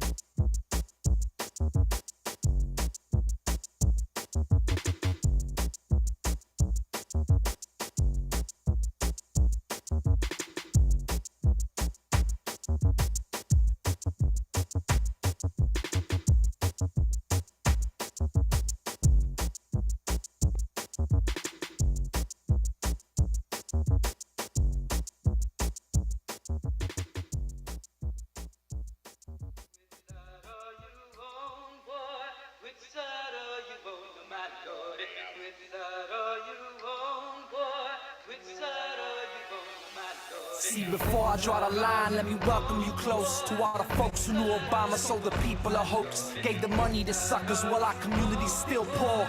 Withdrew the troops but started another war. Colonizing, terrorizing, creating the oil crisis so they can make a kill on no food and gas prices. Prisons is filling, they trying to lock up the future.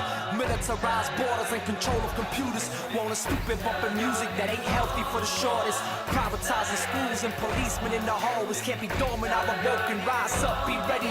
Brought the family with us and we hold the machetes. Riding the fence, too many people be riding the fence. Yeah, you say you ready for war, but are you convinced? I'm not convinced. If you're a rider, freedom fighter, crowd excited, then let's do this. We can make one big united, middle finger to the US. Give me the bravest and the truest, fuck the hippest and the coolest. We gon' spark this revolution and cross this off our to-do list. Put your foot down if you look down on this criminal system. Put your book down and get shook down like my niggas in prison. Don't be condemning and condoning their actions in one sentence. Make up your mind, choose your side. Is you a patriot or a menace to society? So riot or sit by quietly. But don't pull out your flag and try to say you gon' ride with me. You flip-flopping like hip-hop, I don't get locked in that trick box. Get got like Big and Pop, shit's got to stop. I am the people, not the pig, I repeat after Fred. So please blow my brains out if I ever forget. I'm with the independent thinkers, I'm down with the movers and the shakers and the ex-Henny drinkers, the non-smokers, the health advocates, the non-voters, the young bloods in the hood training like soldiers. I'm on the side of the tracks with the hood gardens, the little child that don't color inside the margins. I don't ride the fence, I cultivate my strength,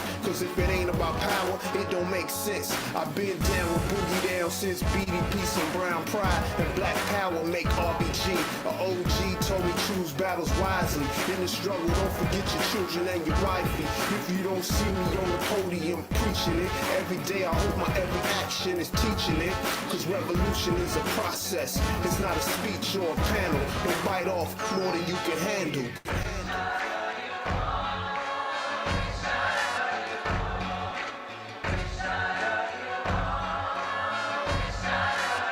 Shot City, Palestina, Venezuela, the South Bronx, baby. Yo, hey yo, I still rock hard like slingshots in Palestina. Con todos los estudiantes por educación gratuita. I'm with workers uprising and the right to unionize. We ain't crossed the border, so you better legalize. I'm with La Peña del Bronx. I'm still with Victor Toro, cause gentrification is polluting my borough. So bro, never, South Bronx forever. Decolonize the block, make your neighborhood better. I ain't down with the rich, wish I'm more Richie Perez. Don't talk to grand juries or cooperate with feds. I'm with students, doctors, janitors, teachers. We need living wages, but they don't believe us. Monida, Barretto, Spofford, Hunts Point, my hood.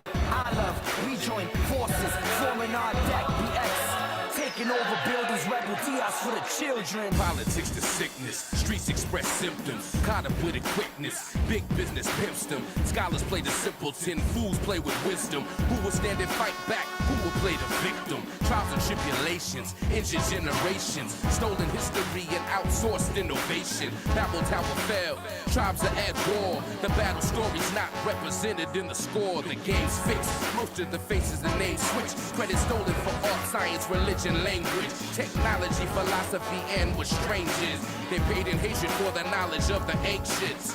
Power in words, actions, guns, swords. Aim Panthers, brown berets, young lords. Pick a side, one sickness, one cure, one love, one blood, one world, but one war.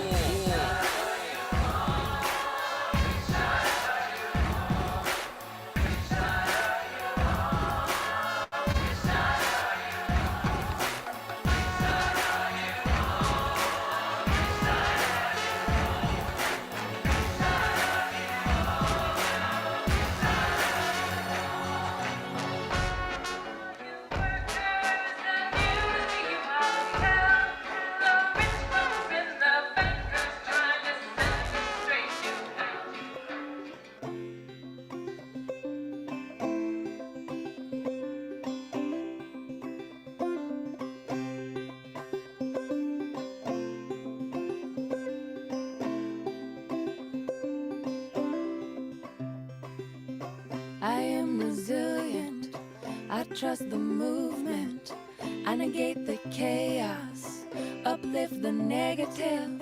I'll show up at the table again and again and again. I'll close my mouth and learn to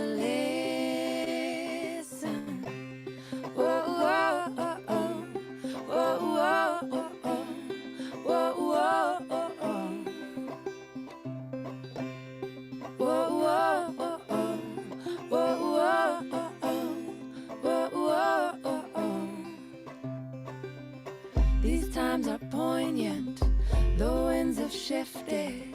It's all we can do to stay uplifted. Pipelines through backyards, wolves howling out fronts. Yeah, I got my crew, but truth is what I want. Realigned and on point, power to the peaceful, prayers to the waters, women at the center, all vessels open to receive. Let's see the system brought down to its knees. Whoa, whoa, oh, oh. Whoa, whoa, oh, oh. Whoa, whoa, oh, oh. Ooh, ooh, ooh. Whoa, whoa, oh, oh. Whoa, whoa, oh, oh. Whoa, whoa, oh, oh. Ooh, ooh, ooh. Ooh, ooh, ooh.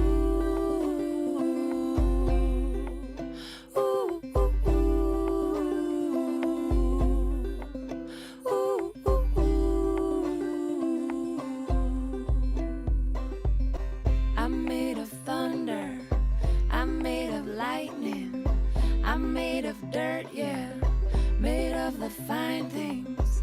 My father taught me that I'm a speck of dust and this world was made for me. So let's go and try our luck, say I've got my roots down, down, down, down, down, down, down, down, down deep. I've got my roots down, down, down, down, down, down, down, down, down, down, down deep. I've got my roots down, down, down deep. I've got my roots down, down, down deep. So what are we doing here? What has been done? What are you gonna do about it when the world comes undone? My voice feels tiny, and I'm sure so does yours.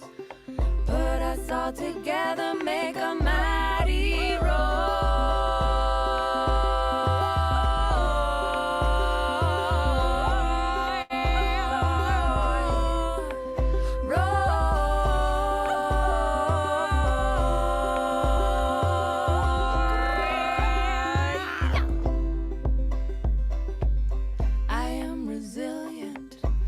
trust the movement.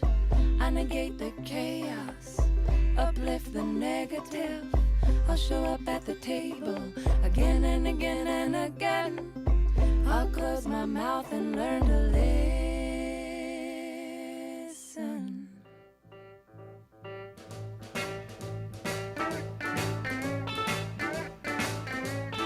Now we got a revolution, 'cause I see the face of things to come.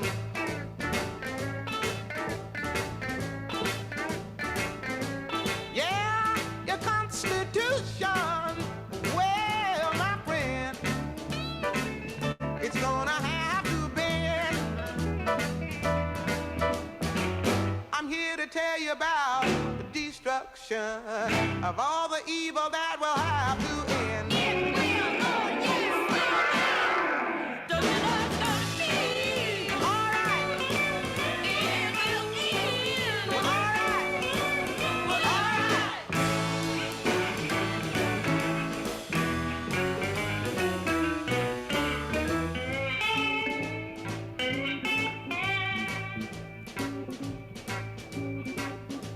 Some folks are gonna get the notion, I know. They'll say I'm preaching hate. But if I have to swim the ocean, well, I would, just to communicate. It's not as simple as talking jive, the daily struggle just to stay alive.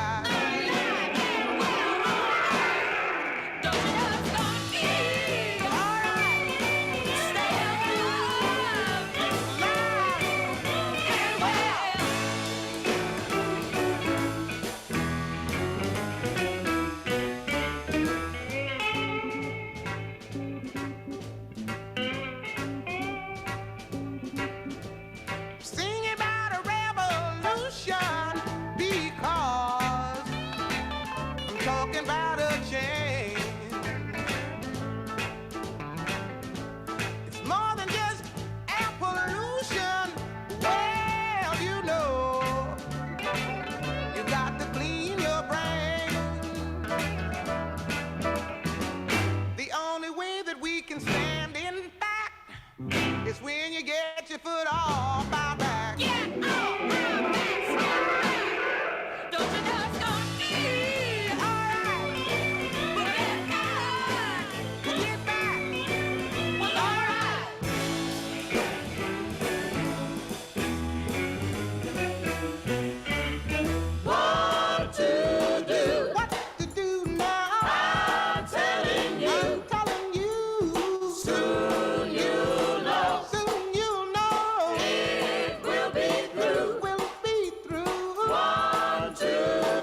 ظلم كل بيعاني منه. الأمريكان تظلم العرب، الصهاينة يظلموا العرب. تعرف ايش يا عربي؟ إذا بتظلم غيرك غيرنا بظلمنا. اي هاي الكلمات لكل إمياتنا وأخواتنا اللي تايهات بين عادات جهل وتقاليد تافهة. الكل شافة بس مين دافع؟ يعني هاي إلك وما تكوني مسجونة مهضومة من أحلامك محرومة. ارفعي راسك لفوق يا أختي، ارفعي راسك لفوق. بس لو واحد يطلع بكاء بلا صوت من ماسحة الدموع، قد ما عيونها تفتح مداها سياج الممنوع. قلتها ممنوع لي ممنوع لها، مسموح لي ممنوع لها والمسموح لها. فيش كلمة هيك بقاموسها توقفنا ع اجرينا اللي تدوس حقوقها. يوم ورا يوم تعيد نفس اليوم، الأولى بالأم والأخيرة بالنوم. هذا مني إلك يا امرأة يا أم البيت، مني أنا الرجل اللي بس يبني لك فيه حيط. لسجن الحريم الحيطان وما تتيسر، للرواية التاريخية اللي ما تتحضر. من وقت البنات، من وقت ختان الشهوة لوقت الرأي ولوقت ختان الشهوة. فريسة لما ضعيفة ايش تحكي لحالها بعذاب 9 أشهر واحنا بنطلع نبكي. ارجع للسيرة بصمات آدم عالجريمة وصابع الاتهام على حواء. غريبة غريب أكتر إنه احنا مانعين الحرية عن الأنثى والحرية نفسها أنثى. الكل يحس بس ولا واحد يطلع حس، الكل يحس بس ولا واحد يطلع حس، الكل يحس بس ولا واحد يطلع حس، ولا واحد يطلع حس ولا واحد يطلع حس. الكل يحس بس ولا واحد يطلع حس، الكل يحس بس ولا واحد يطلع حس، الكل يحس بس ولا واحد يطلع حس، ولا واحد يطلع حس، ولا واحد يطلع حس حس حس.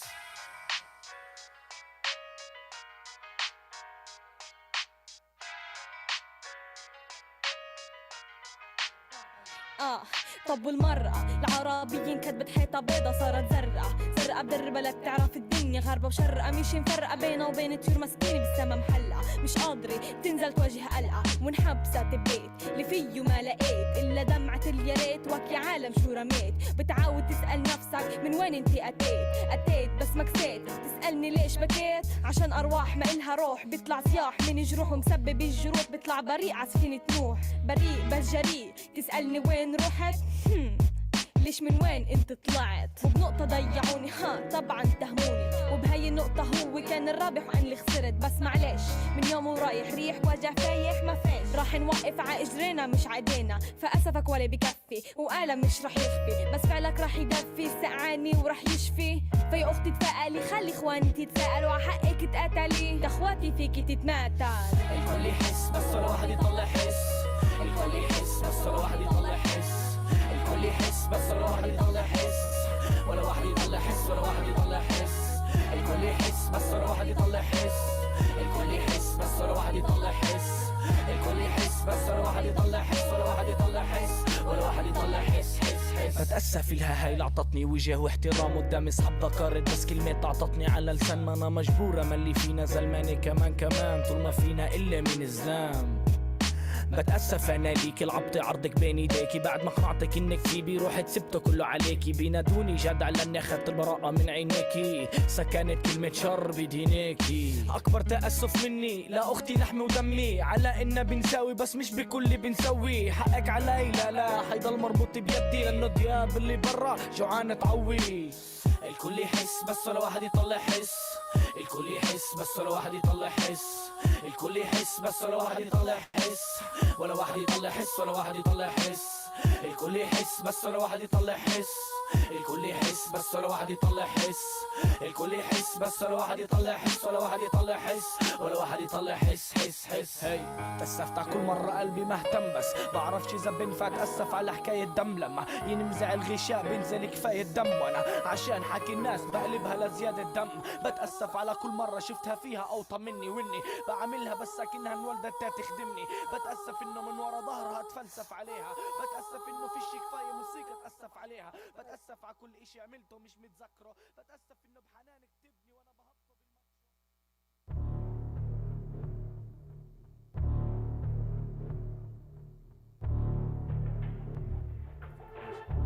اسمه أرض كنعان يا زميلي. هنا أرض كنعان. Regardless احنا فين. This is a message for all the Arabs in the world. In case you don't know it, you have to know it right now. ما اسمهاش تل أبيب.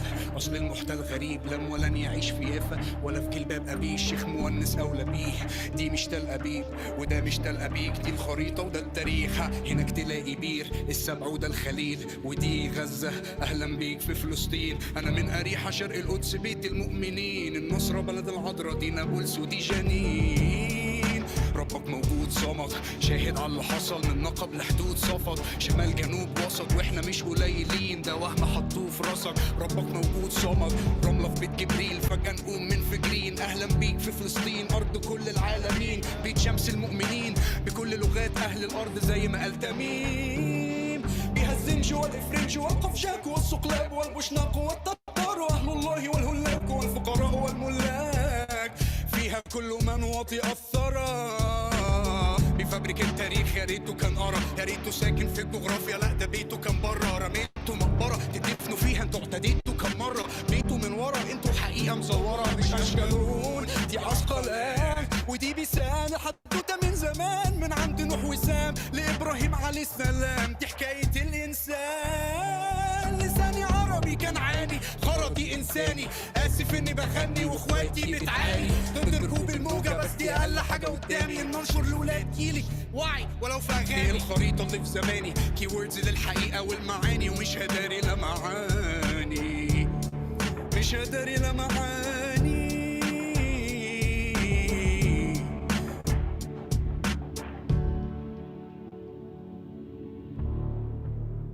يو بكلمك من مصر ام الدنيا بنت النيل، فانت فاهم انا ابقى مين، مش هتفرق انهي جيل.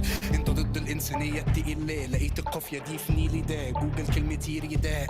وبرغم الدمار الورد يعيش الوقت يعيد، جوجل عب وهب مسيري وادوارد سعيد. في حاجه اسمها مقاومه وحاجه اسمها ارهاب، في فرق ما بين صهيوني غير يهودي ابن كتاب. الارض ارض الله اساسها الجيره والسلام، في كره وفي تناوى وفي غيرة وفي انتقام. الأرض أرض الله أساسها الجيرة والسلام.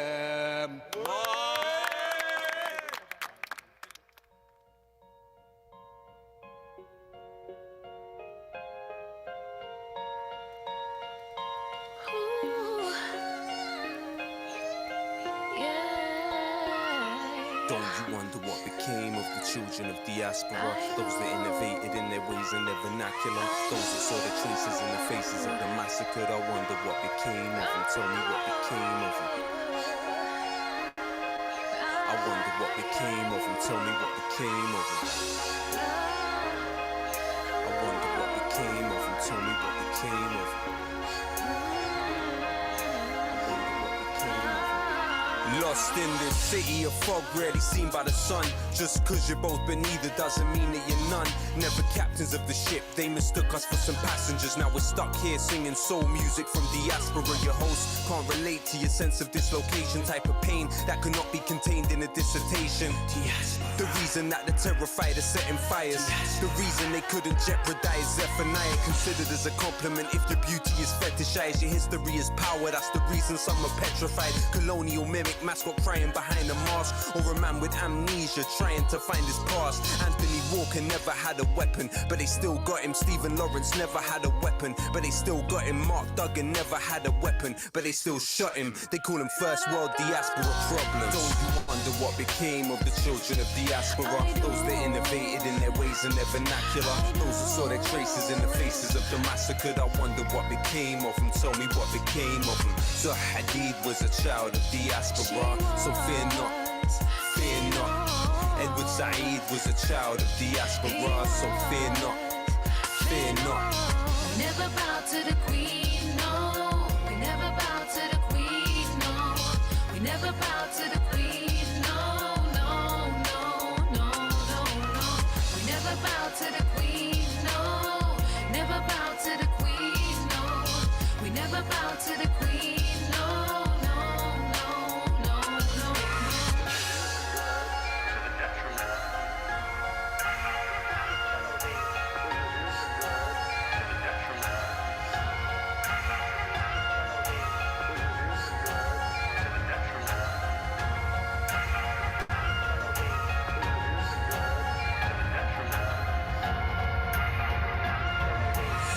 the middle passage, either sink or you swim. Bleach the pigment of skin and pray it's privilege trickling in. Are we missing a link? Diaspora's the reason MJ did to his nose what they did to the Sphinx, and why Marley made the most classic of art. The reason Gabby Douglas didn't put her hand on her heart. The reason Malcolm Little changed his name to X. The reason the president's melanin remains a threat. Ahmed made a clock, they arrested him, mangled his name. But the root of the word is to thank and to praise. Racism manifests in many cancerous ways. We must rally for change in these most tragic of days. Cause Emmett Till never had a weapon, but they still got him. Tamir Rice never had a weapon, but they still shot him. Alton Sterling never had a weapon, but they still shot him. They call him first world diaspora problems. Though you wonder what became of the children of diaspora, those that innovated in their ways and their vernacular, those who saw their traces in the faces of the massacred. I wonder what became of them. Tell me what became of them. Nina Simone was a child of diaspora, so fear not, fear not. Frantz Fanon was a child of diaspora, so fear not, fear not. There's no allegiance to the flag, no. There's no allegiance to the flag, no. There's no allegiance to the flag, no, no, no, no, no, no. There's no allegiance to the flag, no. There's no allegiance to the flag, no. There's no allegiance to the flag, no, no, no, no, no, no. We never bow to the queen, no. We never bow to the queen, no. We never bow to the queen, no, no, no, no, no, no. We never bow to the queen, no. Never bow to the queen, no. We never bow to the queen, no, no, no, no, no, no. We never bow to the queen, no. We never bow to the queen, no. We never bow to the queen, no. We never bow to the queen, Never bow, never bow to the queen, no. Never bow to the queen, no. Never bow to the queen, no. Never bow to the queen, no. Never bow, never bow to the queen, no. No, no. Never, never, never.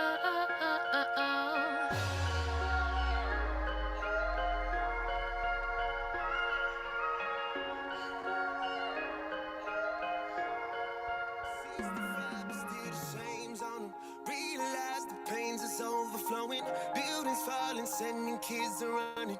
Pain is much, we all just never show it. Flex on and pray in the morning. When you got God, you don't ever need no one.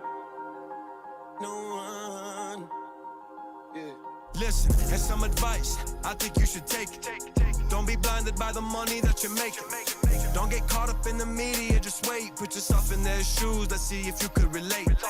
What's the ceasefire? I'm not celebrating. They keep going, they're not stopping the invasion. Look, they keep locking up the men, trying to stop us from retaliation. They got thousands of us in cages. Don't forget the number of lives they're still taking. And how about the number of times they keep saying it's our fault when we all saw what we're facing. History repeats itself, there's history in the making. Have you ever had to deal with the force of getting kicked out of your own home? Talk about it. Have you ever had to leave without a choice? Get your family together, tell the kids we gotta go. Ceasefire, ceasefire, I can celebrate a ceasefire, ceasefire. They keep telling me to be quiet, be quiet. I can celebrate a ceasefire, ceasefire. Want my people back home, keep down. So I'm throwing on my peace signs, peace signs. I'm praying like, please God, free Palestine one time, one time. Yeah, yo, 11 days of attacks, we saw the killings. Over 200 lives, many of them children. And we don't understand the pain that they had to deal with. I dedicate my life to Palestine on some real shit. On social media, we saw them bleed. We saw them blowing up their homes, all during Eid. A ceasefire don't mean shit, nigga, we keep going. I use my Instagram and all that to keep posting. Cause the war's not over till the people free. Until the world comes together, give them what they need. A free Palestine, free land, free the nation. They called a ceasefire, but they're still in occupation. Yeah. How can I celebrate a ceasefire? You don't even see the pain in these eyes. They want me to stay silent, I can't keep quiet. I can't keep quiet, no. Ceasefire, ceasefire. I can celebrate a ceasefire, ceasefire. They keep telling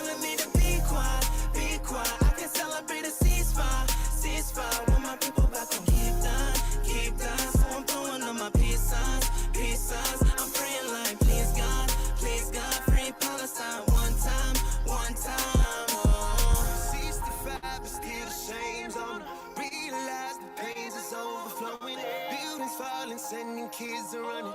Pain as much, we all just never show it. Flex on and pray in the morning. When you got God, you don't ever need no one. No one. No. This track is not an attack upon the American people.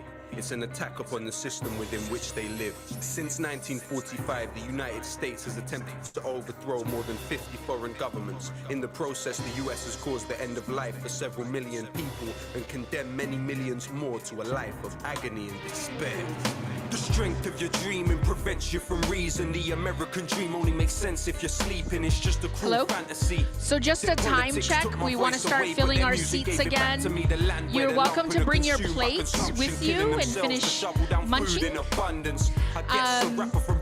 But we're going to start filling our seats, so we want to start probably in the next 3.5 minutes. Displaced slaves never given reparations. Take everything from Native Americans and wonder why I call it the racist experiment. Afraid of your melanin, the same as it's ever been. That ain't gonna change with the race of the president. I see imperialism under your skin tone. You could call it Christopher Columbus syndrome. Say, can you see by the dawn's early light what's so proudly there? And the twilight has gleaming with frost like thunder. Tossed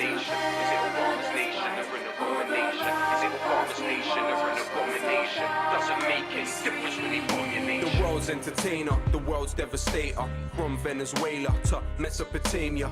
Your cameras lie cause they have to hide the savage crimes committed on leaders that happen to try and nationalize eating competitions while the world's been starving. Beat up communism with the help of Bin Laden.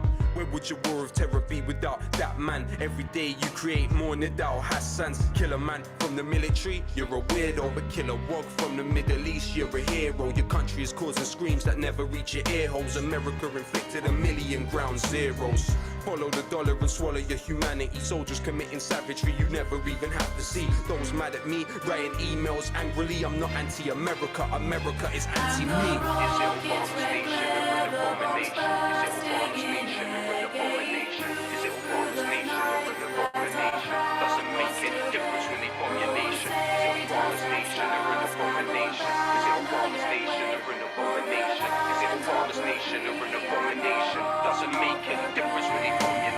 I don't care if him and Cheney are long lost relations. What matters more is the policies. I lost my patience. Stop debating, bringing race into the conversation. Occupation and cooperation equals profit making. It's over, people wake up from the dream now. Nobel Peace Prize, Jay-Z on speed dial. It's the substance within, not the color of your skin. Are you the puppeteer or the puppet on the string? So many believed it was instantly gonna change. There was still Dennis Ross, Brzezinski and Robert Gates. What happened to Chaz Freeman? What happened to Tristan Anderson? It's a machine that keeps that man breathing. I have the heart to say what all these other rappers aren't. Words like Iraq, Palestine, Afghanistan. The war's on and you morons were all wrong. I call Obama a bomber cause those are your bombs. Your bomb, your bomb, your bomb, your bomb, your bomb, your bomb.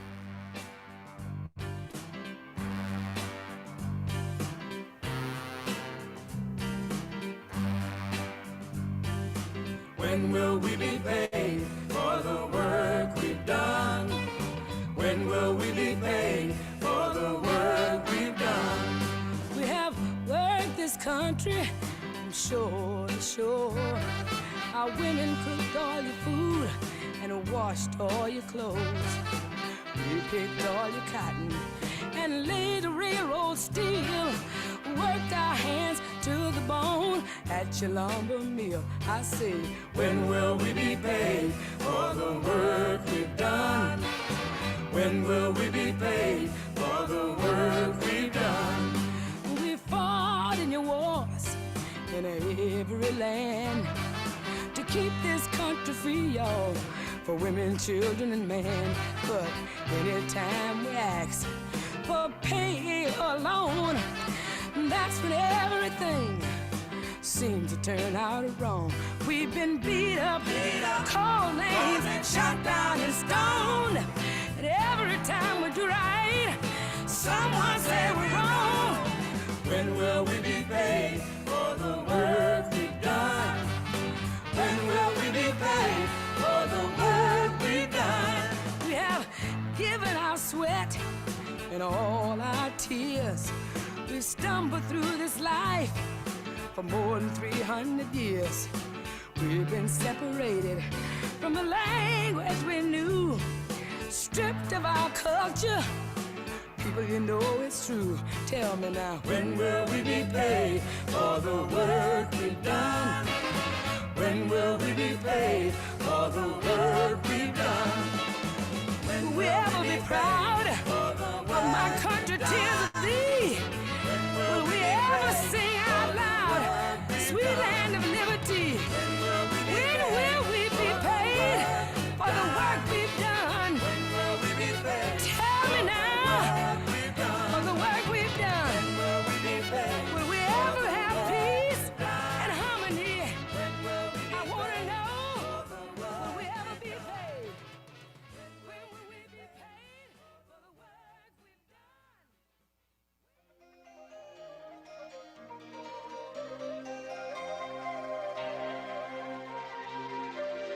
فيضان في شتاء ناس تتخفى في ثلوج وهواء نلغي طلعاتي بكيت منفعش جيب كم حبة دوين بدنا صحبة الفا يروح ما بعد الروح إيش أغلى تحت تروح بنكمل رحلة قد ما تعد ذنوب محسوب لك قد ما تهد بيوت راح طلع القلب نص الورشات في من صحوبي كوكب كبسات تزمل رمضان وعدوا للبيت لا تحسن جوك 4 حبات و7 بالزيف بوع بقوم وغاب والحباب لساني بيسلخ كانه يمي انا كلكو بالصوت تضربنا هش ولا صوت نعرج نحكي بس في وصول في فصول الشعب العربي تحول اول تاني عيش بتهبل قلبي حشر كله وتفزر الله وحده عارف شو بطحن طوحن قابض ضلك عالصومت خابط كسر الظابط فيضان في شتاء ناس تتخفى في ثلوج وهواء نلغي طلعاتي بكيت منفعش جيب كم حبة دوين بدنا صحبة الفا يروح ما بعد الروح إيش أغلى تحت تروح بنكمل رحلة قد ما تعد ذنوب محسوب لك قد ما تهد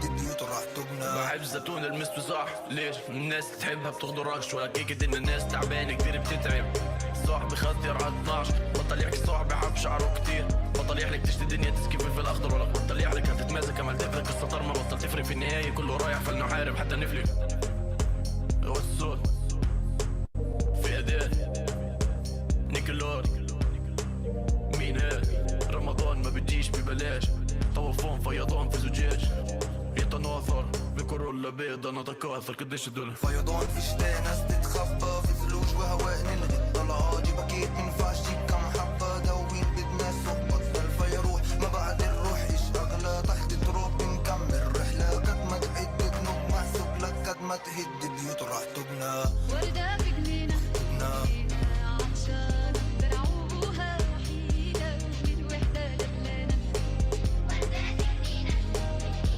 عطشانة برعوبها وحيدة من وحدة دبلانة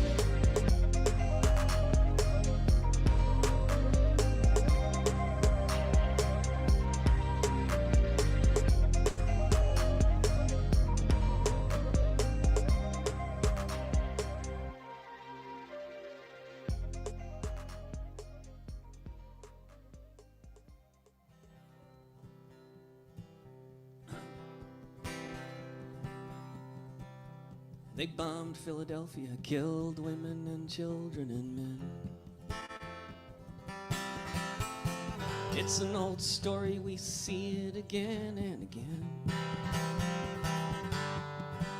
They shot into houses while people burned inside. So many have fought and so many good people have died. They murdered and put Move in prison. Now they're bringing more forces to bear. Are we gonna let them strap Mumia to the electric chair? Or will we pray for the dead and fight like hell for the living? Stand up on our feet or die in slavery. Is there somebody here whose life is not worth giving? Who's it gonna be if it isn't you and me? They killed Crazy Horse, drove his people onto the reserve. Killed children and buffalo, some lower power to serve. The people starved and they died behind the impassable walls. In teepees and churches, even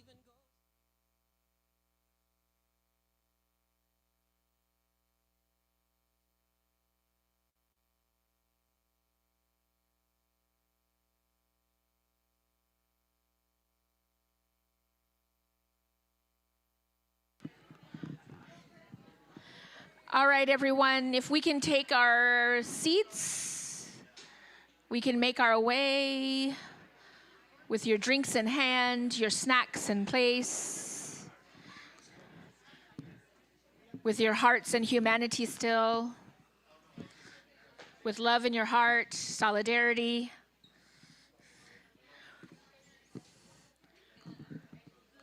The thought of a free Palestine.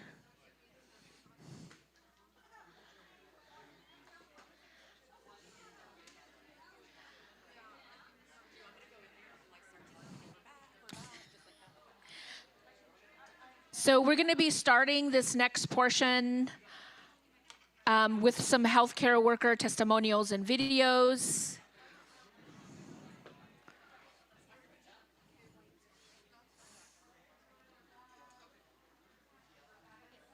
No, you're good. And then as we take a seat, I want you all just to take a collective breath again, making sure that your feet are planted on the ground as roots of trees. You can feel the water soak in the roots and go up your body, out to your fingers, grounding you in the moment.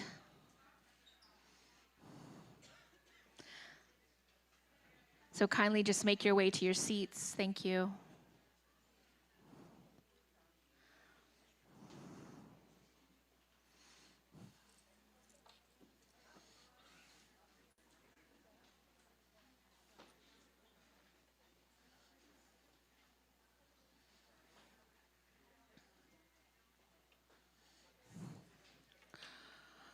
So as we come back, we're going to be watching a few videos. One of the videos that we're going to be watching is from Dr. Feroz Sidwa, who visited Gaza about in March. He was part of a delegation of doctors and nurses that went to Gaza and were able to provide testimonial, but also were able to see what was really actually going on the ground, what was happening in the hospitals, what were happening with the Palestinians, what was happening with the destruction of healthcare. He was instrumental in writing a letter to the Biden administration, which was ignored. He followed up with another letter in October, which was ignored. All to say that the administration's Biden and the UC system knows what's going on. But we have to continue educating and telling people what is going on from the voices and from the mouths of the Palestinian people themselves, but also the healthcare workers who are pivotal at this time as they're seeing their colleagues being murdered in the thousands for keeping their oath, for treating their community, for just doing their job of caring for one another in an ethical and moral way. They are the targets, as well as the Palestinian people.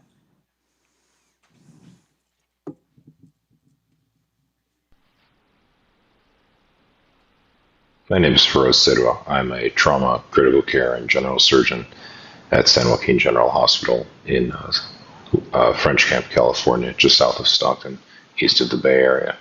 I served in the Gaza Strip with the World Health Organization and the Palestinian American Medical Association from March 25th to April 8th of 2024 in my capacity as a trauma and general surgeon.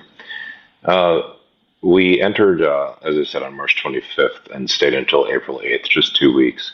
But in that time, what we saw was pretty remarkable. I was at European Hospital, which was certainly the best resourced city block in all of the Gaza Strip at the time, and it was an absolute disaster. No, it wasn't even recognizable as a hospital. The first thing we noticed was that there were 10 to 15,000 people sheltering on the grounds of the hospital itself, shielding themselves from the attack as much as they could. That extended into the hospital itself. There were actually people lining the corridors of the hospital, staying with their families in improvised tents hung from the false ceiling. They made moving around the hospital obviously extremely difficult, if not impossible. And the hospital was about a 220-bed facility, but it had 1,000 to 1,500 people admitted to it while we were there, just because of the overwhelming need for trauma care, and because of the destruction of Shifa Hospital, which was completed when I was there on March 29th and 30th. The hospital itself was really not functional. It wouldn't be accurate to say that it was even partially functional. We were able to do some basic operations, but sterility was just an impossibility. Even basic cleanliness was an impossibility. We had no soap. Betadine was what we washed our hands with, which is known to be ineffective. And it was really quite impossible to talk about surgical success or medical success under such conditions. Everybody we encountered was malnourished. I do mean literally everybody.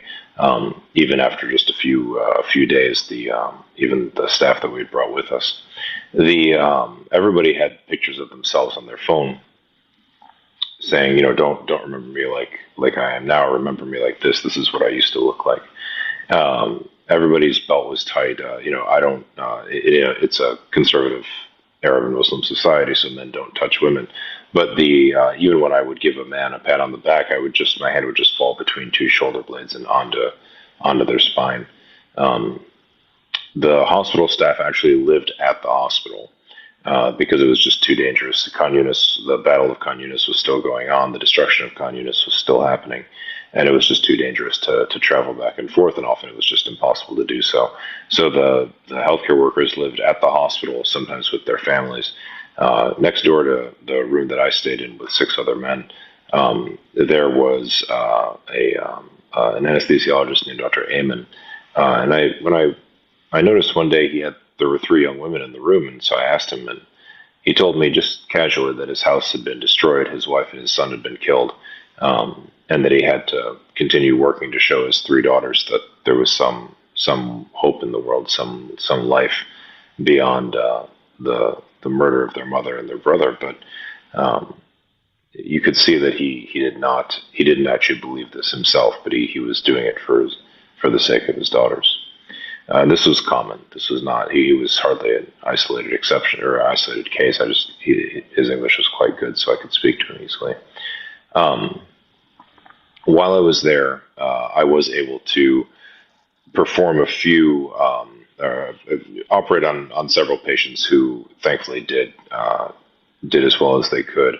But their stories are interesting. The first person I took to the operating room in Gaza was a 26-year-old woman named Isra.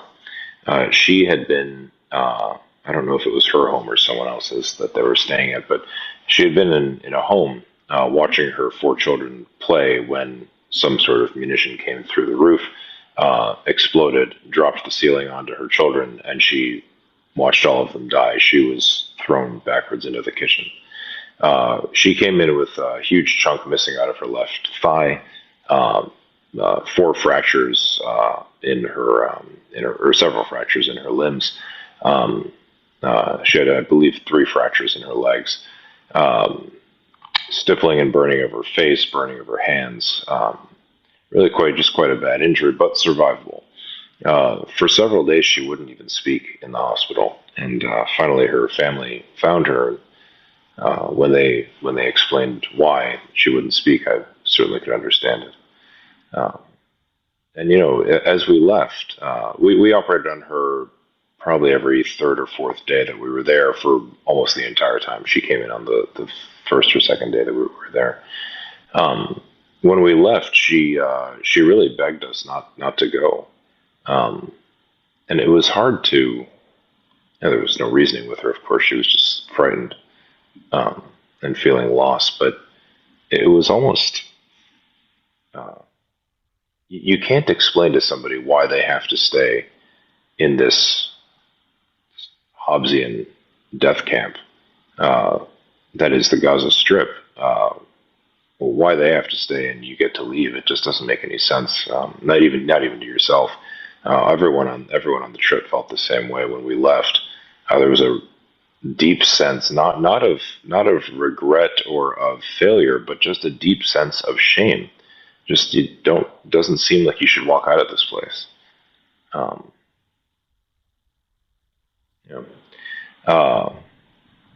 Another patient that I took care of was a young girl, 9-year-old girl named Juri. Her story is also interesting. Her family had been forced to evacuate from Khan Yunis to Rafah in the south of Gaza. So they did. They went to to Juri's grandparents' house. Her mother and father left her and her siblings there. And then mother and father went out to look for food, water, everything their children needed to survive. They came back to the home destroyed. Neighbors told them their children were all at the hospital. And so Juri ended up at European Hospital. Her three siblings, I believe, ended up at another hospital on the western side of Khan Yunis. And when we found Juri, she actually was just wheeled into the preoperative area. Still, we don't know why. Just kind of randomly, she just showed up. She was altered mentally. She was clearly in septic shock. Her heart rate was elevated. Blood pressure was low, and we could see that she was injured, but she was impossible to talk to. She would just scream and cry anytime anybody got near her, and all she wanted was her dad. So we anesthetized her, figuring we need to figure out what's wrong with this girl. When we turned her onto her side to examine the wounds that she had, both of her buttocks were flayed open so deeply on the left side that the lowest bones in her pelvis posteriorly were exposed. Her left leg was missing about 2 inches of the femur, several inches of the sciatic nerve. A lot of the quadriceps and hamstring muscles were gone. I don't really understand how her legs stayed attached to her, to be honest. So we debrided away several pounds of dead tissue from this child, who was not a large person to begin with. And over the course of the next several days, I think about 10 days, me, Mark Perlmutter, Victoria Rose, who's a British plastic surgeon, and several other surgeons. Omar Afana, he's from Ohio. He came on our trip with us. And then there was two British orthopedic surgeons whose names I can't remember now. We all worked on her for probably about 30 hours total over the course of 10 days. And we were able to stabilize her. We couldn't actually reconstruct the massive damage that had been done to her body, but we were able to stop her from dying of sepsis like she was when we met her. And that was a success, and she's actually been medically evacuated to Egypt. I received a video message from her mother through an NGO, and it was very satisfying to see her alive. I didn't recognize her at all. She's gained weight. She has hair again. She looks like a normal child. She smiles.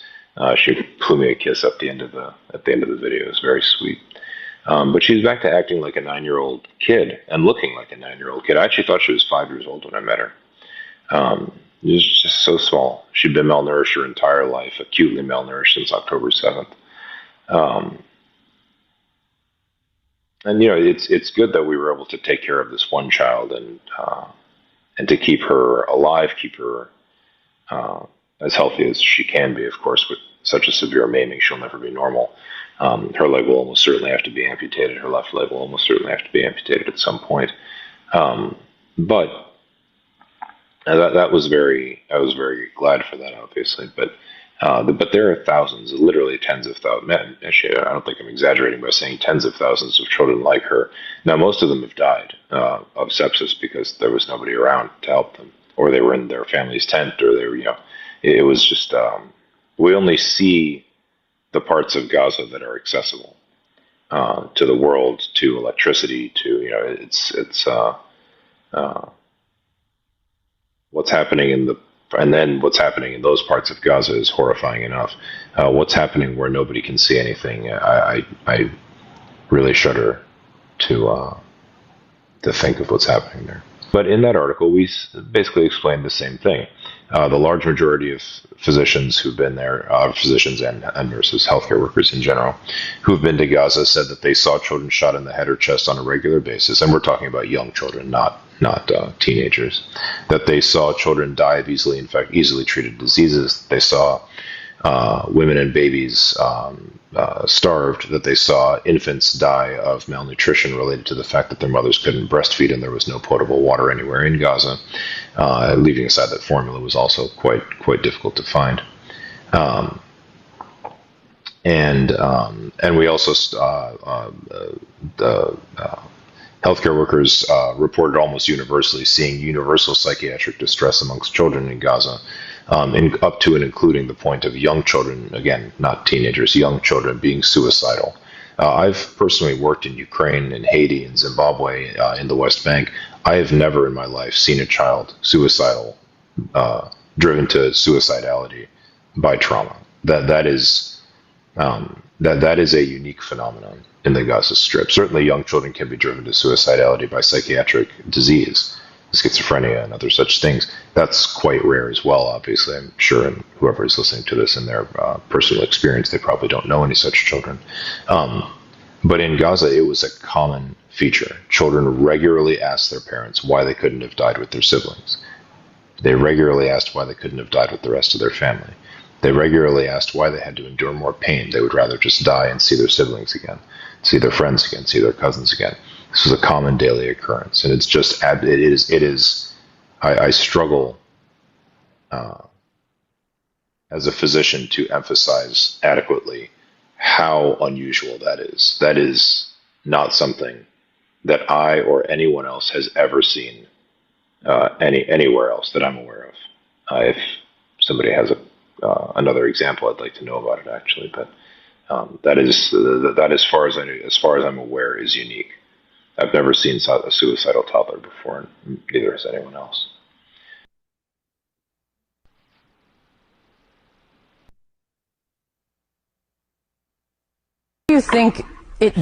What do you think is going to happen with this humanitarian crisis, with the additional factor of Gaza is about to enter the winter, which often brings heavy rain to the region?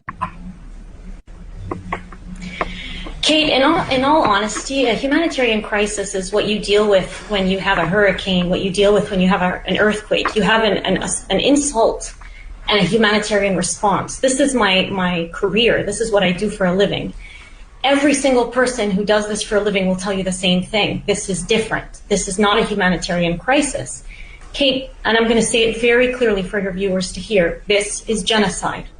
When 70% of the population that are killed are women and children, when the population is starved of food, of water, of medicine, when you have attacks, repeated attacks on all the hospitals, the clinics, the aid distribution sites, the humanitarian aid agencies that try to help.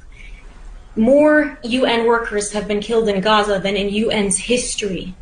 When you have over 900 families that have been exterminated, that have been taken off of the civil registry, killed.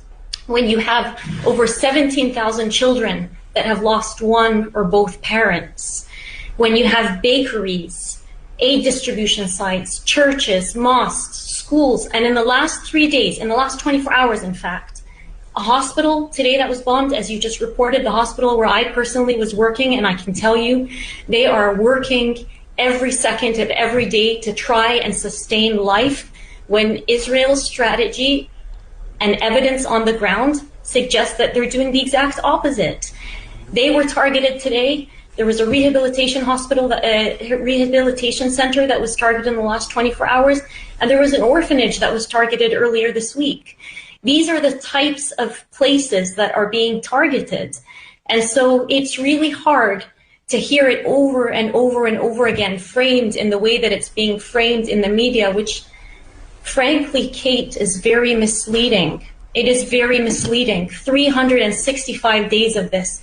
Death tolls that are so far outdated, we have no idea how many people are killed, but I am genuinely afraid about what we're going to find out when the dust settles. History books will be written on this, and countries will have to reckon, media agencies will have to reckon with their major role in the genocide of an entire population and in the destruction of humanitarian law.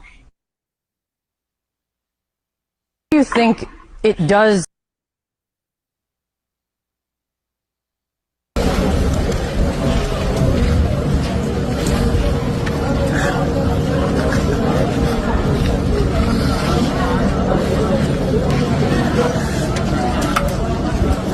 السلام عليكم ورحمة الله.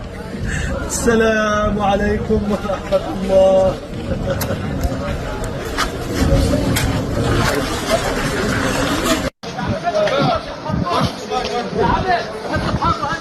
الله يرحمه. دكتور الله يرحمه دكتور. الله يرحمه دكتور. رجع من اسفل شنه. هاي بالساحة. رجع ورا.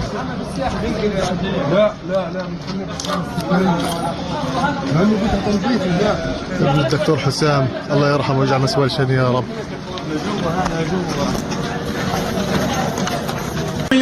يعني احنا ساعات وقليلة ستوصلنا عن موت هؤلاء الناس. إلى متى؟ بدل أن نقوم باستقبال مساعدات نستقبل دبابات تقوم بقصف المبنى. أين هذا؟ في أي قانون في العالم يتم استهداف مبنى بشكل مباشر؟ الآن قصف مباشر كان على مبنى المستشفى. كمان عدوان شيء كانت يا أخي العزيز لا نعلم ما هي حقوق الإنسان وحقوق المياه. بكفي هيك، بكفي احنا كل شوية بنكون قاعدين بيتحولوا لشهداء. وهي الآن يقوموا بإحراق. لا نستطيع. آخر اتصال كان بيننا وبين المنسقين إنه يعني خلال ساعات يعني الآن موجودين نحن الحواجز القريبة منكم وسيتم إدخال مساعدات إلى مستشفى كمال عدوان، وكنا في انتظار هذه المساعدات. بدل أن نستقبل مساعدات استقبلنا دبابات تقوم بقصف مباشر لكل الأقسام المستشفى. الآن في بعض البيوت الآن يتم حرقها. ماذا يريدون منا يا أخي؟ احنا بنقدم رسالة إنسانية، المفروض أن يكون هناك يعني محفوظة بالقوانين الإنسانية.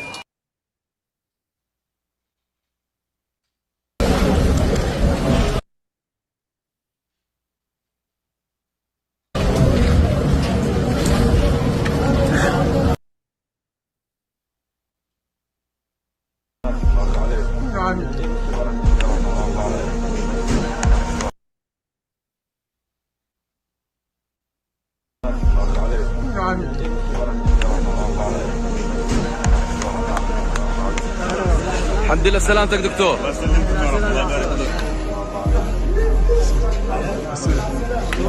ما يمر به الأسرى الآن لم يمر في تاريخ الحركة الأسيرة منذ نكبة من 48. معاناة شديدة. الأسرى يتعرضوا إلى إهانة جسدية وإهانة نفسية يوميا. هناك من الأسرى من استشهد وهو يعني في أقبية التحقيق. هناك من الطواقم الطبية من استشهدت. الخدمة الطبية لا تقدم لأي مريض في داخل السجون، بالعكس بل الطواقم الطبية تعتدي على الأسرى، وهذا مخالف لكل المواثيق الدولية والإنسانية. أي مريض أسير يطلب حبة دواء وحتى لو كانت أبسط شيء لا يتم إعطاء له. جميع الأسرى تم نقص وزنهم أقل شيء 25 كيلو. كلهم يتعدي يعني الأمراض يعني انتهكت أجسادهم. كلهم جميعا يعانوا.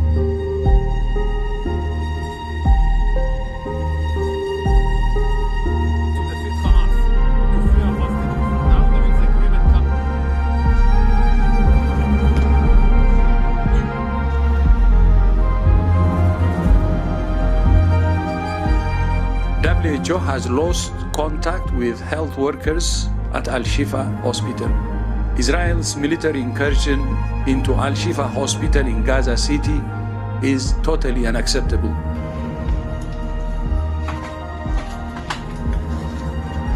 بإذن الله سبحانه وتعالى سنعود إلى العمل وسنبني مجمع الشفاء الطبي كما كان وأحسن. هذا المجمع الذي سيكون منارة بإذن الله سبحانه وتعالى لأهلنا في فلسطين جميعا وليس في قطاع غزة، وسنبنيه وسنكون على رأس عملنا عندما تصبح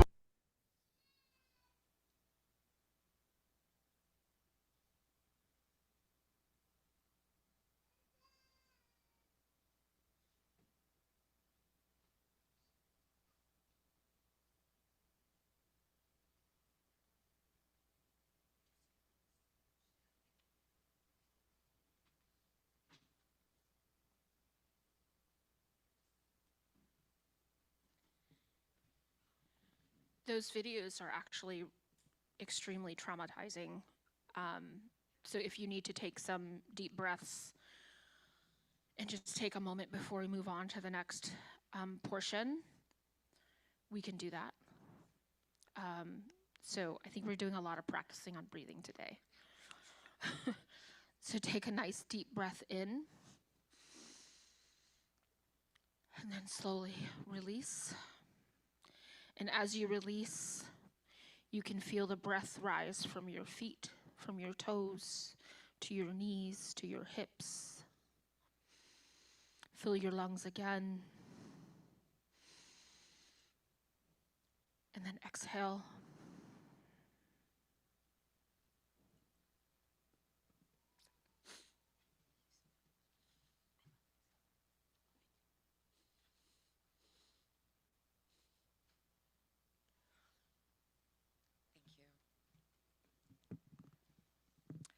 It's so important that we all bear witness, that we all feel everything, and we hold every one of their loss as our own as we continue this struggle. I'll be reading for the Shimli family healthcare worker in Gaza. What is happening now represents a true humanitarian catastrophe, casting heavy shadows over healthcare workers in Palestine and Lebanon, as well as healthcare workers around the world. Healthcare workers are living under unimaginable pressure, trying to save lives amidst harsh conditions and rapidly depleting resources. They face a double challenge, not only in fulfilling their noble duties, but also in surviving the continuous targeting that pursues them even within hospital and treatment centers, which can no longer be considered safe havens. Hospitals, which were once symbols of hope and healing, have become direct targets of bombardment and destruction, as if those striving to save lives are also legitimate targets. Doctors, nurses, paramedics, and even medical volunteers are at a risk of losing their lives while attempting to fulfill their Hippocratic duties. Some have already lost their lives, whether working in hospitals that have turned into war zones or in the field trying to reach the injured under the most dangerous conditions. The acute shortage of doctors and nurses due to this continuous and direct targeting has pushed the healthcare system into the brink of collapse. There are no longer enough medical staff to handle the overwhelming numbers of injuries, especially the scarcity of essential medication and medical equipment. Injuries that were previously treatable and easily healed now represent a death sentence for many, as there is no longer any sufficient capacity to save anyone. And as for the people, The catastrophic health conditions and situations continue to add a huge burden to the shoulders of the people. Many feel the complete despair as there is no guarantee to access to health care in the event of an emergency for themselves or their loved ones. The fear of not having a safe hospital to go to or an available doctor has become a painful daily reality. Increasing feelings of isolation and hopelessness, especially among the families that have lost hope and faith in the hospital's ability to even protect themselves. Thank you.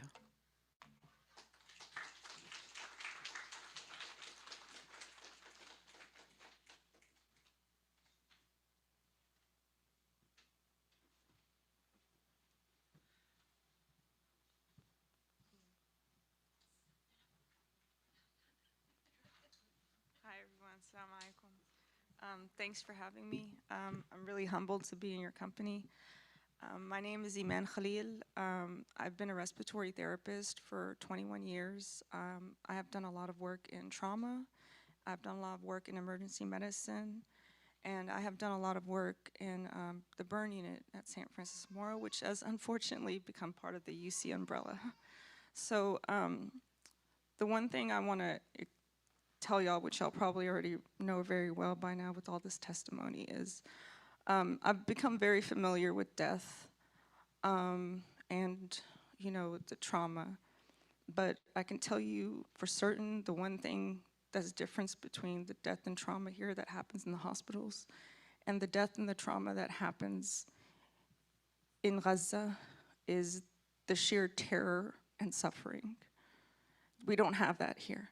And we have medication that can take care of the suffering.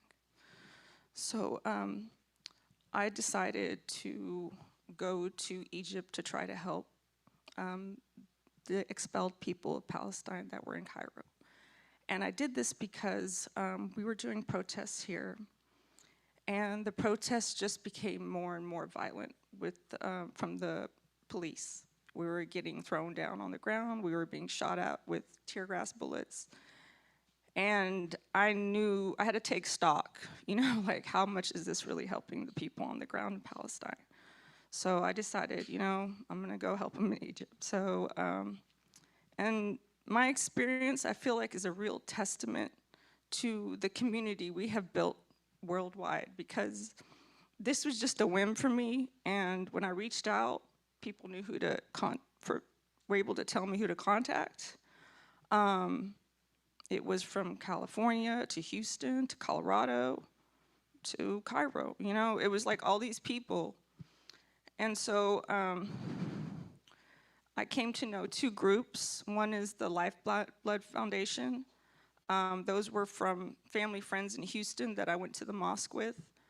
Another was through Dottie, who y'all heard speak earlier. I told her like, hey, I need help, you know?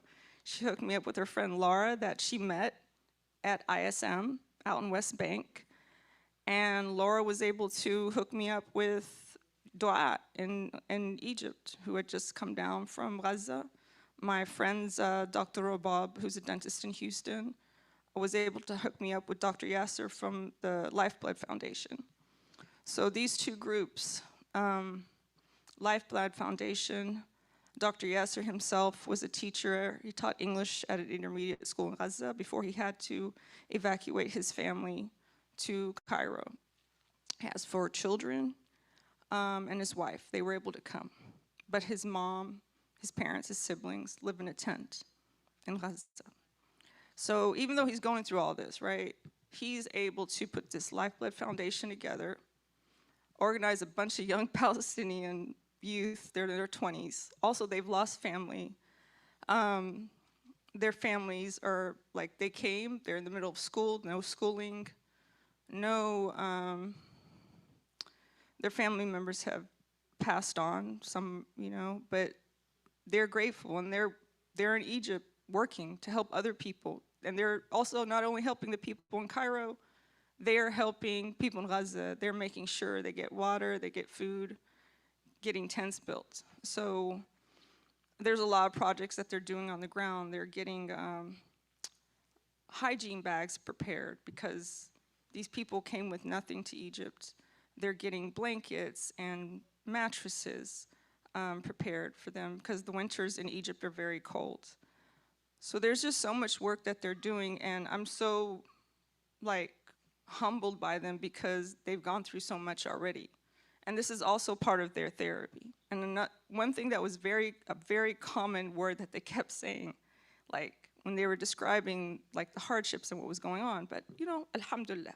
Every time they finished the sentence, it would be alhamdulillah. They thank God every time. So one of the people that who's with Slice of Hope, again, this is a testament to how the community is really at work here, because Slice of Hope, they're not only taking care of people in Gaza, they're also taking care of people in Sudan. So this is what you would call a bipartisan effort with Sudan and Gaza. And the Sudanese part of Slice of Hope, they have also a bunch of youth. They are putting together ERR rooms, which is a hub that's in Khartoum and stuff.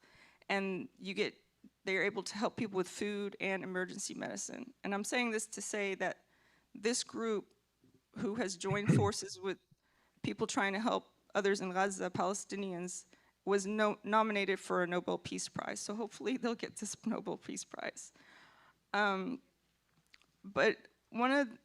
So this is going back to Da'a. Her story is that she was actually in Egypt. She is a 30-year-old mother of 4. She was actually in Egypt getting thyroid cancer treatment when October 7th happened. When this happened, her children were staying with her mother-in-law in Gaza. So she was able to contact them. The occupation told them to move down to south. She got her kids in transport vehicles, and then she heard that the transport vehicles had been bombed. So at this point, they told her there are body parts everywhere, and nobody survived. So eventually, they found her children. They were hiding under the dead body parts, and that's how they were found. So eventually, they were able to be evacuated to Cairo, because this was the beginning where the Egyptian government wasn't charging people an arm and a leg to come into Egypt. So that brings me to my next part, exactly how the constraints of this government, who is a benefactor of Egypt, has silenced the voices of people in Egypt, made life more difficult for expelled people in Gaza. We already know that the aid trucks are being stopped from coming in. So not only do they stop the aid trucks from coming in, getting money into Gaza is extremely hard. The only way someone like Duat or Dr. Yasser is able to do that is because they have a bank account in Egypt, and they have a bank account that they already had in Gaza. So they give the money to someone who's from that area in Egypt, and that person calls and tells them, hey, the money's there, and they give them the money. So that's how this is happening. It's not, if you try to send money to Gaza, it's illegal in Egypt right now. So, and also the regular Egyptians, like my cousins, they can't protest. They can't do or say anything about what's going on in Gaza. They can't speak out loud about it. So the freedom of speech that's being suppressed here, other countries copy it and enforce it even more on their people. So that's another problem that is due to what's going on here. Other people are copying it and enforcing it even more. But like the charming part of all this, the cute part, is that my little cousins, little kids that are 4 and 5 years old, they'll tell me, no, Tante Iman, you can't have Coke. It's makhatta. Makhatta means boycott it. So these little kids are very, very well versed about what is allowed and what is not allowed. So we are raising this generation on the other side of the world that know what's right from wrong. And another thing is they wouldn't let, the Egyptian government wouldn't have any type of observation of October 7th, and I was there during October 7th. However, October 6th in Egypt is a holiday. It's an armed forces holiday celebrating when Egypt and Syria attacked Israel, and it started the process of them getting the Sinai back, right? So instead of celebrating the October 6th, a lot of teachers were commemorating October 7th for the little students. So that is a ray of hope there, and but I wanted to kind of close all this, these people are just really amazing people that I met, and their humility, their gratitude, I still can't get over it even now. And there wasn't they had nothing, right? And so there wasn't one house that I went to that they didn't offer me tea or a meal. When we went out to the cafes, they would not let me pay at all.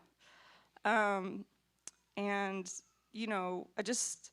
think lately I've been really heartbroken because I've been trying to get a petition signed for divestment at my own job. And we're causing so much pain to these people over there with, unwillingly, most of us. And I get really frustrated because I can't even get some people to sign their name to a petition.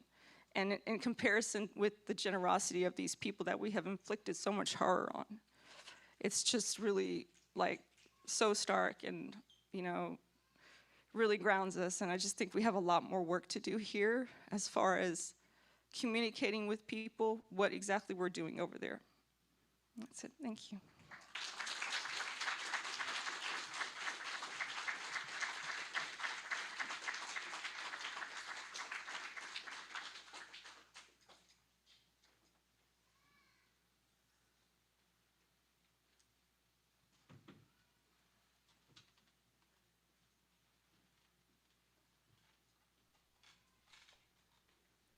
I guess I'll just start, if that's okay. My name is Steve Sosby. I am the co-founder of Heal Palestine. Thank you so much for inviting me. And I think these kind of events are so important during this critical time that I very much appreciate this opportunity to introduce the work that our organization is doing on the ground in Gaza. And also just to thank all of the students and people who are in the academic field for your courage and the resistance that you're providing and the leadership. I think, we've seen from young people during this genocide so much courage and resistance that the world has had to take notice of Palestine and of what's happening in Gaza more than they probably would have previously, simply because there's such a consistent and concerted effort by our media to not really present the reality of what's happening on the ground in Gaza. So thank you all, and keep going. I started serving Palestine back in the first Intifada when I was a university student, and had the opportunity to go back in 1988 during the first year of the first Intifada to the West Bank and Gaza and stay with families and have some of the same experiences your speakers have already talked about: the hospitality, the kindness, the generosity that I met among Palestinians everywhere, and that continues till today, and countered by the brutality and the harshness and the oppressive nature of the Israeli military occupation of the West Bank and Gaza. Really just changed my life. And I came back, finished my university, and went back to work as a journalist in Palestine, covering the first Intifada and trying to convey stories of what I saw on the ground in the West Bank and Gaza compared to the way the media was presenting the stories, because they were completely opposite. And during the course of working as a journalist there, I felt very frustrated, not feeling that I was having the impact or having any real difference writing words on paper as opposed to actually trying to do something more tangible. So during the course of working there, I met a child from the West Bank who had his legs blown off and an arm or in a hand, and his sister who had suffered severe injuries, and brought them to Ohio, where I'm from, for free medical care back in 1990. And that was really began my course of changing my way of activism, was really providing humanitarian support for the Palestinians.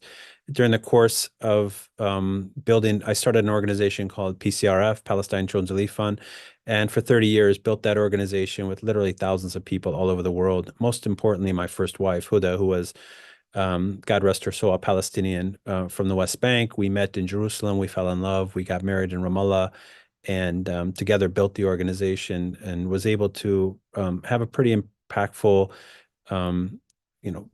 30 years, her 17, myself 30 with PCRF, including building a cancer department in her name in Bethlehem. My wife passed away in 2009 from leukemia, and built a cancer department for children in Bethlehem. And then we built another one in Gaza and opened that in 2019, which was bombed on November 5th. And during the course of my 30 years with PCRF, the contributions that we were making in the health sector were pretty significant. And even up until right before the genocide started, we had a very clear strategic plan where we were identifying gaps in the health sector and really trying to target them to improve the quality of care for Palestinians and to reduce the dependency of Palestinians on the Israeli health sector.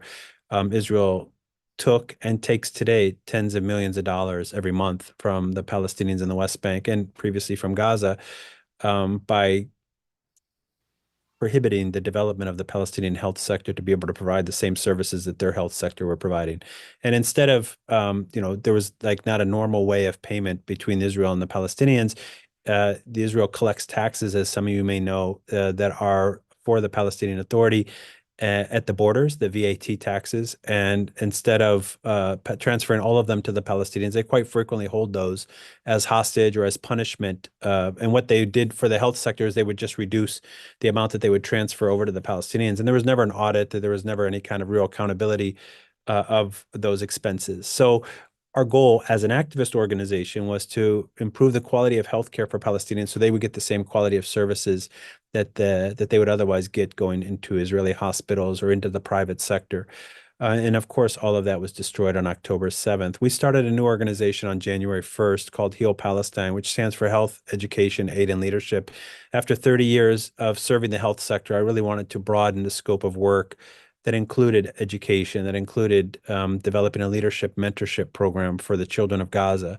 And what we're doing now, and this is completely just with the main intention of serving the Palestinian cause in a way that hopefully would be effective, and not only effective for the people on the ground in Palestine, particularly focusing on Gaza, but also giving our communities outside an opportunity to be involved and to be actively engaged in healing and supporting the Palestinians. Because as you know, that disconnect that is not by coincidence just from the geographical division of Palestine from the rest of the world, but actually a clear intention on the part of the Israelis to separate the diaspora Palestinians from their brothers and sisters on the ground under occupation. One of our main goals as an organization is to build a bridge between the diaspora Palestinians and their brethren suffering from genocide or from occupation, and giving them an opportunity to serve and to heal, because we recognize every Palestinian is suffering, whether they're inside Palestine, suffering real physical trauma and psychological trauma, of course, living under occupation or suffering from genocide, but also the Palestinians and Arab community, and even people like myself who love Palestine and have dedicated our lives to serving the Palestinians. We are all traumatized to different degrees. Many of you have family members and have experienced the genocide firsthand. I'm not comparing the trauma that many of us feel to that, but all of us suffer some form of trauma, witnessing every day the scope of this genocide, the brutality, the cruelty, the inhumanity, and the ignorance and rejection of the world international community to do anything about it, to stand up and take a stand and say enough of this killing of children. As you probably all saw the report that came out yesterday, I believe, is that the majority of casualties in this genocide are children between the ages of 5 and 9.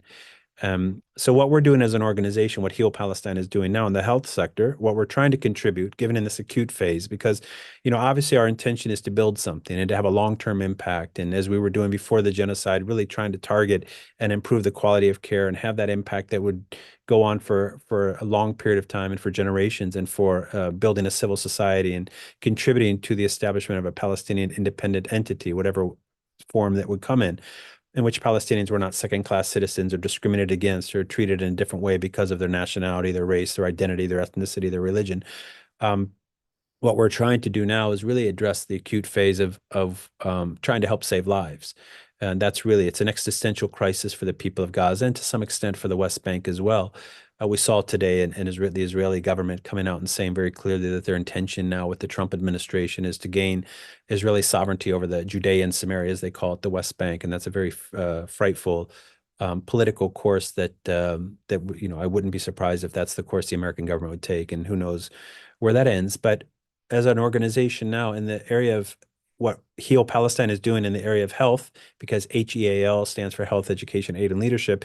In the area of health, we're running currently or help to build and support a field hospital in Mawasi, Han Yunis, which provides mainly primary care. And as we heard earlier, the health sector in Gaza has been completely decimated. There's really only 3 hospitals functioning right now, and they're only providing basic trauma care and trauma treatment. There's no real elective procedures going on, which underscores the fact that the numbers that you see of death and killing in Gaza does not represent the true casualties. And what I mean by that is prior to October 7th, we were sending in medical teams into Gaza on a regular basis doing open heart surgery on babies who are born with congenital heart disease. Every year in Gaza, 500 babies are born with a hole in their heart or with defective hearts that need to have surgical repairs. And if they don't get those procedures, they die. We were sending in those volunteer medical teams from all over the world. Well, nobody's sending those teams in now. It's impossible. There's no elective procedures taking place. So most of those babies are dying. And slow, painful, miserable deaths that are just unconscionable to witness and to know that are happening. What about the cancer patients? As I mentioned earlier, we built a cancer department that opened in Gaza in Rantisi Hospital in 2019, and that hospital's been shut. It's been bombed. It's been closed. The Israelis claimed it was the headquarters for Hamas. It's laughable now in hindsight. It was laughable then. But that department on November 5th was bombed with patients inside, Children's Hospital. The cancer department where children were undergoing cancer treatment, even during the genocide, was hit by an Israeli airstrike. And a few days later, the Israeli army surrounded the hospital and forced all of its patients into the street. So what happens to those cancer patients? Many of them died. Many of them are not getting adequate care. Many of them are getting fragmented care. So the real numbers of casualties in the health sector in Gaza is much greater than just the number of children who are being killed by American bombs and by American taxpayer-supported weapons.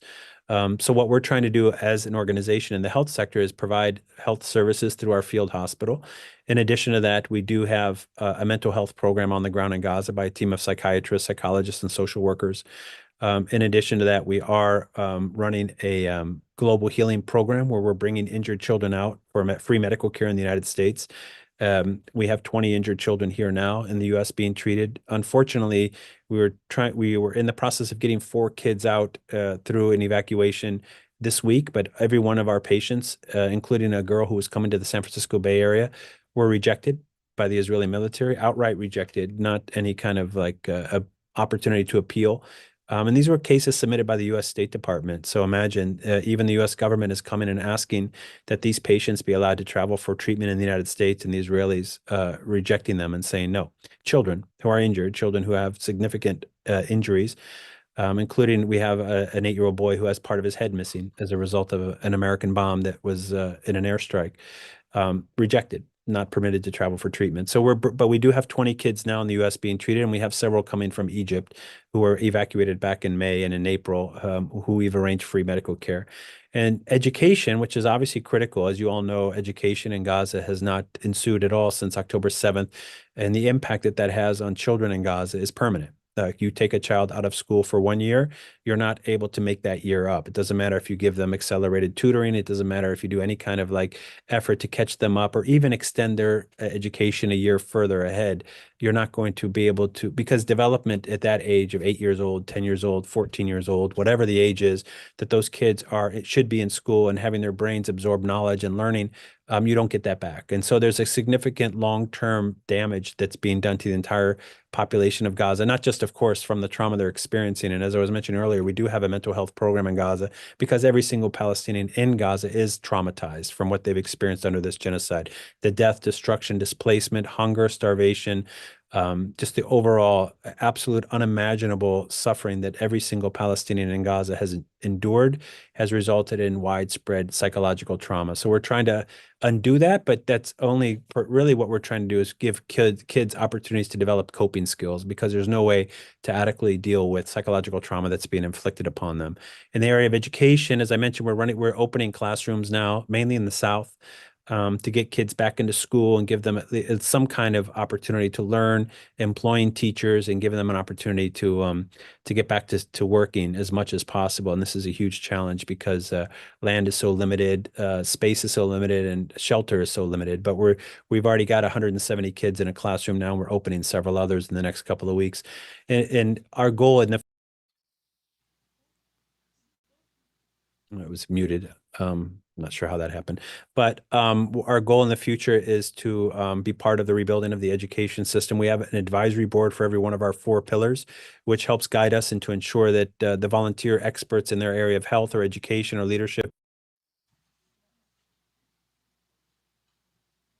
Host keeps muting me. Is that intentional or is that by?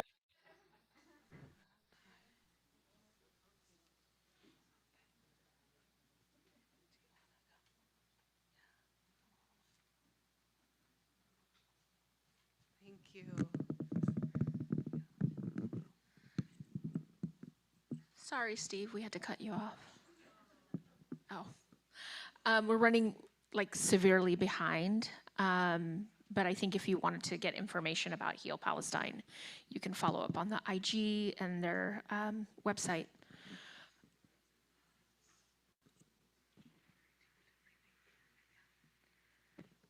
Do we feel like we need another breath again? I see some nods. All right, let's take a collective breath again. If you need to go to the restroom, if you need to care for yourself, if you need to take a breath outside, if you need to get some sunshine on you, I don't know if it's raining outside, maybe some drops of rain to ground you again. Otherwise, take a nice deep breath. And exhale. Another deep breath. And exhale.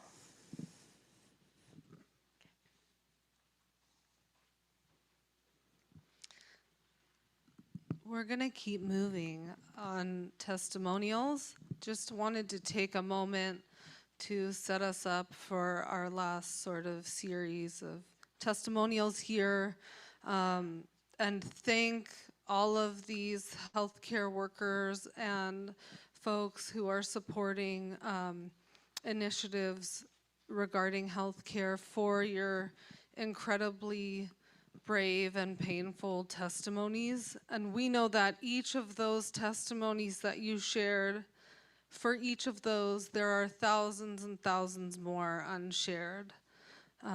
And so we must continue to witness, to listen, to raise Palestinian voices, and raise our voices. We know that what happens abroad impacts us here. And with that, we will move to hear about how the question of Palestine and the destructive nature of Zionism impacts us here as people, as local communities, and as the UC. And I want to welcome the students from my campus, UC Santa Cruz, to please come up here.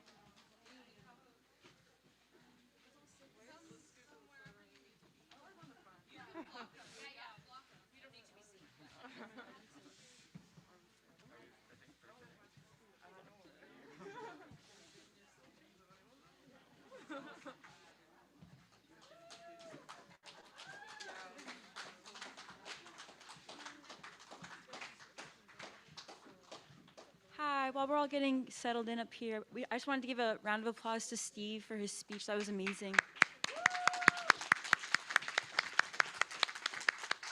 Thank you, Steve.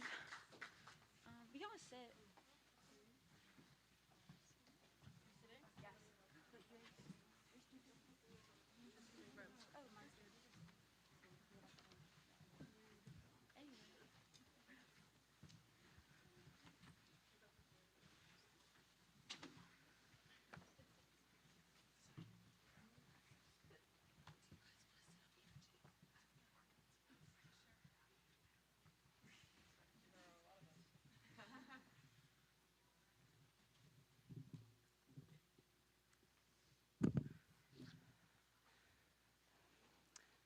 Just as a brief content warning, this will be dealing with police brutality. If anyone is feeling uncomfortable with that, do whatever you need to do. And yeah, as the intro said, this is what we see at our campuses here in the United States. After 30 days of a different world, one where lives were centered on the liberation of Palestine and oppressed people everywhere, and centered on acknowledging the genocide that our university perpetuates and financially benefits from, where over 200 students, many of whom facing food insecurity, ate 3 meals a day. 30 days where people were provided sleeping arrangements and accommodations at no charge, where a dedicated safety team protected those committed to labor within the encampment. 30 days of art existing through music, on floors, upon walls, and the banners and barricades of resistance and the dances we shared. Lives remembered and celebrated, prayers and offerings common and welcome. For 31 days, this community, in solidarity with Gaza and all other encampments of 2024, provided. After 30 days of a different world, my little brother called me at 11:50 p.m. on May 30th. He refrained, "There are so many cops, there are so many cops, they look like stormtroopers, there are so many cops." Whistles were blown, comrades dropped everything and sprinted, yelling for support and gathering together in a small group against the 200+ 17 police department thick army of riot police descending from all around. They destroyed everything in their path, marching through our altar, over our tents in which we lived, ripping down artwork and supplies. Medical tent fell to uncaring boots and batons. A couple cops got into an apparent fight with our food tent, throwing sandwiches and what was tomorrow's breakfast onto the floor in some sort of misplaced anger. The cops surrounded our encampment on nearly every side, painstakingly inching their way around us, yelling inaudible orders and erecting floodlights. Members of our community showed out in the early AMs and dotted the hills of lower campus with lights from their cameras. The first arrest of the night occurred around 1 a.m. on May 31st. A police officer tackled a student uninvolved with the encampment off of his bike, claimed he was drunk, and unceremoniously threw him into the paddy wagon. What preceded was a grueling 9-hour police standoff. Comrades for hours screamed their voices hoarse, chanting, dissuading the fear of unarmed students facing down an entire army. Exchanges between police officer and protester, lamenting, "We keep us safe," while officers returned, "We are going to hurt you." Hannah.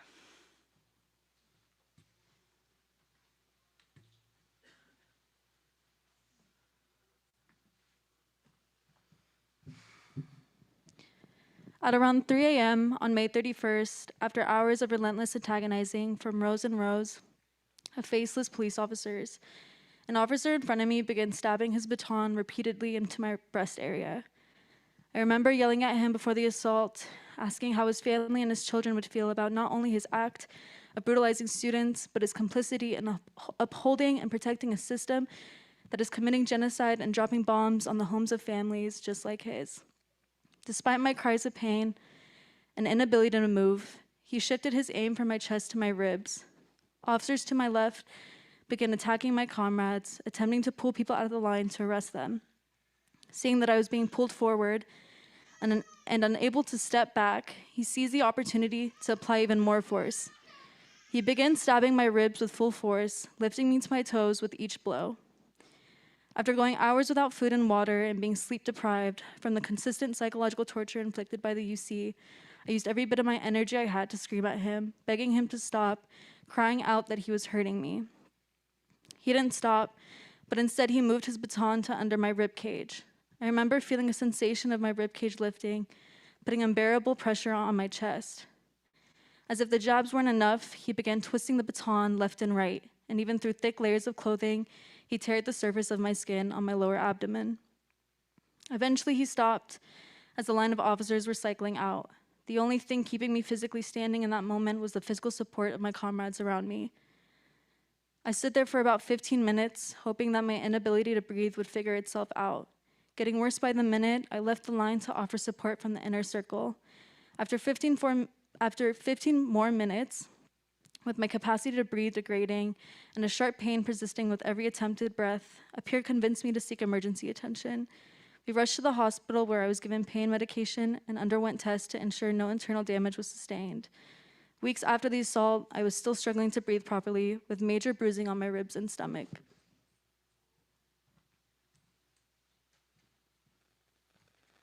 I'm speaking on behalf of a comrade who could not be here today, who was part of press and media during the police raid. I am deeply traumatized and disturbed both as a witness and a victim of police violence at UCSC following the raid on the encampment for Palestine. Watching my peers endure severe mistreatments at the hands of police that day has left me with deep scars, and in addition, while documenting for student media, I was pushed to the ground by a UCPD officer, resulting in a concussion from hitting my head on the concrete.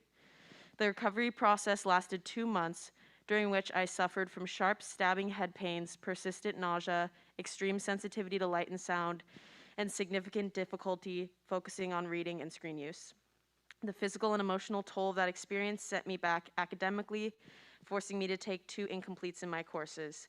The police violence that day was an abuse of authority, and there needs to be accountability. Students should not face violence and brutality on their own campus for exercising their right to peaceful protest.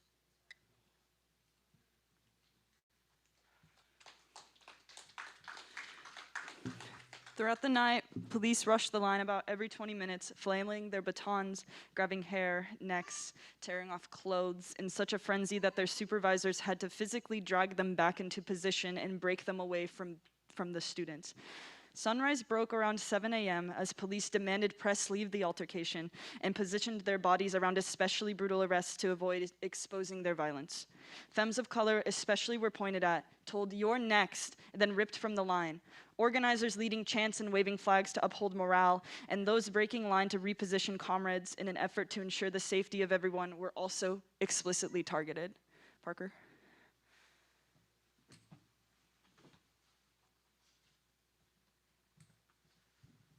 At 7:30 a.m., I was arrested. I had been a target since 1 a.m. due to showing my comrades and my friends how to avoid getting their hands broken. UC Riverside officer, UCPD Officer Wade Stern began to pull me by my legs and my neck for the 5th time that night. He pushed me backwards and I slipped and my leg shot out. He called it a kick, and half dozen officers began to grab me at every single part of my body. Finally, Officer Wade Stern lifted me off my feet by the holes in the top of my helmet, my neck, my jaw, and my shoulders, and slammed me face first into the asphalt. I was knocked out for the better half of a minute. Had I not been wearing a helmet, I cannot imagine how much damage would have been done.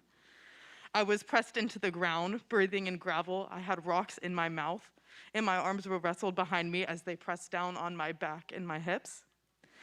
They put on the Ziploc cuffs and tightened them as far as they would go, cutting off circulation into my hands. I was then carried onto the sheriff bus as my friends around me screamed for help because I was clearly unconscious and could not focus or walk. I was unceremoniously loaded on and actively deteriorating, denied medical help and any basic necessities, and subjected to auditory torture on a sheriff bus for 3 hours. By the time we arrived and my cuffs were removed, my hands were black and purple, and the damage had been done. I had a fractured wrist and extensive nerve damage in my hands. I still to this day cannot feel anything in my fingertips. 3 days later, as I was rendered homeless due to my ban from campus, which was both my home and my place of work, I had a stroke. I was rushed to the hospital where I stopped breathing on the drive and I had to be resuscitated and my heart restarted in the hospital at Santa Cruz. I woke up with complete retrograde amnesia. I could not remember my name, where I was from, my parents' name, or who I loved. To this day, the effects of the UC's violence does not end. I have physical damage, nerve damage, mental damage. I cannot think, learn, read, or love the same way that I did before this event. I still continue to have seizures on a regular basis due to this event, and I'm completely incapacitated in academic-wise and in my life. I have never experienced this kind of violence, and it is nothing in comparison to everything that people have faced and everything Palestinians have faced. And the UCPD and the UC's complicity in all of this is atrocious.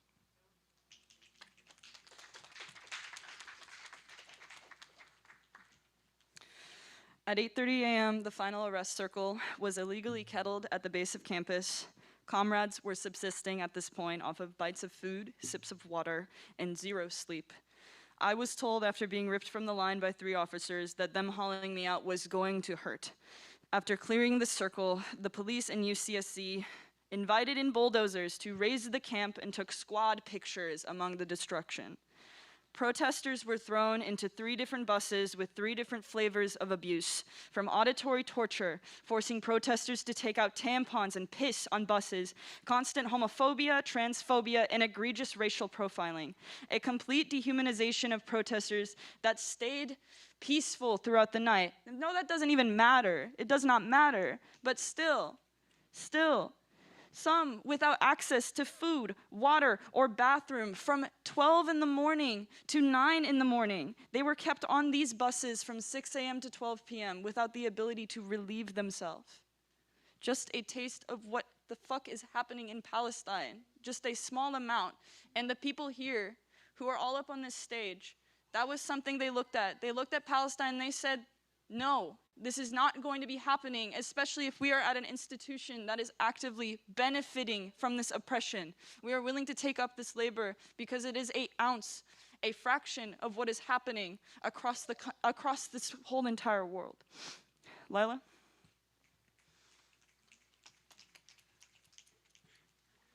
After being arrested at 6 a.m., after being restricted from food and water and the use of a restroom for 9 hours, I was arrested at 6 a.m. and put on a bus.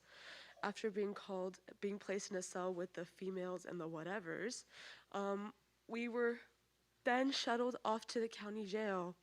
As students screamed to use the restroom and asked to have their cuffs just a little bit released from the pressure, police officers then turned up music that was so loud and so staticky that we couldn't even hear ourselves think. This was after 9 hours of no sleep, no water, and no use of restrooms.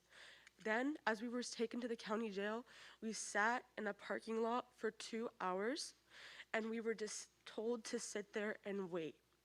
And as we waited, comrades on the bus had to deal with nerve damage from handcuffs, from being able to just sit there with our hands behind our backs for 2 hours. And as it was just stated, this is just not even barely an ounce of what people in Palestine had to face. And this abuse was allowed because of the work that was being done for Palestine. Yeah, sorry.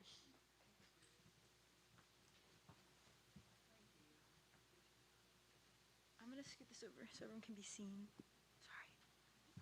Sorry, love. Is there a next slide? Or no? No? Okay. Okay.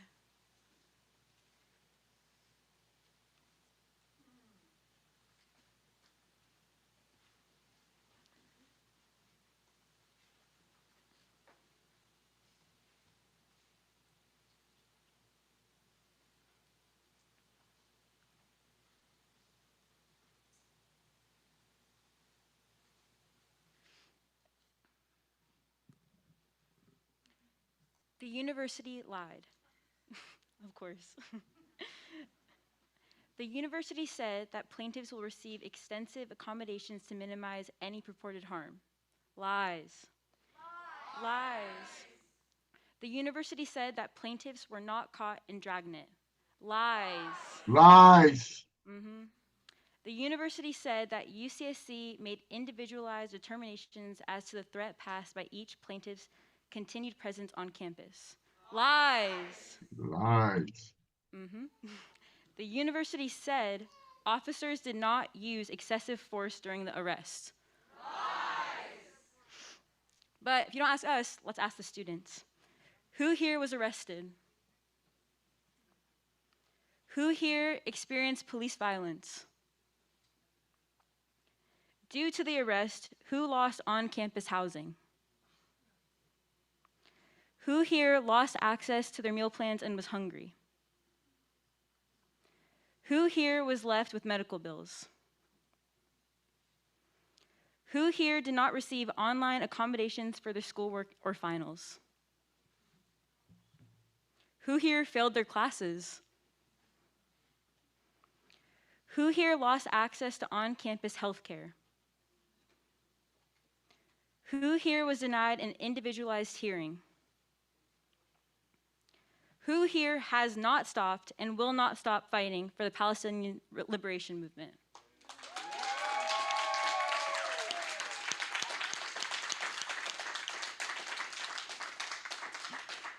Intifada, Intifada, long live the Intifada. Thank you.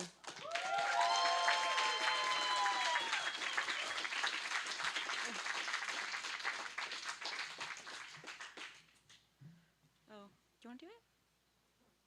Oh. This one is just that during the raid, 14 police departments came down, 14 from San Diego to San Francisco. And like Santa Clara, they have cross-trained with Israel to quote unquote combat terrorism and to view Israel's police and military strategies. So it's all connected. Yeah, shame. Thank you.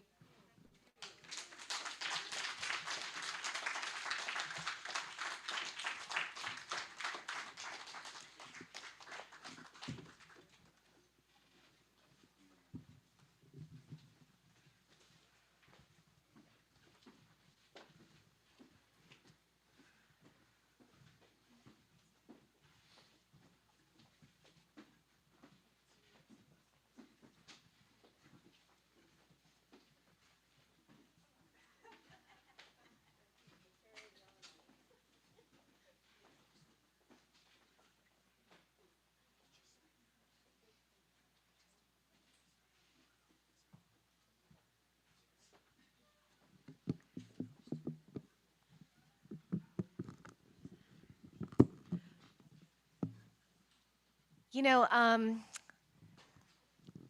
it's such an honor to be at Santa Cruz and to work alongside and to organize alongside students that have this much clarity. And so I just wanted to say that. I mean, so I'm going to speak a little bit about, we're moving into the Helen Diller Family Foundation territory. And we want to be able to speak about the many different ways in which this foundation impacts the university. It has a philanthropic face. You know, it donated, $1.15 billion went to UCSF, and there is a state-of-the-art cancer hospital that bears the Diller name. But there's also a murky underside, and we really have to attend to that too. And what I'm going to share with you is a story about how the Diller Foundation has funded Zionist organizations that have placed ethnic studies in their crosshairs. And you might ask, why ethnic studies? And so what we're seeing right now is a kind of politics, a dominant politics in which there is safe space discourse that is getting wielded to make arguments that anything having to do with Palestine imperils the safety of Jewish community members of the UC. So this is a lie. I mean, Santa Cruz, I think, is representative in that the encampment was 30% anti-Zionist Jewish students. And, but I want to say about the Diller Foundation, like, why would they place ethnic studies in their crosshairs or fund an organization that actually is known for doing this? AMCA, right? And the reason is that with the passage of AB 101, the legislation mandating ethnic studies in high school education, there was a model curriculum that was developed, and many people here know this very intimately. And what happened was, in the model curriculum, there was a module that dealt with the it was an Arab American Studies module that dealt with the occupation of Palestine, that mentioned BDS, that also mentioned apartheid, that mentioned settler colonialism. And what happened was Newsom although he signed AB 101 into law, he and Tony Thurman, both figures that have a lot to do with the UC, that serve in ex officio status as regents, basically what they did was they placed guardrails around ethnic studies. What this meant was that there could be no room within a field of study for even the mention of Palestine and Palestinians. That there had to be a securitized enclosure around education so that Palestine couldn't even enter into the order of knowledge. And one of the worst organizations is an organization called UMCA. And UMCA is actually based out of Santa Cruz, so it's local to us, unfortunately. And so you could see that UMCA very proudly states that its chief goal is to combat anti-Semitism at US universities, and chief among its targets is ethnic studies. Next slide, please. So this person here is Tammy Rossman Benjamin. Totally, yep.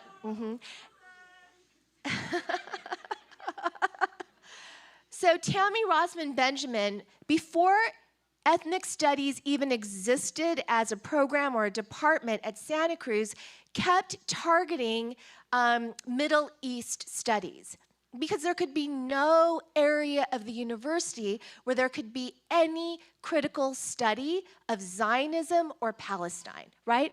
And so what happened was, over a decade ago, on our campus, before there was Students for Justice in Palestine, there was Committee for Justice in Palestine, and Tammy Rossman Benjamin, in a video that was posted online by her supporters, was actually, she stated that SJP and the Muslim Students Association are not your average student associations. And then here she said, like, the Young Democrats or the Young Republicans, and I don't even know any campus that has those clubs on it, right? And so what she stated was that she said that these are organizations that have a lot of foreign students who come to this country with an agenda. And then, so she said that they come to this country with an agenda, and she said, and they have active ties to terrorist organizations. So she terrorist baited these organizations, these student organizations, and then this is how she describes Palestinians, Muslims, and Arabs. She said, anti-Semitism is how they think about the world.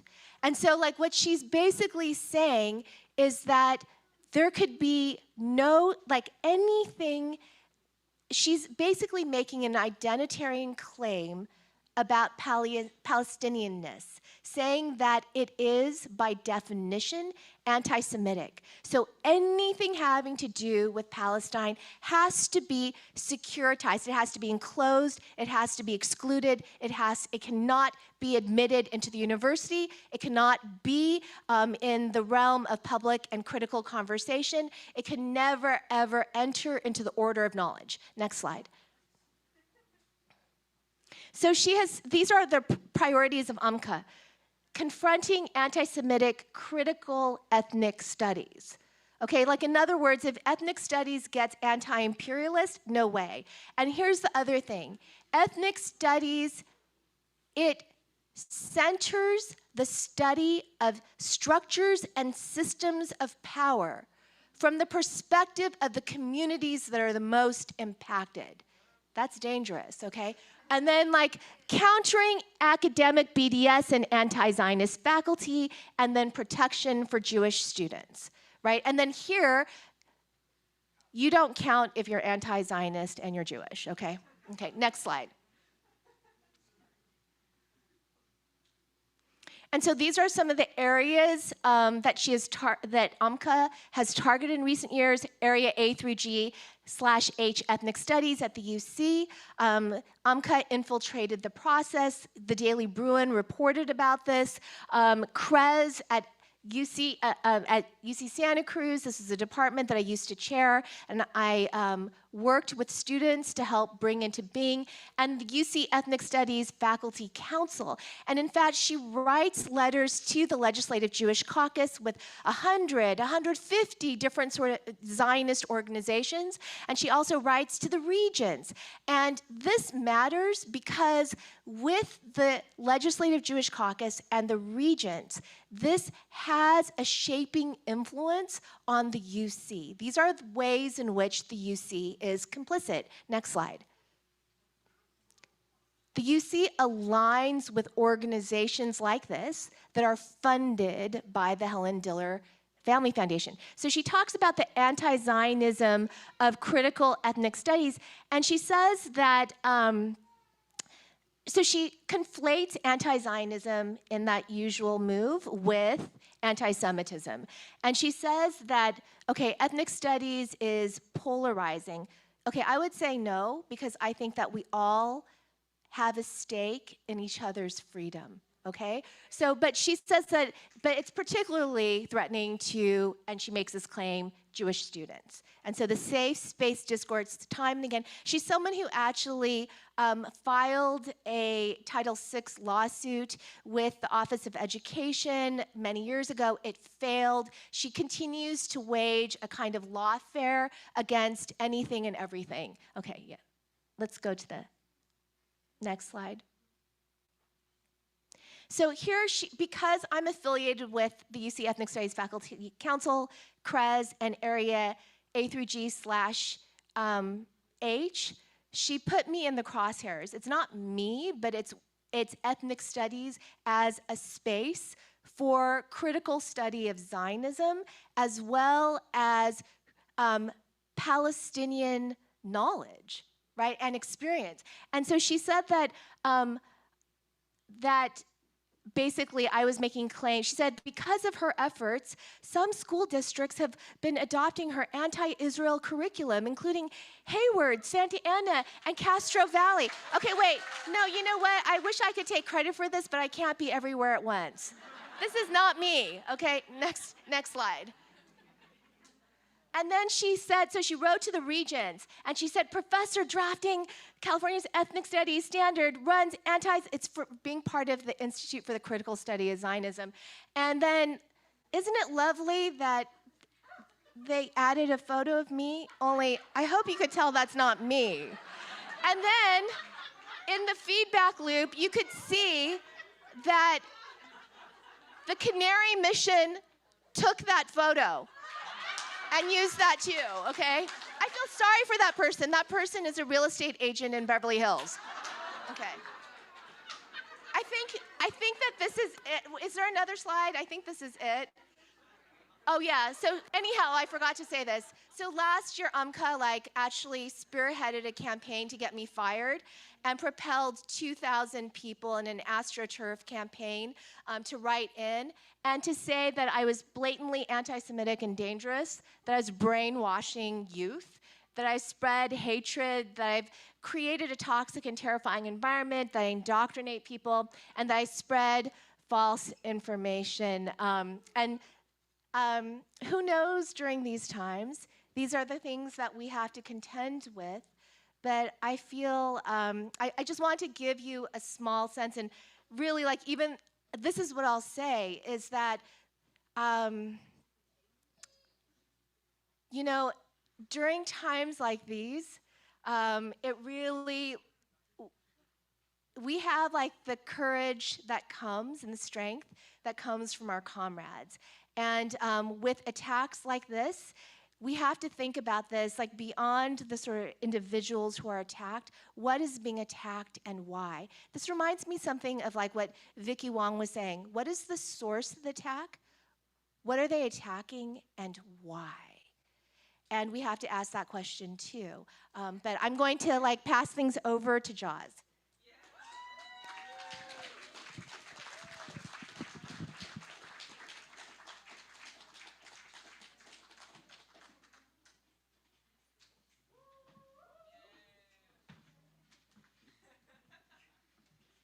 Can we actually go back to the last slide? So thank you, Christine. I just wanted to highlight just a few things.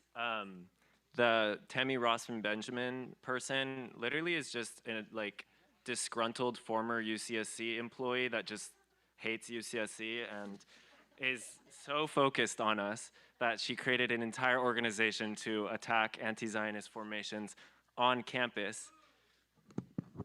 And so just to, I mean, we already kind of got a sense of who she is, but this is an op-ed she wrote in 2015, which is why campus anti-racism protests are bad for the Jews. So we're here as Jews Against White Supremacy at UCSC, here to strongly refute such a claim, and you know, we won't get into it, but I just want to highlight that AMCA is not the only one. There is a litany of organizations like this that claim that they are anti-hate, that they, you know, fight against bigotry or whatever words they use, and then this is the kind of stuff they put out. So it's one of many Zionist counterinsurgency organizations that are encased in this liberal language of anti-hate. ADL is another good example, JCRC, whatever. But if you look at their database of anti-Semitism, all it is the Critical Race and Ethnic Studies Department at UCSC, Jews Against White Supremacy at UCSC, and Students for Justice in Palestine at UCSC. I challenge you, in their 168 cases of anti-Semitism at UCSC, to find one that is actually anti-Semitic. And so, yeah, next slide.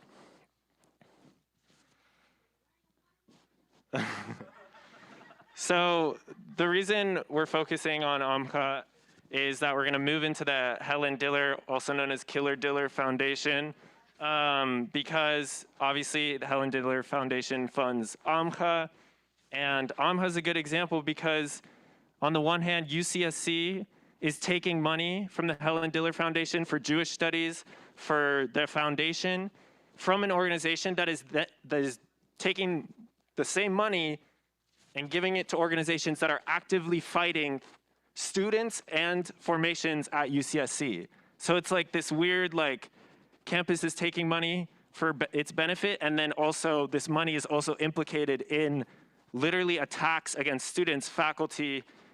Anyways, so yeah. Oh, next slide. This is just a photo of a lot of war criminals on one slide, breaking ground for the Helen Diller Hospital. And so, yeah, we have Nancy Pelosi, London Breed, Michael Drake, you know, the gang.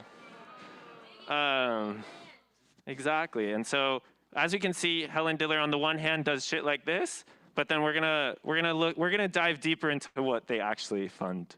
And this is more of just like them saving face, to really hide what they are truly about. So the Helen Diller Foundation claims itself to be a supportive, healing, educational space for cultural arts and global Jewish needs.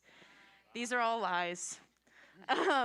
Sure, the Killer Diller Foundation may fund some hospitals and art museums, but this is all to mask its contributions to Zionist, reactionary, and far-right white supremacist organizations and formations directly, I can't read what that says.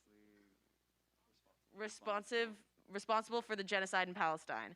By Jewish needs, Killer Diller means Zionist Jewish needs, not anti-Zionist Jewish needs. We resolutely reject this anti-Semitic conflation.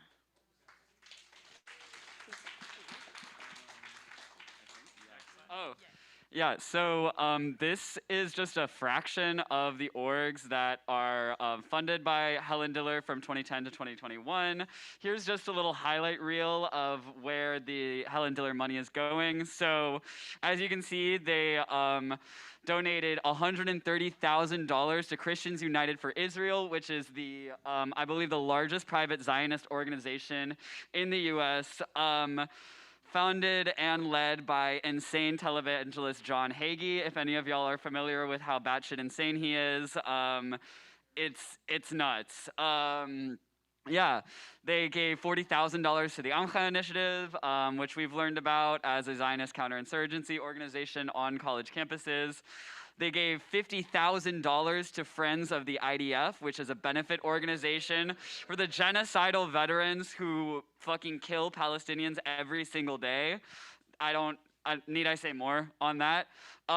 They gave $100,000 to the Shurat Hadin Israel Law Center, which is a Tel Aviv-based law firm committed to defending the Zionist state in court and just stamping out any anti-Zionist and pro-Palestinian advocacy in the courtroom. They gave, oh my God, that's a big number. I'm really bad at reading big numbers, but they gave $1,975,000 to the Israel Project, which is just a big tent pro-Israel NGO. Their whole thing is Israel, and yeah. They gave $50,000 to the Middle East Media Research Institute, which despite its name is actually a Zionist propaganda front, which is founded and funded by Israeli ex-intelligence. And then they gave $600,000 to JINSA, which we'll get into a little bit more in this presentation, but basically what they do is fund trips to Israel for US military personnel to strengthen relations, and also train genocidaires to be even more genocidal. So this is, if you click, maybe we still have it, but anyway, this is just a small handful of Zionist organizations funded by Helen Keller. So, yeah. So this is the Jewish Institute for National Security. JINSA is dedicated to advancing U.S. national security interests in the Middle East, of which a critical pillar is a robust U.S.-Israel security relationship. JINSA believes that Israel is the most capable and critical U.S. security partner in the 21st century, and that a strong America is the best guarantor of Western civilization. Not it. JINSA advances its mission by conducting both educational programs that build ties among American, Israeli, and other Middle Eastern partner military leaders, along with in-depth research and actionable recommendations to influence U.S. policy. Shame. Next slide. So between, as we established on the last slide, between 2010, 2021, the Helen Diller Foundation has given $600,000 to JINSA. JINSA is the AIPAC of the imperialist military alliance between the Zionist state and the U.S. through facilitating collaboration and unconditional allegiance between the IOF and the U.S. military-industrial complex. This is why it's called the Helen Keller Foundation. JINSA is also calling for a new NATO, but for the Zionist state. Yeah, boom. Diller funds hospitals at UCSF to mask the blood that flows from the bombed hospitals of Gaza. It directly facilitates through its funding of JINSA.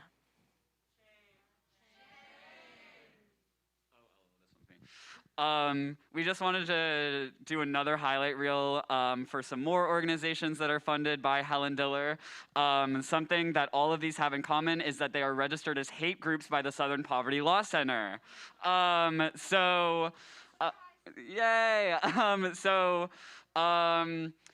Helen Diller gave $160,000 to the American Freedom Law Center, which is I forgot to finish that slide, but it is a self-described Judeo-Christian law firm committed to, you can go on their website for the exact wording, but it's all just a bunch of like Islamophobic shit and how they're dedicated to stopping Islam taking over America and its Judeo-Christian values or whatever, I don't know. There is the American Freedom Defense Initiative that received $160,000 from Helen Diller, and all I'm going to say about what you need to know about this organization, what they do, is that it's also known as Stop Islamization of America. Helen Diller gave $235,000 to the Center for Security Policy, which is a right-wing Zionist anti-Islam think tank. They gave $20,000 to Cultures and Context Incorporated, which doesn't have a lot of information about it online, but if you do enough digging, you'll find that it is a hate group based out of Florida that is responsible for funding a large part of Turning Point USA. They gave $1,150,000. Okay, we did it.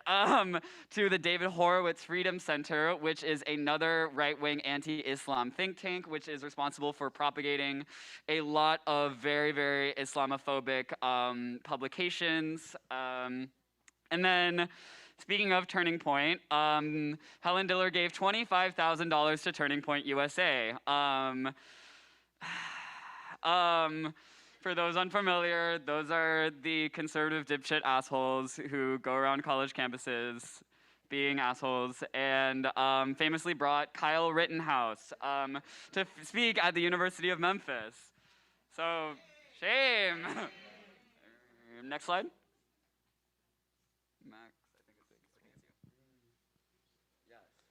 Okay, so we just wanted to offer this resource. Ooh, it might be tough to scan because of the text, but yeah, basically, comrades have put together a database of organizations. It's not complete, but it is quite extensive, of Helen Killer Diller funded organizations from 2010 to 2021. As we've been over almost $9 million has been given to Zionist anti-Palestinian groups. And then that David Horowitz Freedom Center that we just mentioned. I mean, this is just a taste of the kinds of organizations that they're funding. I'm not even gonna read that, but that was given $1,150,000 by the Helen Diller Foundation. The same foundation that claims it cares about health, whatever, art, parks, fuck them. So yeah, if you want the list, you can try scanning that. I'm not sure it's gonna work though. Next slide. Okay, so, we're here to demand that the UC end its complicity in genocide against Palestinians, right?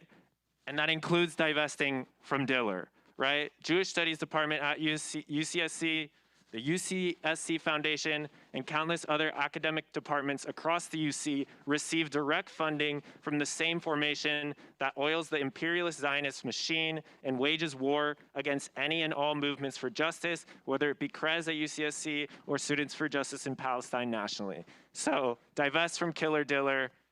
And if you want to sign our petition, we have a campaign to try and get UCSC at least to divest from Diller. You can scan this QR code and sign our petition, please. Thank you.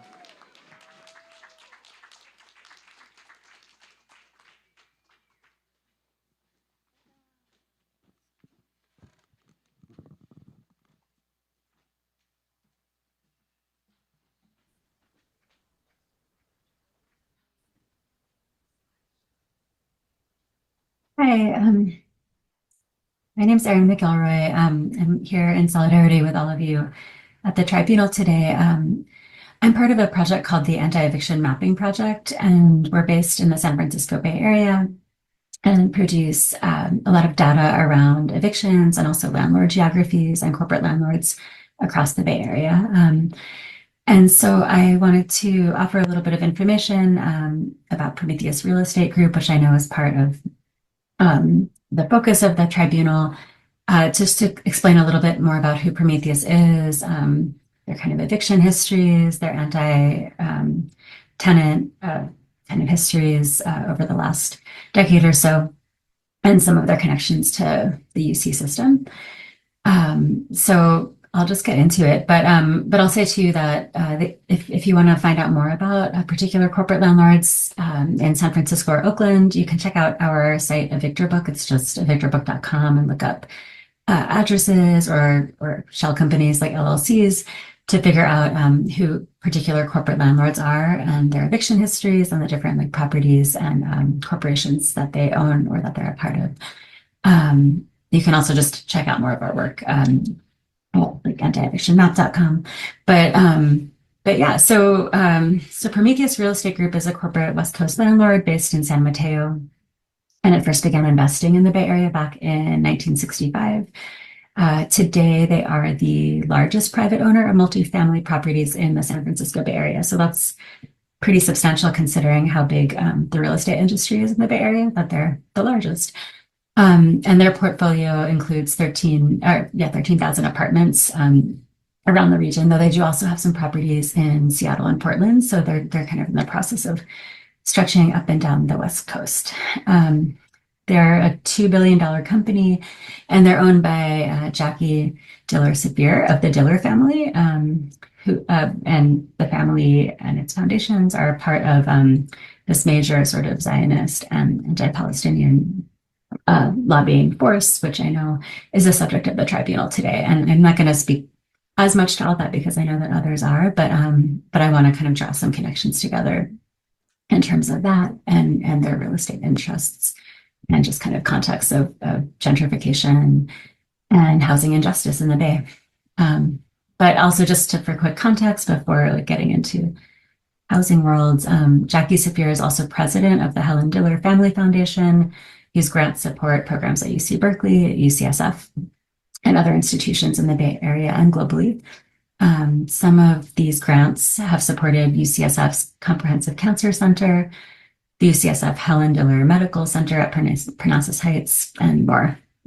And she also serves on the Board of Overseers at UCSF and on the Policy Advisory Board for the Fisher Center of Real Estate and Urban Economics at the Haas School of Business at UC Berkeley. And some of these UC connections do play out in terms of their real estate interests, which I'll get into. But first, just to explain a little bit more about Prometheus and its kind of ongoing quest to suppress housing justice. So notably in 2016, it spent $150,000 to fight rent control in Mountain View. And it just so happens that in Mountain View, the company Prometheus is the city's largest landlord. So it's not in their interest for tenants to have rent control. A couple of years later, in 2018, there was a tenant-led statewide, California statewide campaign to repeal the Costa-Hawkins Act, which is a statewide piece of legislation that, along with the Ellis Act, often offer loopholes basically for landlords to raise rents, even in cities that have rent control. Costa-Hawkins specifically prohibits vacancy control in tenant housing. And so the California Apartment Association, which is connected to the National Apartment Association, it's repeatedly fought against and lobbied to basically maintain, it's fought against any efforts to repeal legislation such as the Ellis Act or Costa-Hawkins.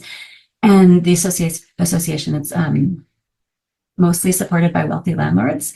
And so the Prometheus Real Estate contributed $196,000 to this campaign to repeal, not to repeal Costa-Hawkins, but basically to preserve it, to fight against tenants. And it just so happens that Prometheus is a board member of the California Apartment Association. So again, really tied up in this kind of anti-tenant network. Around the same time, they spent $2.1 million to kill Prop 10, which would have expanded rent control across the state. So anytime like tenants get together and tenant orgs get together statewide to fight for rent control beyond the cities that currently have rent control, or to repeal laws like the Ellis Act or Costa-Hawkins, companies like Prometheus often pour in millions of dollars to prevent that from happening. But yeah, there are other property transactions that do kind of connect to the UCs more directly, and so I'll talk about them right now. So this past year, Jackie Sapir has paid $300 million to create the Helen Diller Anchor House at UC Berkeley, which is a 14-story complex that the university didn't have to contribute anything towards. It's a kind of fancy state-of-the-art residential house, and it actually, I think, is the largest gift that the university's ever received. And to execute this plan to basically make this new house, a building at 1921 Walnut Street, which was a 112-year-old rent-controlled building, was razed, and 12 people were evicted. And so it's worth saying, though, that the eviction didn't go down without a fight. Tenants protested and gained support from the Berkeley City Council, the Berkeley Rent Stabilization Board, and the Associated Students of the University of California. But unfortunately, despite a really fierce campaign and support from the Rent Board and other groups, they were no match for the Dillers and the UCs. And eventually they lost the fight, and their homes, which are now this kind of fancy anchor house building, which was rapidly constructed. And I guess it's worth noting too that this funding of the Anchor House is not the foundation's only contribution to the UCs. Over the past 21 years, it's donated $1.5 billion to the University of California, making it the largest contributor to the UCs across the 10 campuses. The family has given $100,000 to this nonprofit called a Central Fund for Israel, also with instructions to channel funding to the Canary Mission, which is an online group that doxes anti-Zionist students and faculty, including those from the UC. And even Safir has admitted that this group it has gone too far, but nevertheless helped fund it. So, so just to kind of wrap things up, I wanted to also say that Jackie's husband, Dan Safir, has also been behind many evictions through his own separate real estate company, which is not Prometheus, but it's sort of a similarly kind of corporate-oriented real estate company. It's called Proto Group. He's also part of UC Berkeley's Fisher Center Policy Advisory Board, and he's a founding supporter of UC Berkeley's Turner Center for Housing and Innovation. So, so really the two of them are part of different spaces on different campuses, including some of these sort of real estate think tank types of spaces. They also run another foundation, the Dan and Jackie Safir Family Fund, which has supported UCSF's medical research. But when it comes to real estate, the Proto Group is, like I said, separate from Prometheus. It's been around since 2003. It's developed 80 residential, retail, office, and mixed-use properties and maintains a value of $1.38 billion. Over the years, numerous evictions have taken place in their residential buildings, and you can see some of those on the Evictor Book website.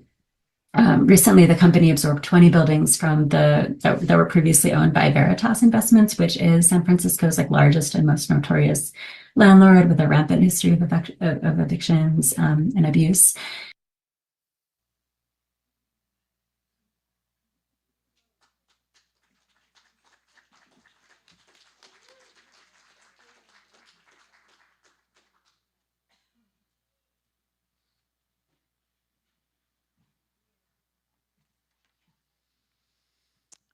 Good afternoon, and thank you to members of the Tribunal and organizers for having me speak today.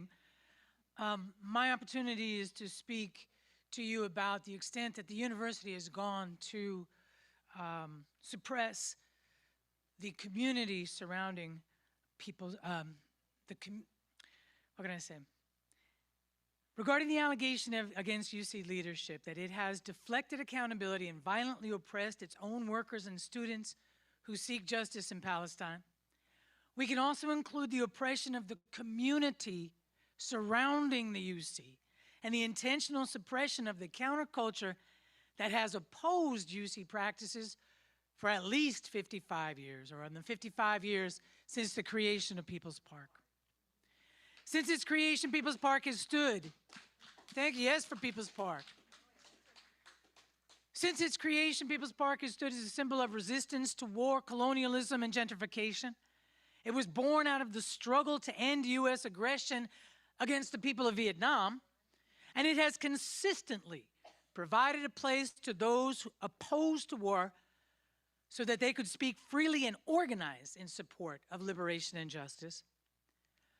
During the anti-apartheid movement of the late 1980s, it was well known that the racist South African regime was collaborating with the Israeli government to share ever more sophisticated methods for imposing its apartheid system upon Palestinians.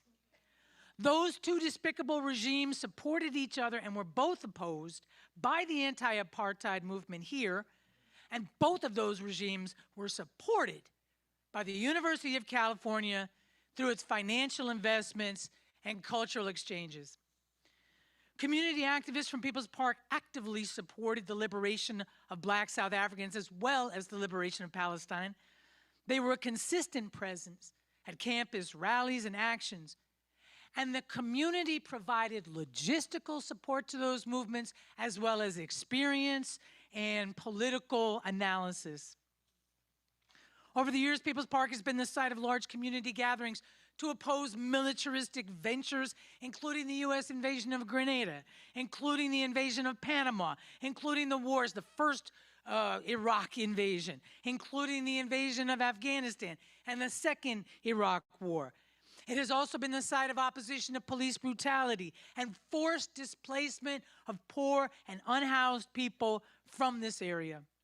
For over 30 years, the organization Food, Not Bombs, has provided support to the People's Park community, and the park itself has been synonymous with anti-war movements and the struggle to end militarism and to support justice and liberation. And that is why People's Park has been so targeted by the University of California. That is why for over 50 years, that 2.8-acre plot of land has been the target of UC-sponsored attacks and efforts to erase its history and to erase the community that inhabits and surrounds and occupies that area. The UC has fought against the growth of radical ideologies and communities since the 60s. The university viewed with great alarm the growing relationship between university students, urban youth, and the Black Power movement. Interrupting the growing political culture was the main impetus for the illegal use of eminent domain that resulted in the destruction of all the houses that were built on that block of land, and that included politically or radical co-ops and communes and so forth. And those were bulldozed, and the land was left vacant. It was a muddy parking lot. Ultimately, activists reclaimed this land for use by the people by turning it into not only a park, but a commons that was beyond the control of the university. Over the past 55 years, the UC has been unrelenting in its efforts to contain, control, and ultimately displace and dislodge that community and to defeat that culture of resistance. These efforts have included systematic police harassment and intimidation of activists, park supporters, and poor people. In 2019, Berkeley Cop Watch worked to document the activities of one Sean Aranis. That's just one officer. But the violence with which he engaged, he attacked unhoused people, activists. We have it all on recordings. And when those recordings were made public, suddenly Officer Aranis was no longer in the public eye. But we found him yet again just after the January 2024 invasion and occupation of the park. And he said that he had never left, that he had been present in the park every day, surveilling and observing and providing the intelligence that they would use to ultimately occupy the park. In addition to police harassment, there have been bannings, and I know that the UC Santa Cruz students have endured the banning without due process. There's a 7-day banning. They are allowed to just for any reason, and you are banned for at least 7 days before you even get an opportunity to protest. There have been the use of SLAPP suits, strategic lawsuits against public participation to prevent the community from improving and building upon and maintaining the park. The spread of misinformation to UC Berkeley students regarding events and people associated with the park. The use of statistical crime waves, where over-policing of the park results in over-representation of the area around the park and including the park in order to create a narrative of lawlessness and crime being somehow a product of open space. There's gross negligence. The refusal of UC to provide running water in times during the fire season and high winds when people were told to shelter in place in the park. The refusal to provide basic sanitation services and maintain basic community health standards. Negligence in attending to vector and pest control. People sleeping in the park had rats running over their bodies. Negligence and refusal to work collaboratively with park users to maintain the park in a healthy state.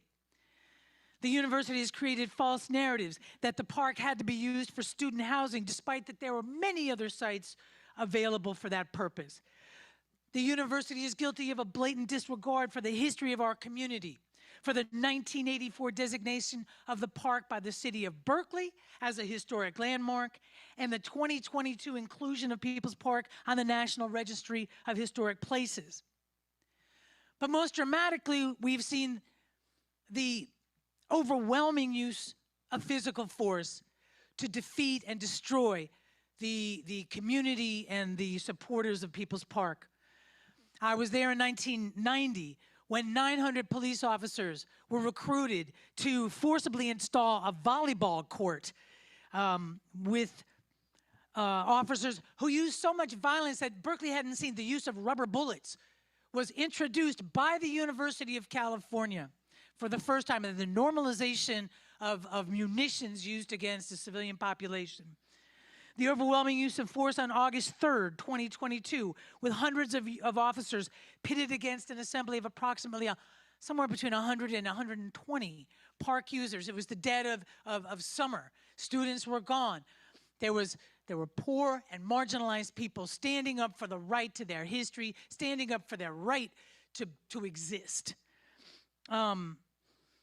When they were turned back and the fences were taken down, more recently, the university came back, and this time, with an army of 1,400 police officers at the ready, they forcibly installed, they imposed a martial law on the South Side area. Residents could not even access their own apartments without showing their identity documents to UC police officers.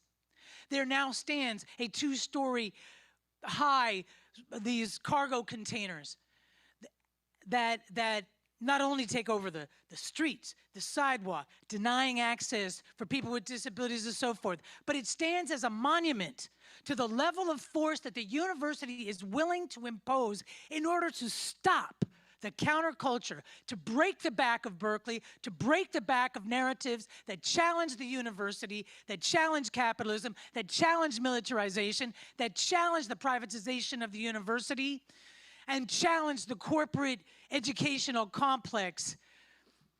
It also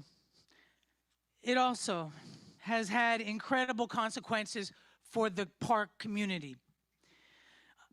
Many unhoused members of the park have become internally displaced people with no place to go, and in the wake of the Grants Pass decision, which the Supreme Court upheld, that while unhoused people are not allowed to occupy private property, they also have no right to the public property. And therefore, their existence has legally been erased. Yes, absolutely shame. Absolutely shame. And so we hold the university responsible for the systematic attacks on our community, and we know that their motive is to prevent the public critique of their complicity with genocide, with militarization, with erasure of peoples, and with the capitalist system itself. Thank you.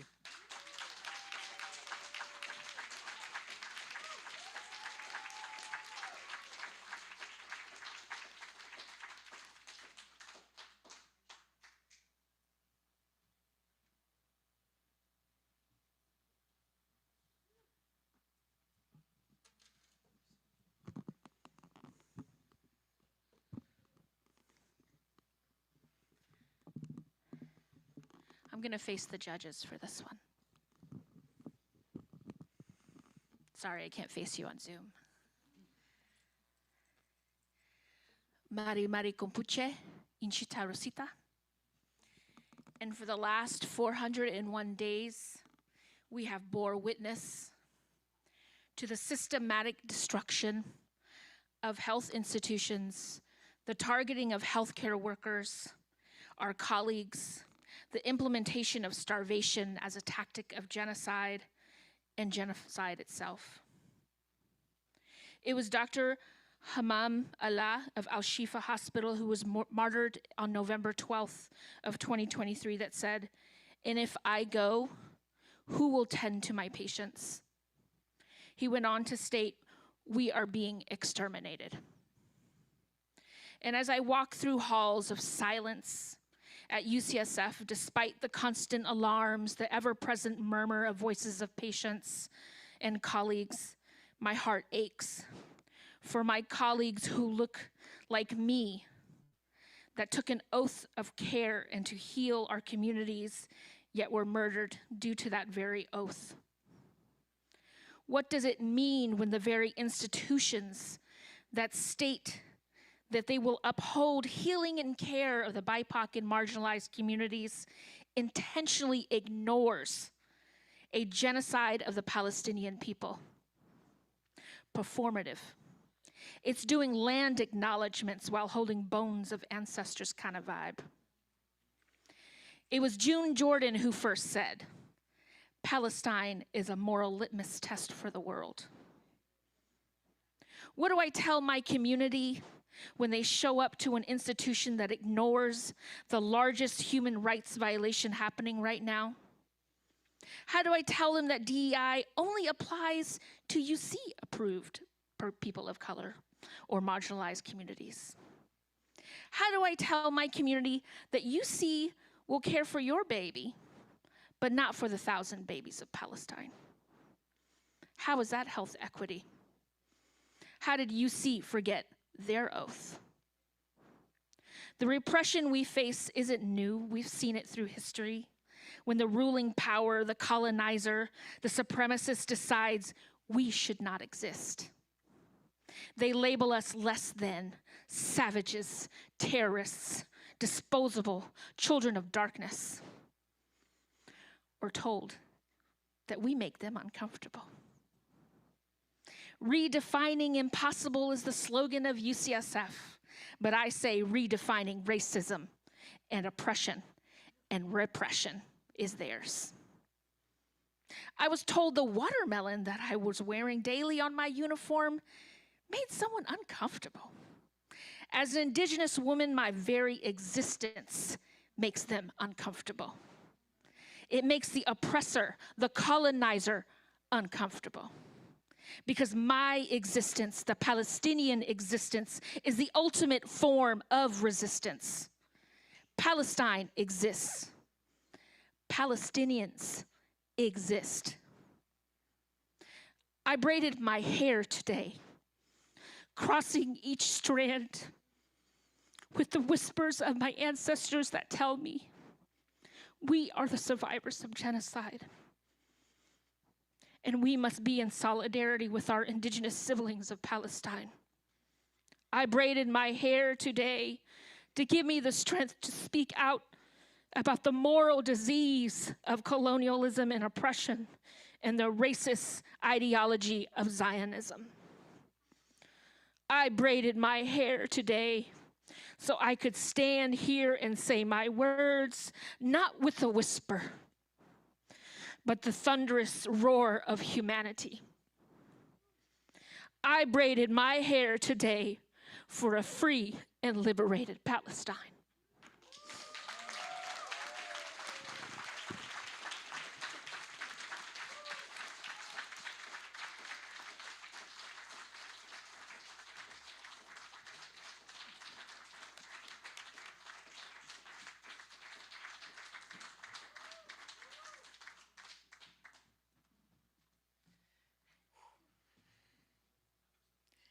I'll be reading the last Gazan testimony.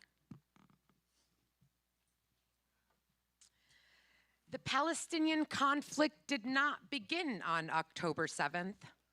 It dates way back to the Nakba of 1948, when Palestinian people faced the greatest tragedy in our history.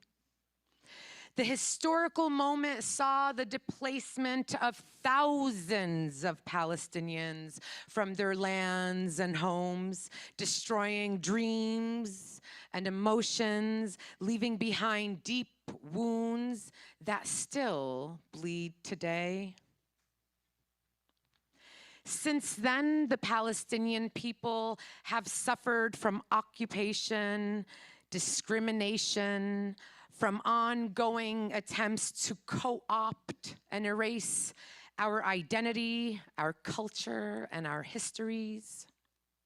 In every corner of Palestine, painful stories live on, from the loss of loved ones to the loss of land, from daily oppressions to arrests and raids. These harsh experiences have affected successive generations of my people who grew up under the weight of occupation and who inherit from our grandparents and families a life full of constraint, humiliation, and hardship. Before October 7th, we lived days and years filled with anxiety and fear.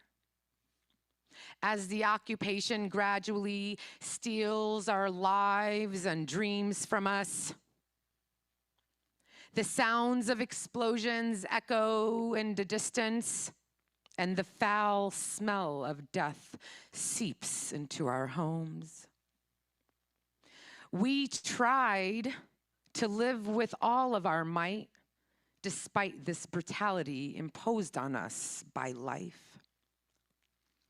This is not just a crisis that began on a specific day. It is a reality that has been imposed on us for generations and generations. The generations before us have passed down the struggle for our right to a dignified life.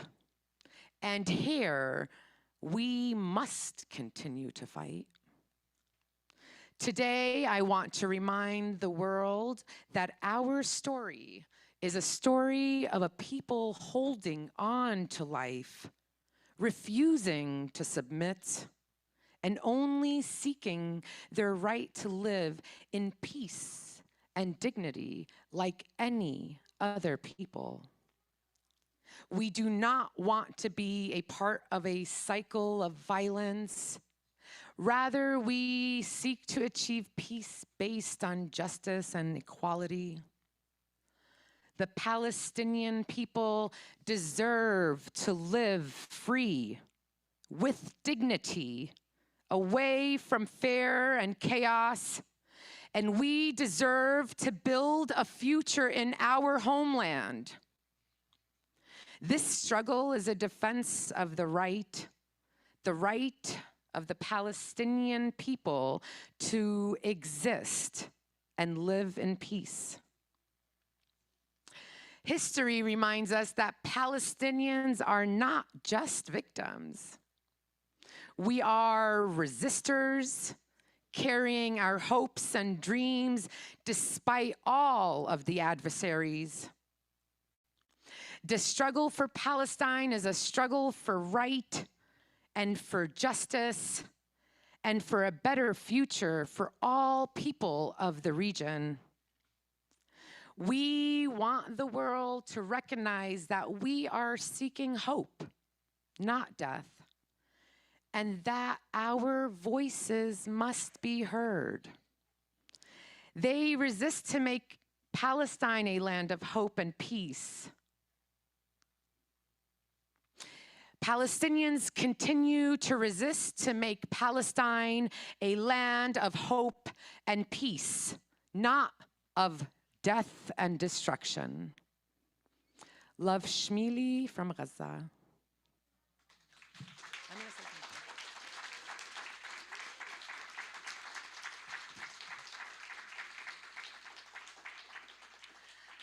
Thank you, everyone. I just wanted to say something short. Thank you for sitting through such challenging and difficult testimonies, videos, and updates. Thank you to the UC People's Tribunal for Palestine. Thank you for doing this because we must continue to hold everyone complicit in this genocide accountable. So I will say, shame on you, UC Regents. We charge you with genocide. I also want to thank you for uplifting Palestinian voices. This is the time to uplift Palestinians and Palestinian voices.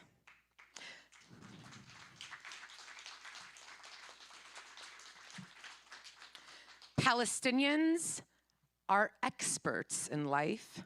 We are teachers, doctors, nurses, researchers, screenwriters, artists, bakers, caterers. Palestinians excel in every aspect of life because we love life.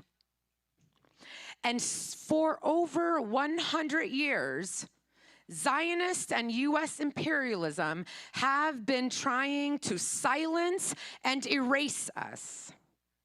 So, utilizing and uplifting Palestinian voices will strengthen and get our own narratives out. Palestinians should be able to tell their own stories, just like Shmili's testimony that I just read. He says, our voices must be heard.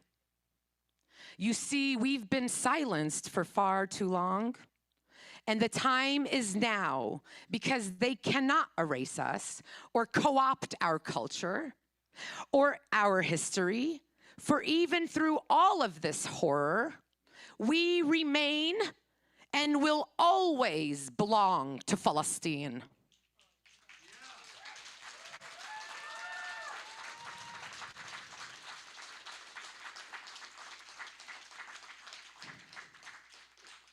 From the river to the sea, UC Regents, you will sure see that Palestine will one day be free.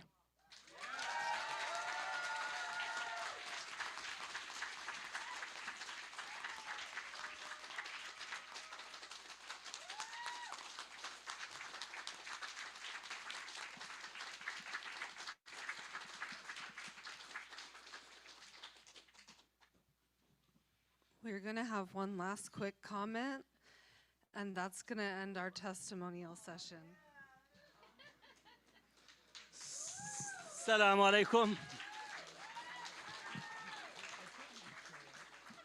Sorry for being late.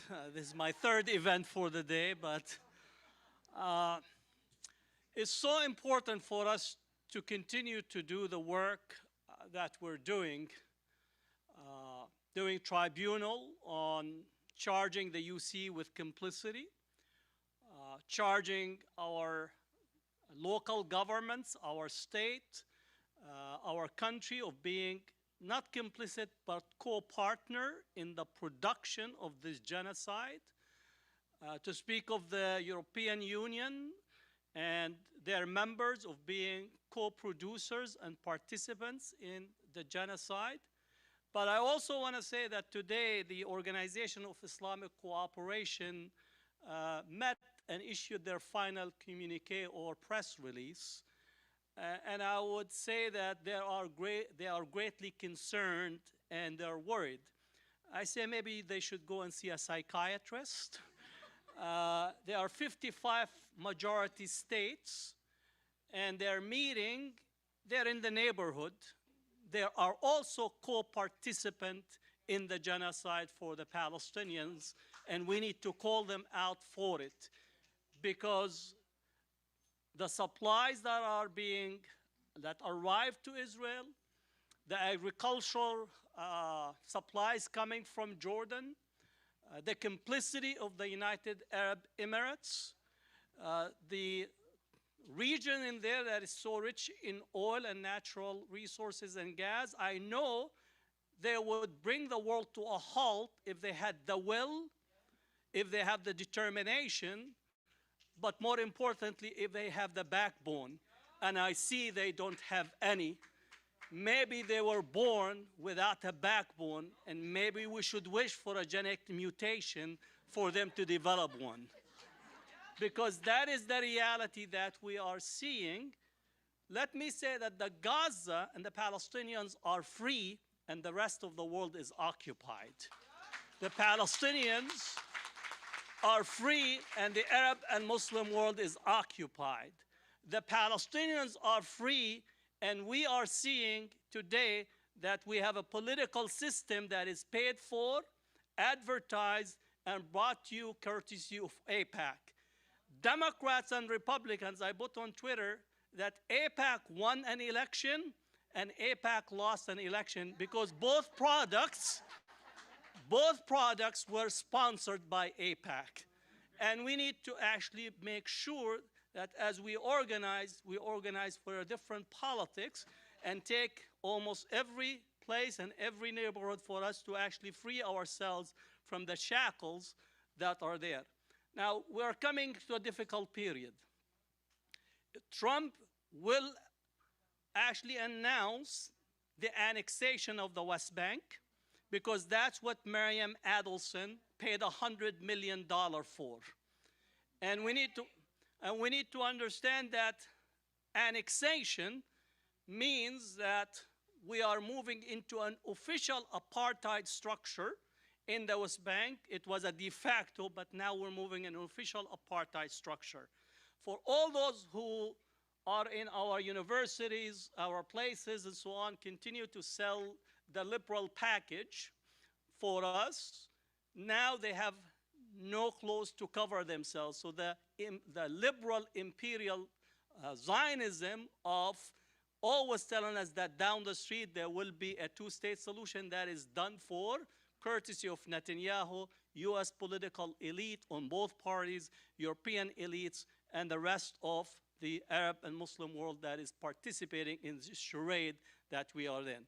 So the last testimony said that Palestine will be free. I always say Palestine is free. It just needs to be actualized in our lifetime. So let's go out and continue to work, to continue to organize, to actualize a free Palestine in our lifetime. Thank you.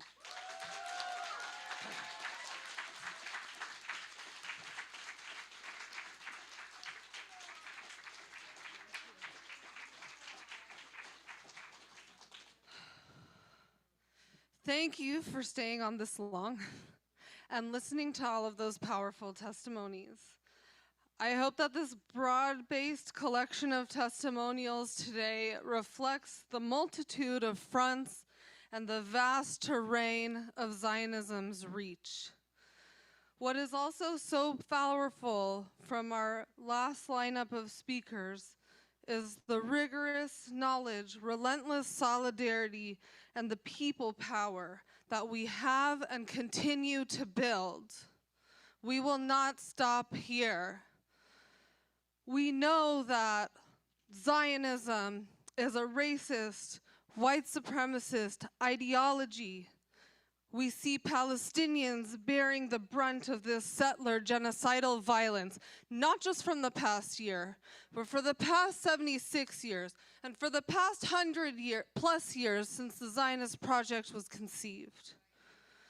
Zionism is a genocidal project, and that violence is expansive, and it colludes with the United States, the so-called United States, as a genocidal project itself, and other powers around the world.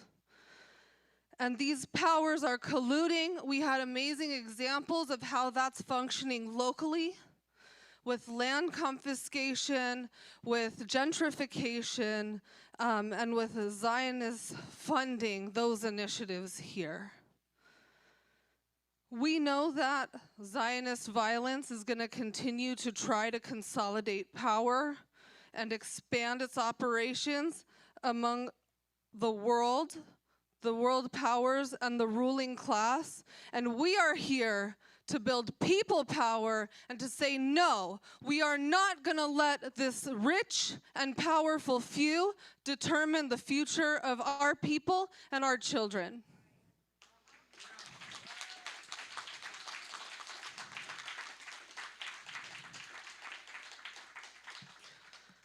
We have put the UC on trial. This is the first of multiple sessions. We're going to move now into a short break of 15 minutes to allow our judges to deliberate and return to us with the findings.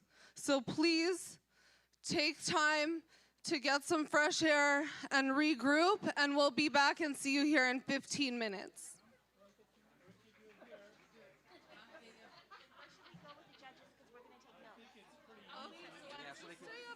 have them on a laptop and then they can talk with Julia and Susan.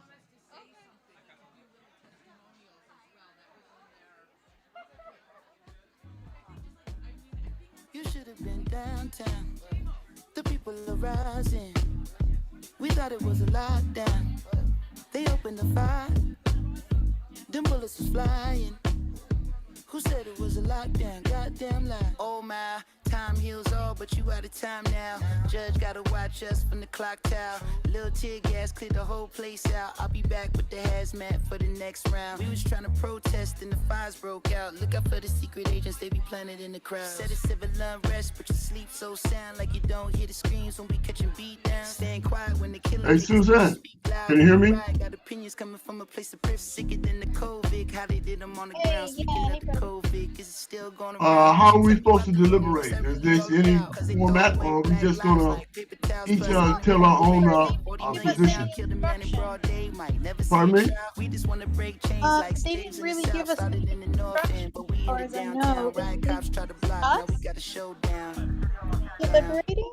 What about just on that? The other judges? I can't hear you. Music seems to be drowning you out. I know, it's hard to hear anything. 1 second. Yeah. Can you hear me now? Yeah, I hear you better, yes. Okay. Yeah, they didn't give us any instruction. Let me just give them a message.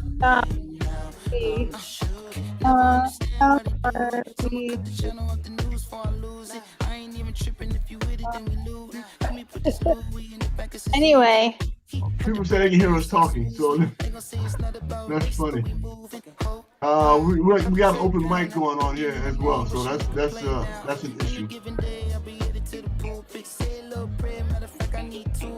Yeah, so I don't know. I guess they want us to come back and what each of us talk or something. All right. Well, I am prepared. I got some things I want to talk about and share. Just put some thoughts together real quick.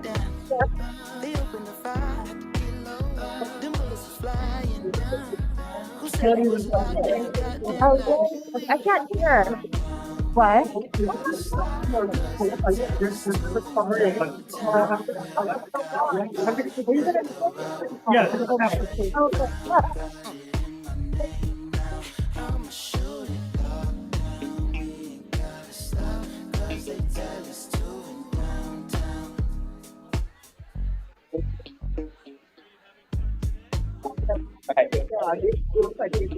We're gonna ask Lisa to moderate the judges. Yes, I can't hear anything. Here.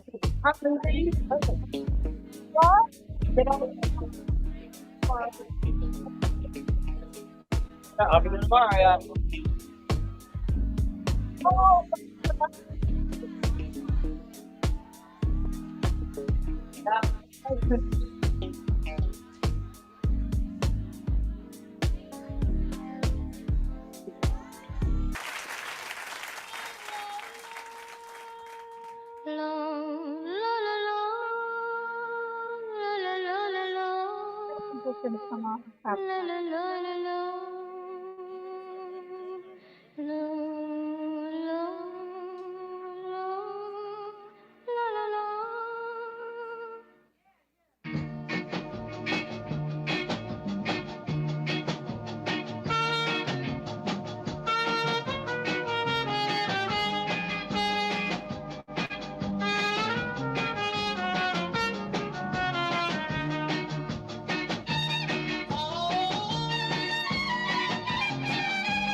Écoute-moi, oh camarade, laisse tomber cette fille, tu m'entends. Elle va te rendre malade et tu vas souffrir longtemps. Je sais bien que tu l'aimes et tu lui as donné ton âme. Je sais bien que tu l'aimes et tu lui as donné ton âme. Mais elle ne t'a jamais mis camarade. Elle profite de toi et tu es content. Même si paroles sont froides, tu dois les sentir pourtant.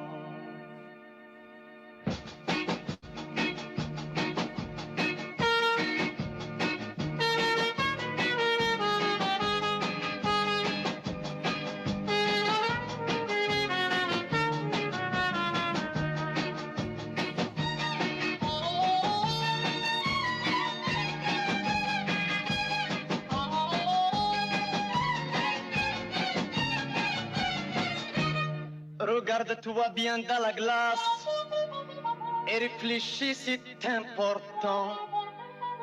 Tu as choisi une épine, hélas, ce n'est pas une rose de printemps.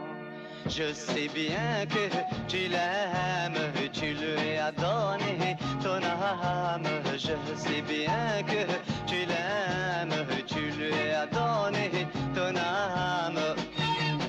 Ne compte plus sur ses promesses, elle t'aimera pas même à 100 ans. Elle t'a joué la double face, elle changera à chaque instant.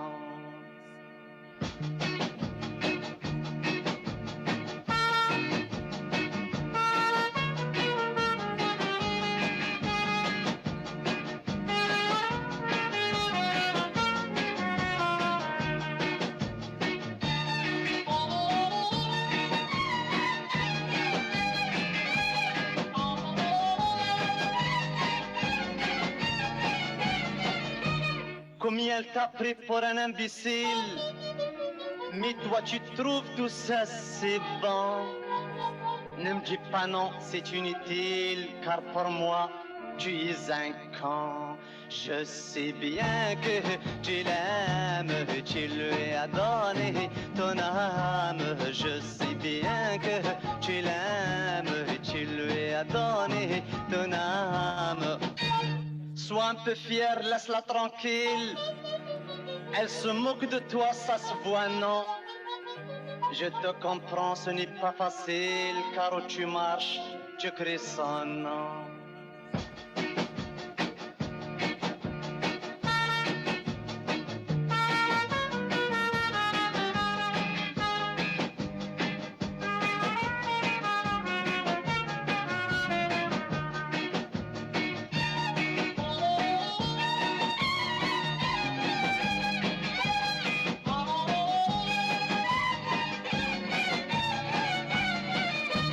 Ce n'est pas pour tes beaux yeux au fait, c'est elle t'a pris le bras devant les gens.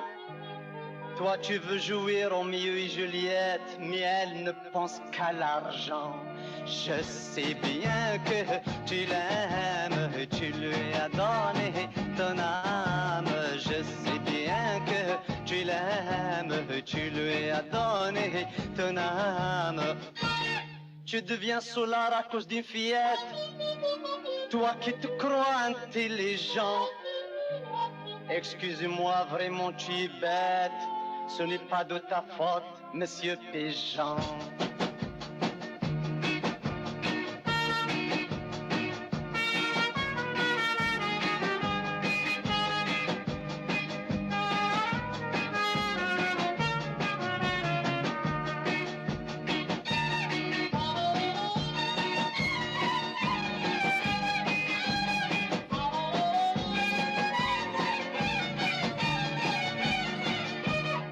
Je t'en prie, oh camarade, on dirait tu n'es pas là. Moi je connais ces rigolades, je suis déjà passé par là. Je sais bien que tu l'aimes, tu lui as donné ton âme. Je sais bien que tu l'aimes, tu lui as donné ton âme. Mais qui est ce camarade? Je parle seul, personne n'est là. Alors c'est moi le camarade, le pauvre con, et me voilà.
Testing, testing. Hello, everyone.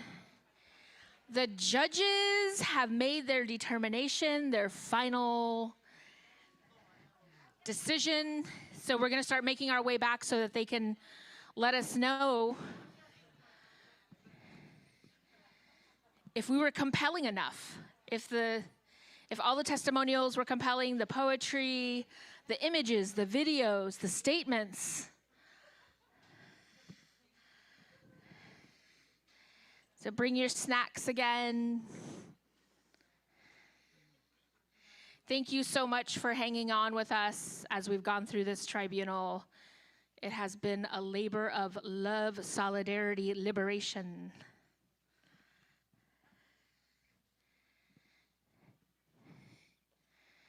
All right. Cue up in 5 seconds.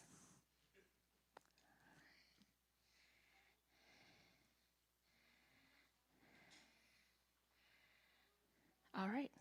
I'm going to hand it over to Honorable Dr. Jessica Nam, the Honorable Karina Gold, the Honorable Lisa, and the judges that are on Zoom. We can't see you. Susan, Jaleel.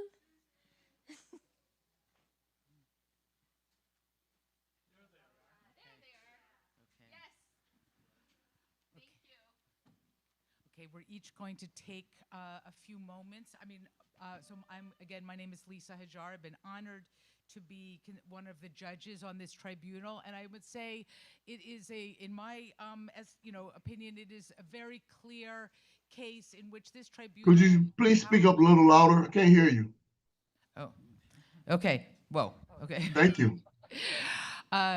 I wanted to say again, I've been very grateful to be a part of this tribunal. It is important and it is historic, and I think that it is clear to me that the testimonies that were given today, landing on the knowledge that we already have about what's been happening both in Palestine and in the UC, is that the charges are very well supported, and so in that sense, those charges carry.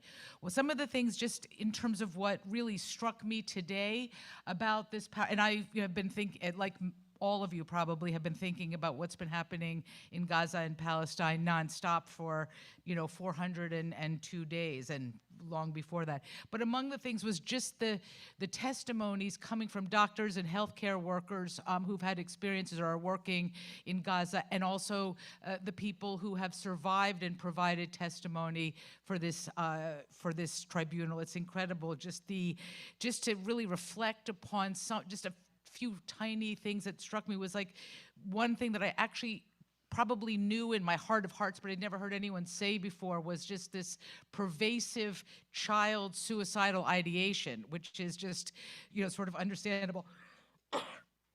We also heard about, in Gaza, it is the highest per capita proportion of child amputees of any war ever, and that I think is very significant. Gaza is also a site that has given us one of the tragic new acronyms, WCNSF, Wounded Child, No Surviving Family. So these are the kind of things that we heard about firsthand, from people who've been experiencing this, and it's just that kind of, sort of testimony just is, proves the evidence of genocide and the complicity of the University of California for having the audacity to support it, but even to have the audacity to repress protesters against it. And so what we've heard today is, abundant evidence of a man-made catastrophe. And when you hear the word man-made, it almost sounds abstract, almost like a natural catastrophe. But man-made is important because the men and women who make this catastrophe are nameable. They are individuals who are nameable, and we can know them. And this tribunal has been an opportunity to know and name and shame them. And that is knowledge that we can use for political purposes going forward. So the thing about genocide, the definition of genocide is that it requires intent, the intent to destroy in whole or in part a people as such. And so consequently, we've heard intent. We've heard evidence of intent.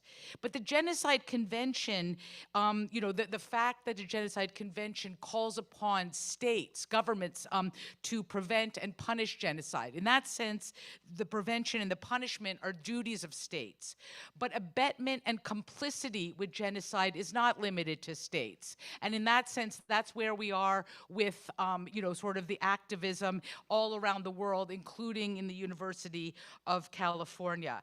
And I would just, conclude my statements by saying that for the University of California, for all of the things that they have done, the investments and the support and the repression of activists and the infringement of free speech, et cetera, the University of California has violated its own mission.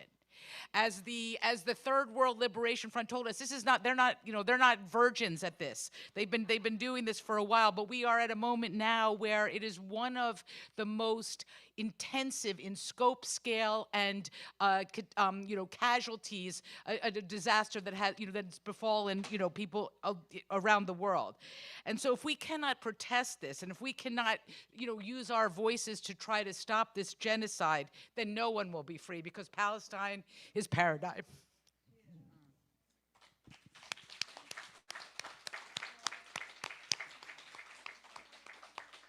Well, that's a hard act to follow, Lisa.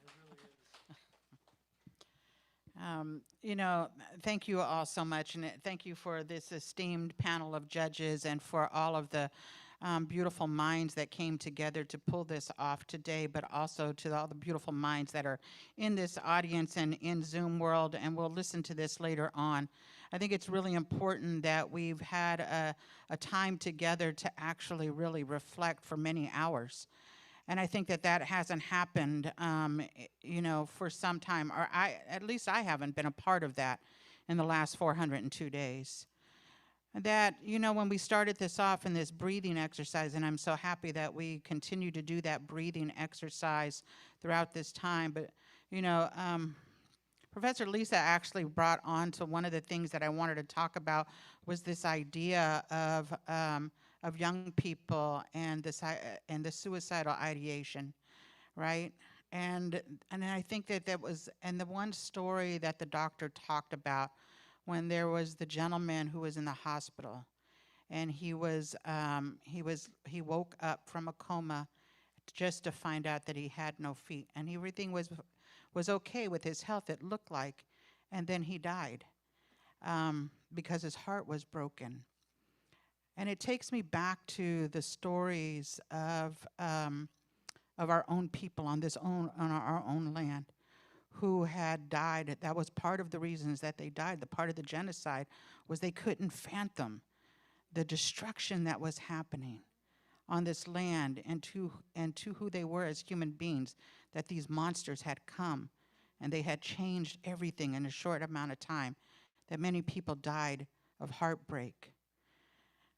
I think that the testimonies that we witnessed today, that we bore witness to today, was heart-wrenching, and that we need to acknowledge that, and that we need to hold that, but also use it as a point of strength right now. As we're going into this really, really crazy time, right, over the next 4 years.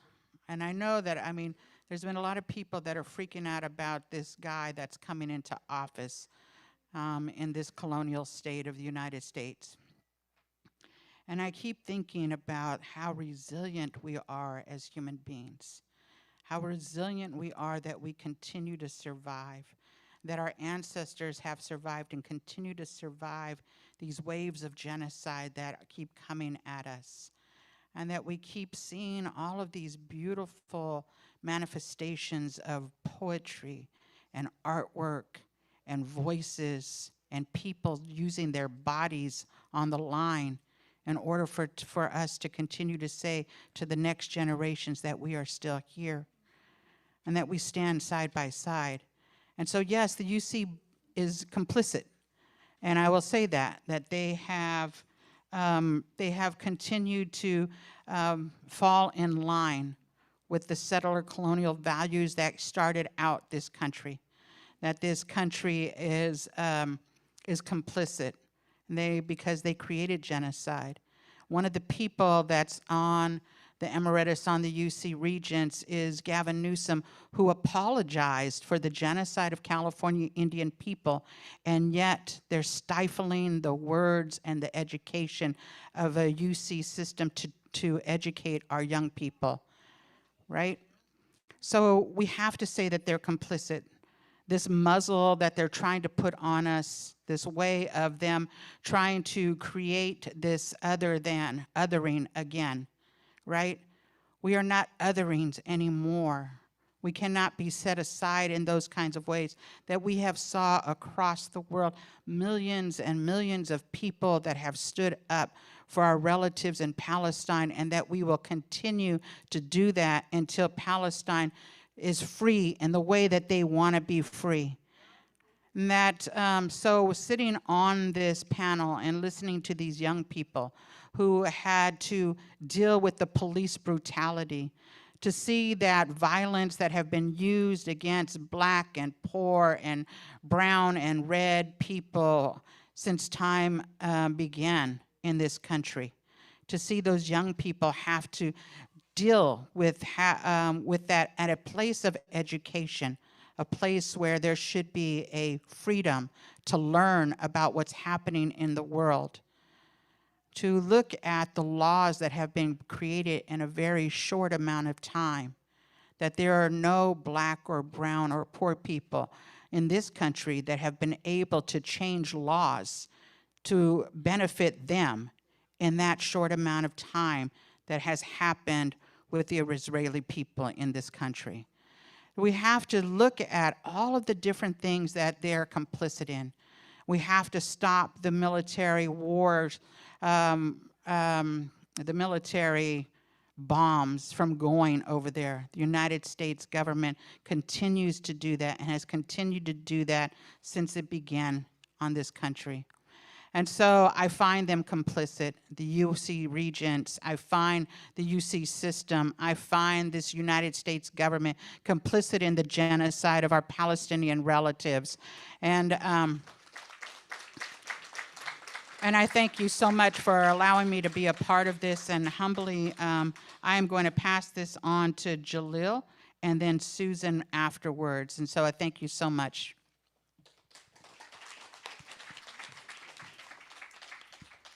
Peace. Assalamu alaikum. Wa alaikum salam. Having listened and watched this entire event, right, a historic event, in as much as we are charging this institution with complicity, I think it's important for us to understand this institution is made up or is complicit with the entire government.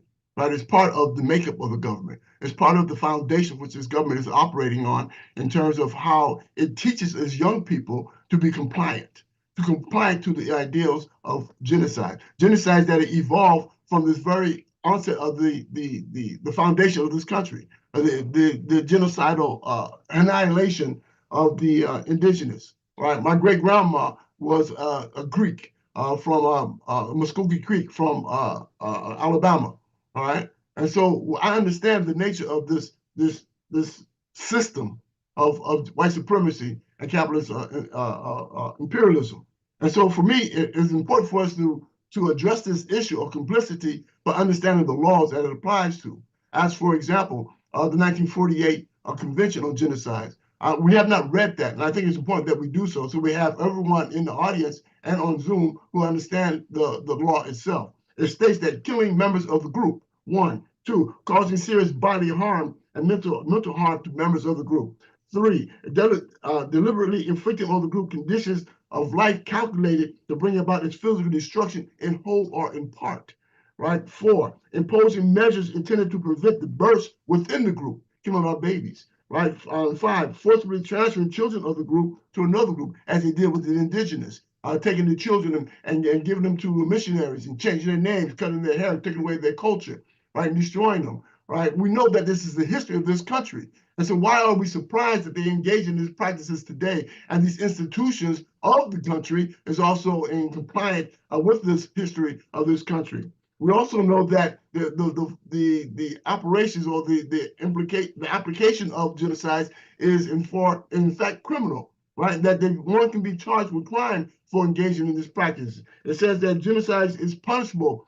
It says that the conspiracy to commit genocide is punishable. How are we going to punish these institutions who are compliant and who are complicit with this form of annihilating people? 3, directing public incitement to commit genocide is punishable, and the attempt to commit genocide is punishable, and complicity in genocide is also punishable. We also know that 18 USC 1091 is the United States treaty to the 1948 Convention on Genocide. So it is on the books. The United States is on the books to engage in genocide, yet they are doing so. So we got to figure out ways how to charge the United States, not only the institutions, but the entire United States for engaging in the process of genocide.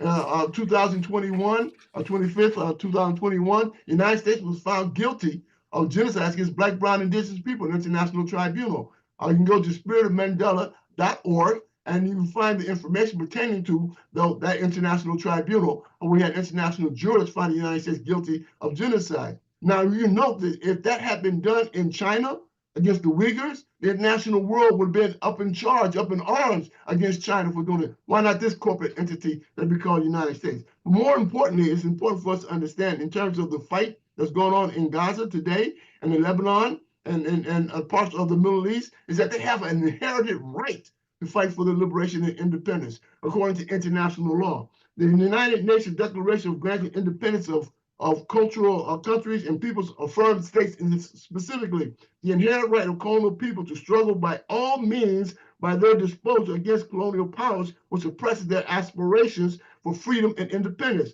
Also, while the International Covenant on Civil and Political Rights and the International Covenant on Economic and Social Cultural Rights states specifically, all people have the right to self-determination, and by virtue of that right, they be freely determine their political status and freely pursue their economic, social, and cultural development. So we know that the people who are engaged in this process of suppressing and engaging in genocide against the Palestinians are in fact is a settler colonial enterprise, right, from the Ashkenazis. Ashkenazis came from Europe, right? So that understands that they, in the 1600s, converted to Judaism. So they're not the real people who you say Jewish of that territory, of the land of the Middle East. And so there's a lot that we need to understand and discuss in regards to this issue of genocide and the complicity of this government to permit this colonial settler project to Zionism to be engaged in the way that they are in killing these people. So yes, in fact, not only is the university complicit in this genocide, the entire country, right, this corporate entity that we call the United States, based on 28 USC 3002-15A, that states specifically the United States is a corporation. And so we understand that we're dealing with corporate power, right? And for us, and corporate power is only goals and objective is to profits for their investors, right? And that's the reason why we find the university investing in this this enterprise of genocide. And so for me, it's important for us to know the law, right? The history and the understanding of what's going on today is a form of ensuring that the systems of white supremacy continues, right? To ensure that the system of capitalist imperialism continues, and therefore all people who are not adherent to that idea, we can expect that they will try every means that they possibly can to annihilate them. And for me, it is important that we engage in struggle here in the United States because we are in the belly of the beast, right? We are in what I say is the analogy of an octopus. And we know that this octopus has tentacles all around the world, sucking the resources and the labor from other countries and other peoples, right? And oftentimes we cut off a tentacle, right, to end colonialism, neo-colonialism, but it grows back.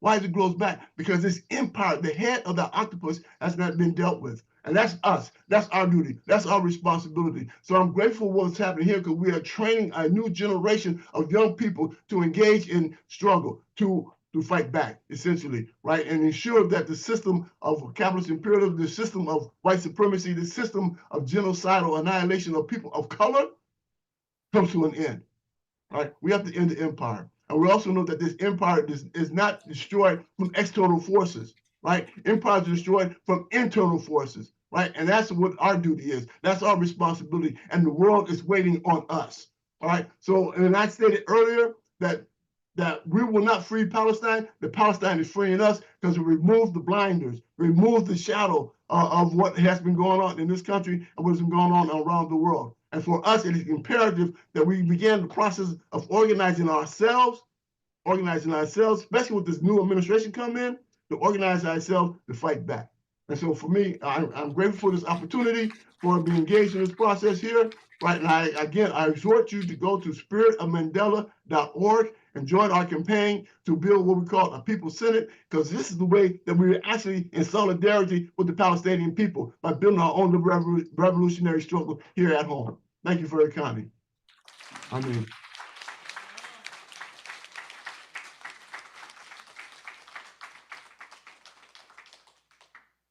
Susan. Thanks, Jess. Can everybody hear me okay? Yeah. So at the opening of the session, I was struck by the prevalence of Black and brown faces among those who were charged with crimes of complicity today. And I think it demonstrates, to me anyway, that white supremacy has become diverse and inclusive. And in other words, white supremacy is now multiracial. So, and for me, I think this underscores the problem with what we call identity politics, this belief that anyone who shares one's race or ethnicity is necessarily going to share their values in politics. And I think it's really incumbent on all of us to approach our revolutionary work from the standpoint of class analyses. It's incumbent on us to conduct our work with an internationalist perspective that never stops connecting the dots between global struggles, because it's all connected. And whether it's indigenous rights, police brutality, Palestine, Congo, Sudan, you know, we can only be free when we're free together.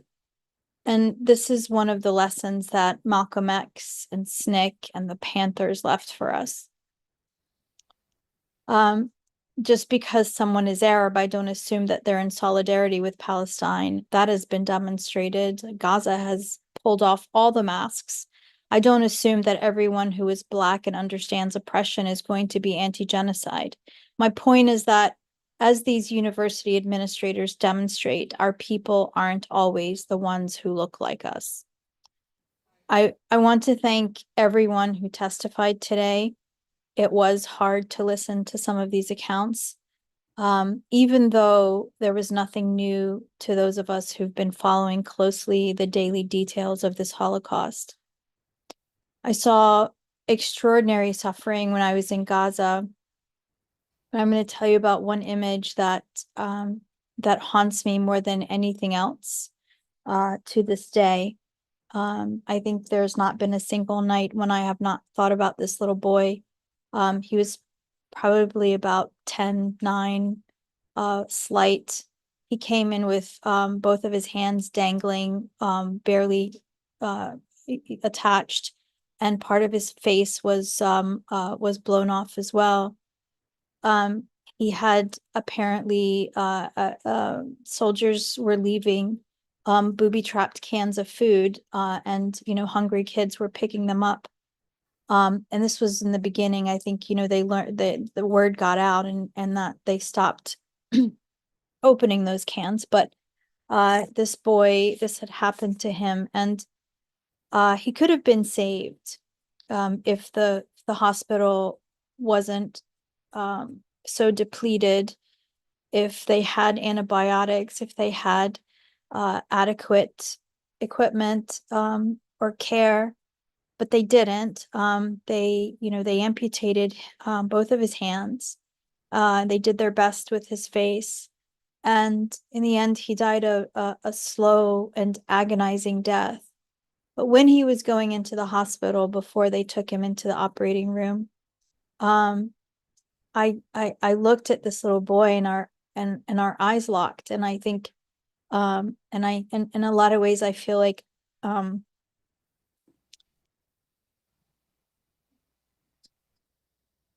we're still locked. I appreciate the fact that you all called out the names of the monsters at UC. In particular, that Tammy Roseman woman, her overt racism. I want to point out that although she's screaming anti-Semitism, Palestinians are actually the Semites in this equation, not European or American Zionists. They stole that too. And this kind of incitement to violence against Palestinians and Muslims is disgusting. I'm also intrigued by the Helen Keller Foundation because a lot of these tax-exempt organizations are funding Israel directly, making them also complicit in genocide, which is legally actionable. If there are any lawfare groups out there, I think it's important. That's an important battlefront for us. Canadians are taking this route currently with measurable success. For example, they recently got the tax-exempt status of JNS, the Jewish National Fund, revoked, and the appeal of the JNS was also rejected. So there's no reason why we can't do the same here.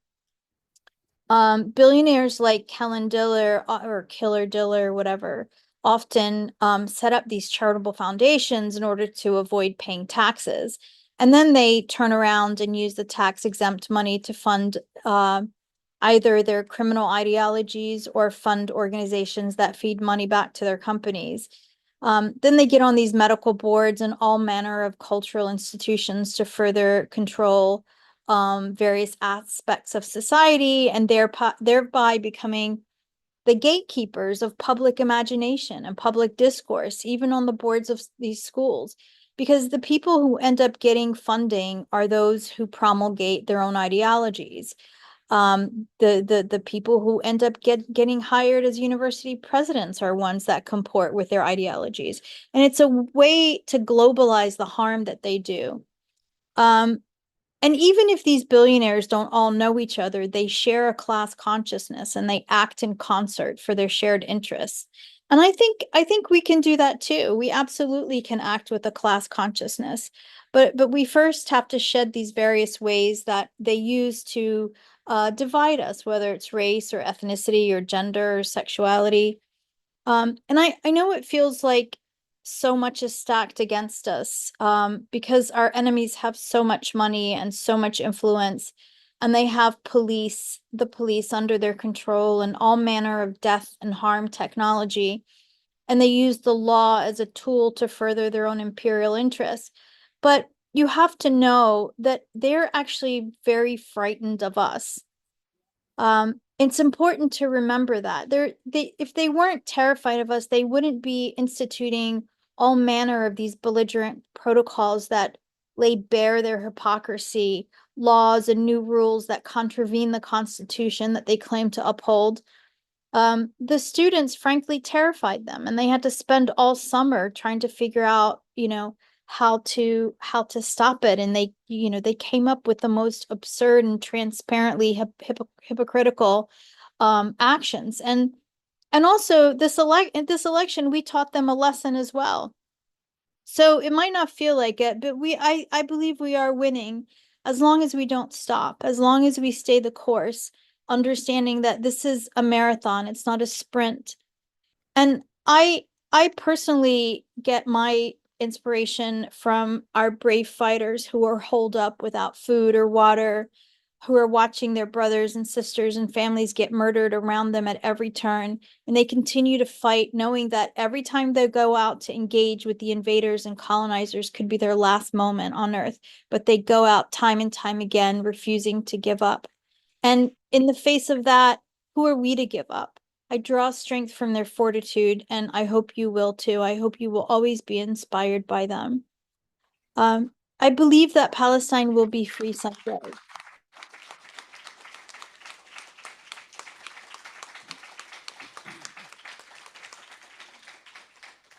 I do believe in my heart that Palestine will be free someday, and I want you all to know it in the deepest parts of yourselves. And I ask you to imagine it. Imagine a free Palestine. Imagine returning home, taking a train from Jerusalem to Beirut, to Damascus, to Amman, and so on.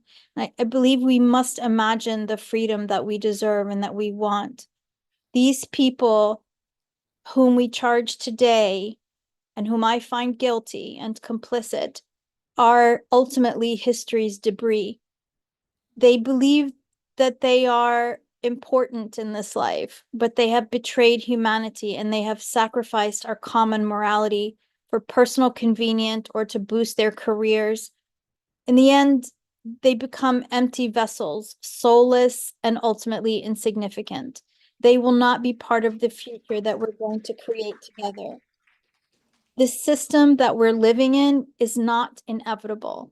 It is not unchangeable, and we have not reached the end of history. Gaza, as I said, has exposed the whole world, and all the masks are off. Whether it's politicians, media, celebrities, university administrators, cultural institutions, and so on. The outcome of this moment is going to determine the fate of humanity for generations to come, and I do not believe that's an exaggeration. Because if we let them get away with genocide, that will become the new world normal. And we have the power to hold them accountable. We have the power to isolate them. We can boycott them through tribunals, through direct action, street protests, sabotage, disruptions, lawsuits, and all manner of creative action. We can overwhelm them with our antics. We can become ungovernable. Then we win. And I believe that we will win.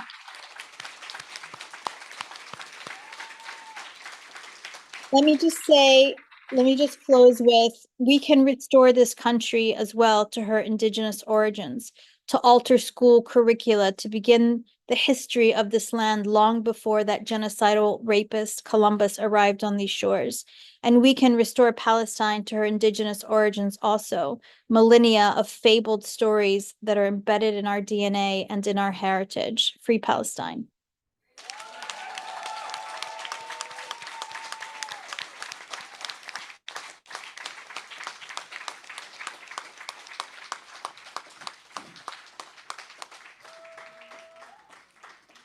Thank you, Susan. Thank you, Jaleel. Thank you, Lisa. Thank you, Karina. Thank you to the organizers. Thank you to Rosita and JMO for doing an awesome job today.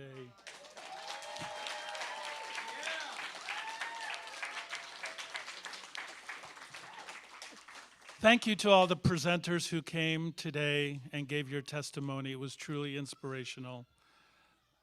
I felt my ancestors today.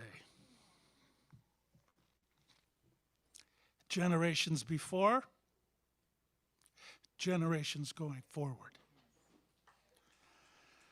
I want to say a special thank you to my brothers and sisters today who spoke from their voices of being Palestinian. With all the evidence that we heard today, which was compelling, which was deep, which was comprehensive, for me, hearing the voices of Palestinians being uplifted, and also, unfortunately, voices of Palestinians who are now martyred and dead, is the thing that carried the day for me. You need to know something really important about Palestine. We all have a heavy heart today. But the one thing that I also feel today is awesome love. And if you don't feel that awesome love from Gaza, from the West Bank, from Jerusalem, and from the rest of historic Palestine, you've kind of missed the main message today. I so appreciate all of the voices today, and the one thing that is really important, and I hear this every day from my brothers and sisters in Palestine, especially in Gaza. They say, why has the world turned its back on us? Why are the bombs dropping on our heads and our children dying every day? Can't they hear our voices? Well, they heard them today. What we witnessed today and what we spoke about today goes back to Gaza and has a material impact on the ground because it sends a message to Palestinians in Gaza and throughout Palestine that the world is with them and we haven't forgotten. Please take that with you as you go forward in your day. Remember the stories that you heard today from Palestinians in Gaza and the voices that you heard today. Now, as a judge, guilty as charged.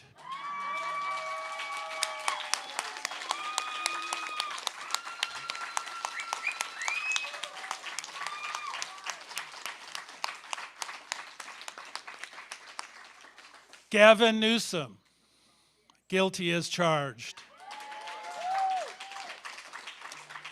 Michael V. Drake, guilty as charged. Every single UC Regent, guilty as charged.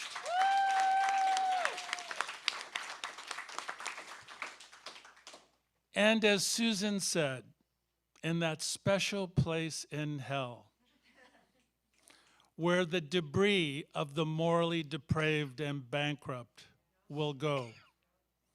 At UCSF, the Killer Diller Foundation, guilty as charged.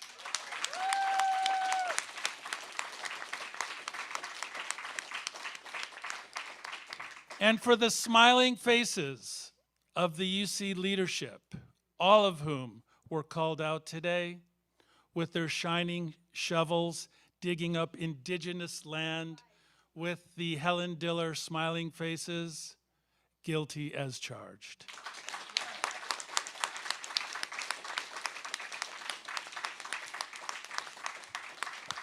You know, I share my brother Hatem's deep feeling about this. I don't say Palestine will be free. I say Palestine is free. We are the ones that are not free. We are the ones that wake up every day paying taxes, fomenting, supporting, enhancing this genocidal activity that's happening in Gaza right now and throughout Palestine. It's our job to psychologically decolonize ourselves with the deep freedom that Palestinians in Gaza are showing us right now. We can learn. So our responsibility, if we want to be free, is to take the lessons that we heard today from our brothers and sisters in Gaza, who every single day, as they look for that last bit of water, that last bit of food to feed their families, they are the ones that are free. So I'm not going to end by saying free Palestine. I'm going to end by saying Palestine is free. Thank you.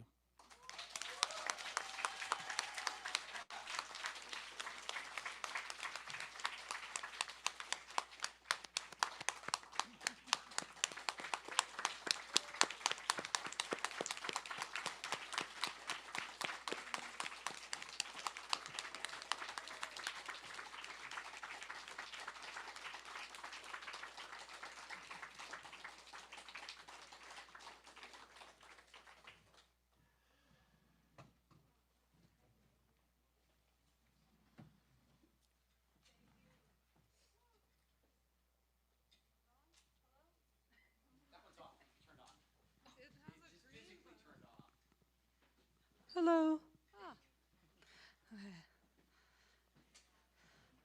Thank you for that telling verdict. I'm joined by some of the organizers. I ask that all the organizers actually just come up here if you can. Can you all come up?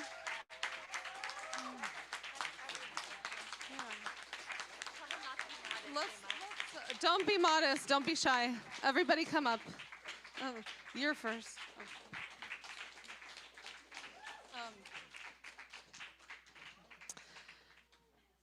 We are going to read the closing statement for this tribunal and look forward to the next one. We are almost done, and then we're going to be closing out. As we close this first session of the UC People's Tribunal for Palestine, we acknowledge and honor the Chochenyo-speaking Ohlone people and other indigenous tribes whose unceded lands the University of California shamelessly occupies.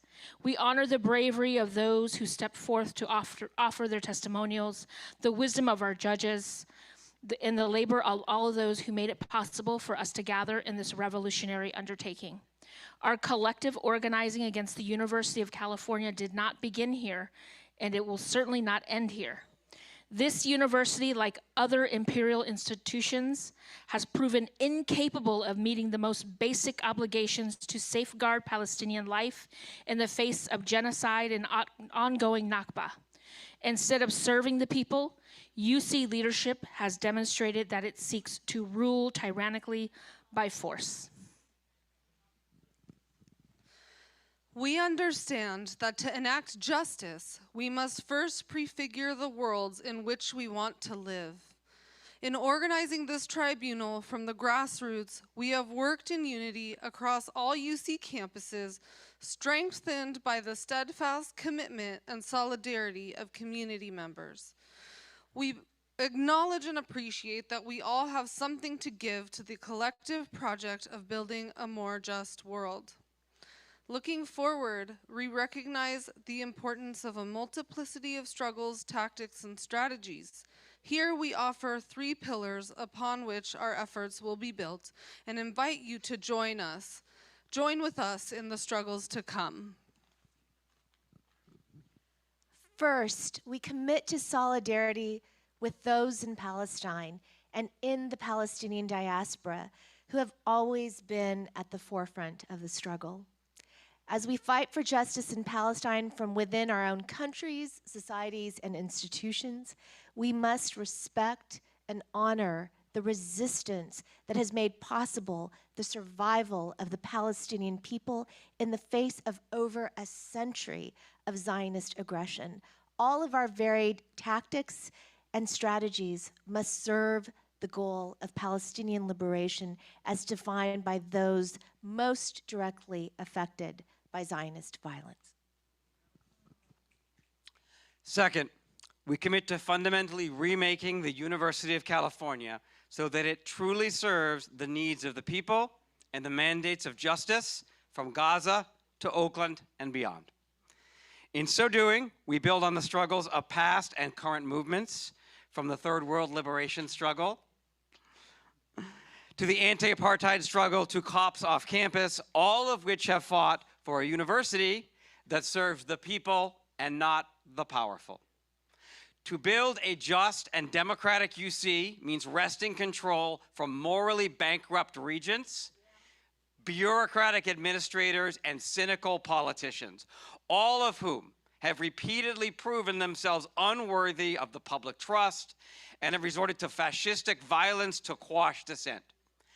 In addition to grassroots efforts at the campus level, we will also work with labor across the state to qualify a ballot measure to amend the California Constitution to replace and remove the UC Regents.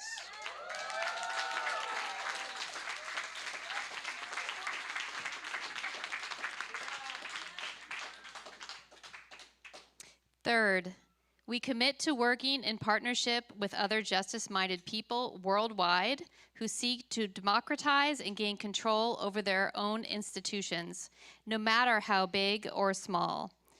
The genocide in Palestine has dramatically exposed the moral rot at heart of many of our institutions. Mobilizing to support Palestinian liberation will require us to reimagine our institutions from the bottom up. This work is long and fraught with hazard, and we honor all of those who have committed and continue to commit so much of themselves to this struggle, past, present, and future. Our power lies in our solidarity and support to those who will never consent to complicity and genocide. Our strength lies in our comradeship with those who build collective power to transform the world in which we live, whether through tribunals, open classrooms, unions, or student collectives.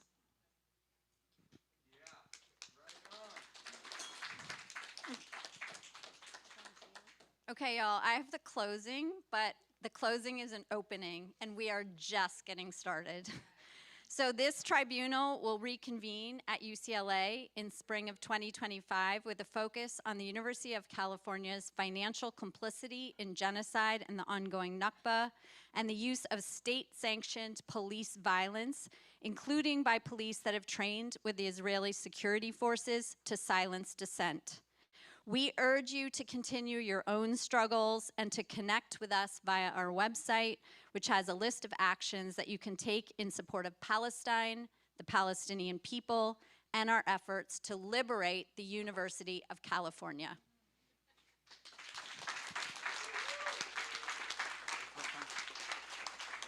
From the river to the sea. Palestine will be free. Is free, yes. Is free.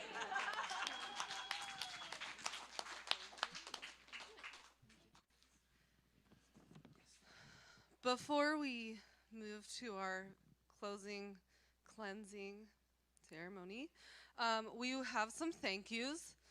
We first would really love to thank La Peña for opening this space. Yeah. There wasn't a more perfect space where this could have been held. And for Corey, who really helped us just button down this tech situation that I know nothing about. Yes. Superhuman tech wizard. I'd like to thank Sheila and the care team. Sheila didn't come up here, but she's an organizer with us for providing mental health support when needed. We'd like to thank our esteemed judges. You all have been so powerful.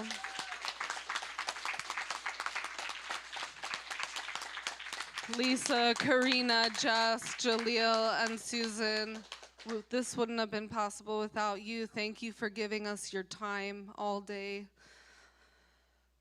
We want to thank those who helped with childcare, and I want to thank my family also, and all of our families for allowing us to do this, and for bearing with our late night, early morning, all day, every day meetings and texting, chats. All right, emoji. Spreadsheets. Okay. We'd like to thank those who shared their testimonials today and those who wrote them while living in a genocide from Gaza to the West Bank, across Palestine and up to Lebanon.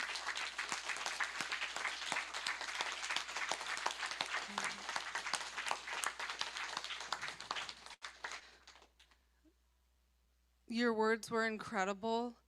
We will be sharing more information about those who wrote testimonies, and we'll have additional testimonies on our website as well as our social media. So stay tuned for more information about them. We did hear that one of them actually watched the reading of their testimony from Gaza on the ground. We want to thank Nida, Mesa, and Maram for reading those testimonies that were written and shared.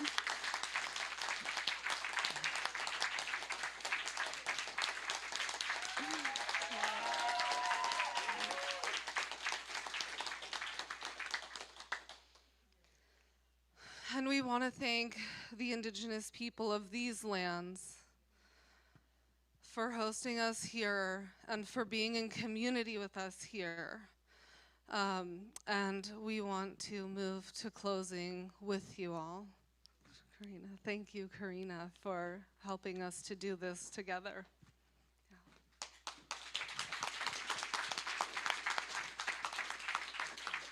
Can you do a closing? Should I put this back? Do you want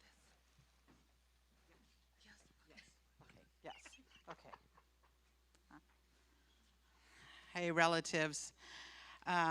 Let's start with a deep breath again, huh? Let's take a deep breath together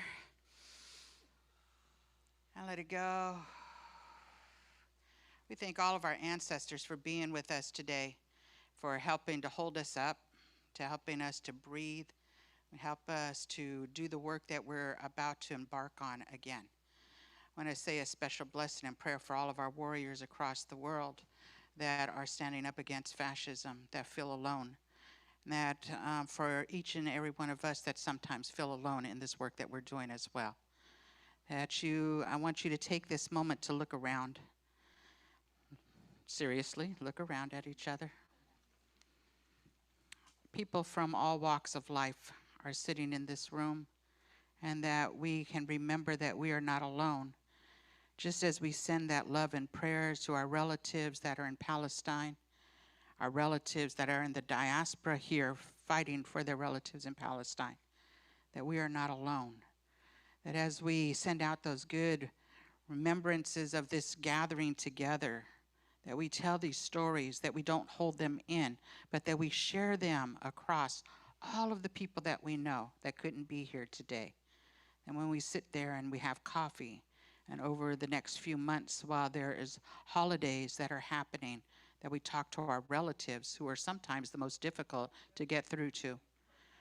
That we have those hard conversations, and that we promise that we will see each other in the streets, and that we will see each other on the Zoom land, and that we will see each other in rooms as we organize and we see each other as liberated and free together. Thank you so much.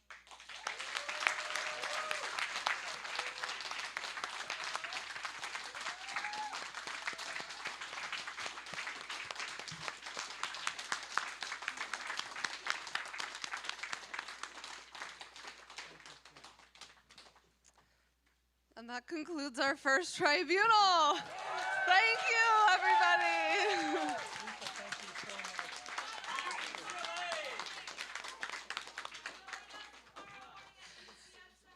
Join us tomorrow morning at UCSF at the Regents meeting. We're going to be doing some fun and challenging activities to stick it to the Regents.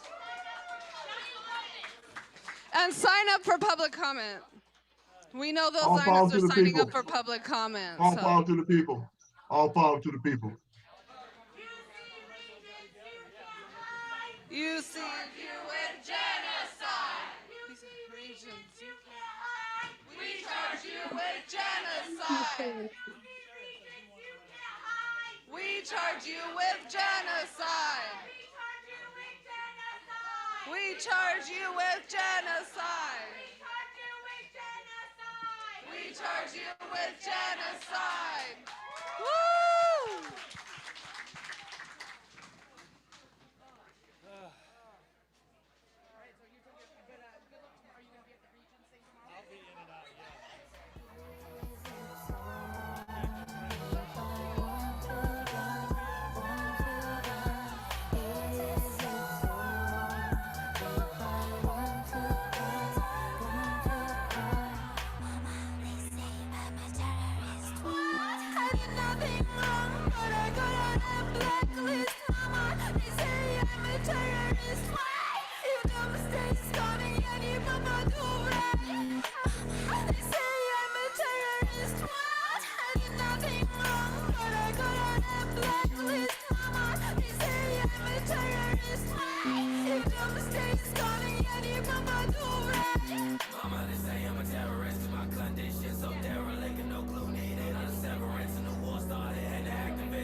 تسلني من أبي ومن ترى أمي فما أعرف منهم أحدا ومن جد العتيق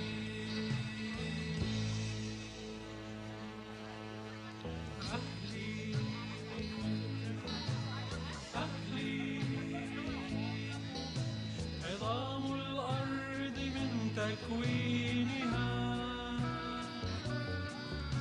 تراب وحجار في جدار بقايا كوكب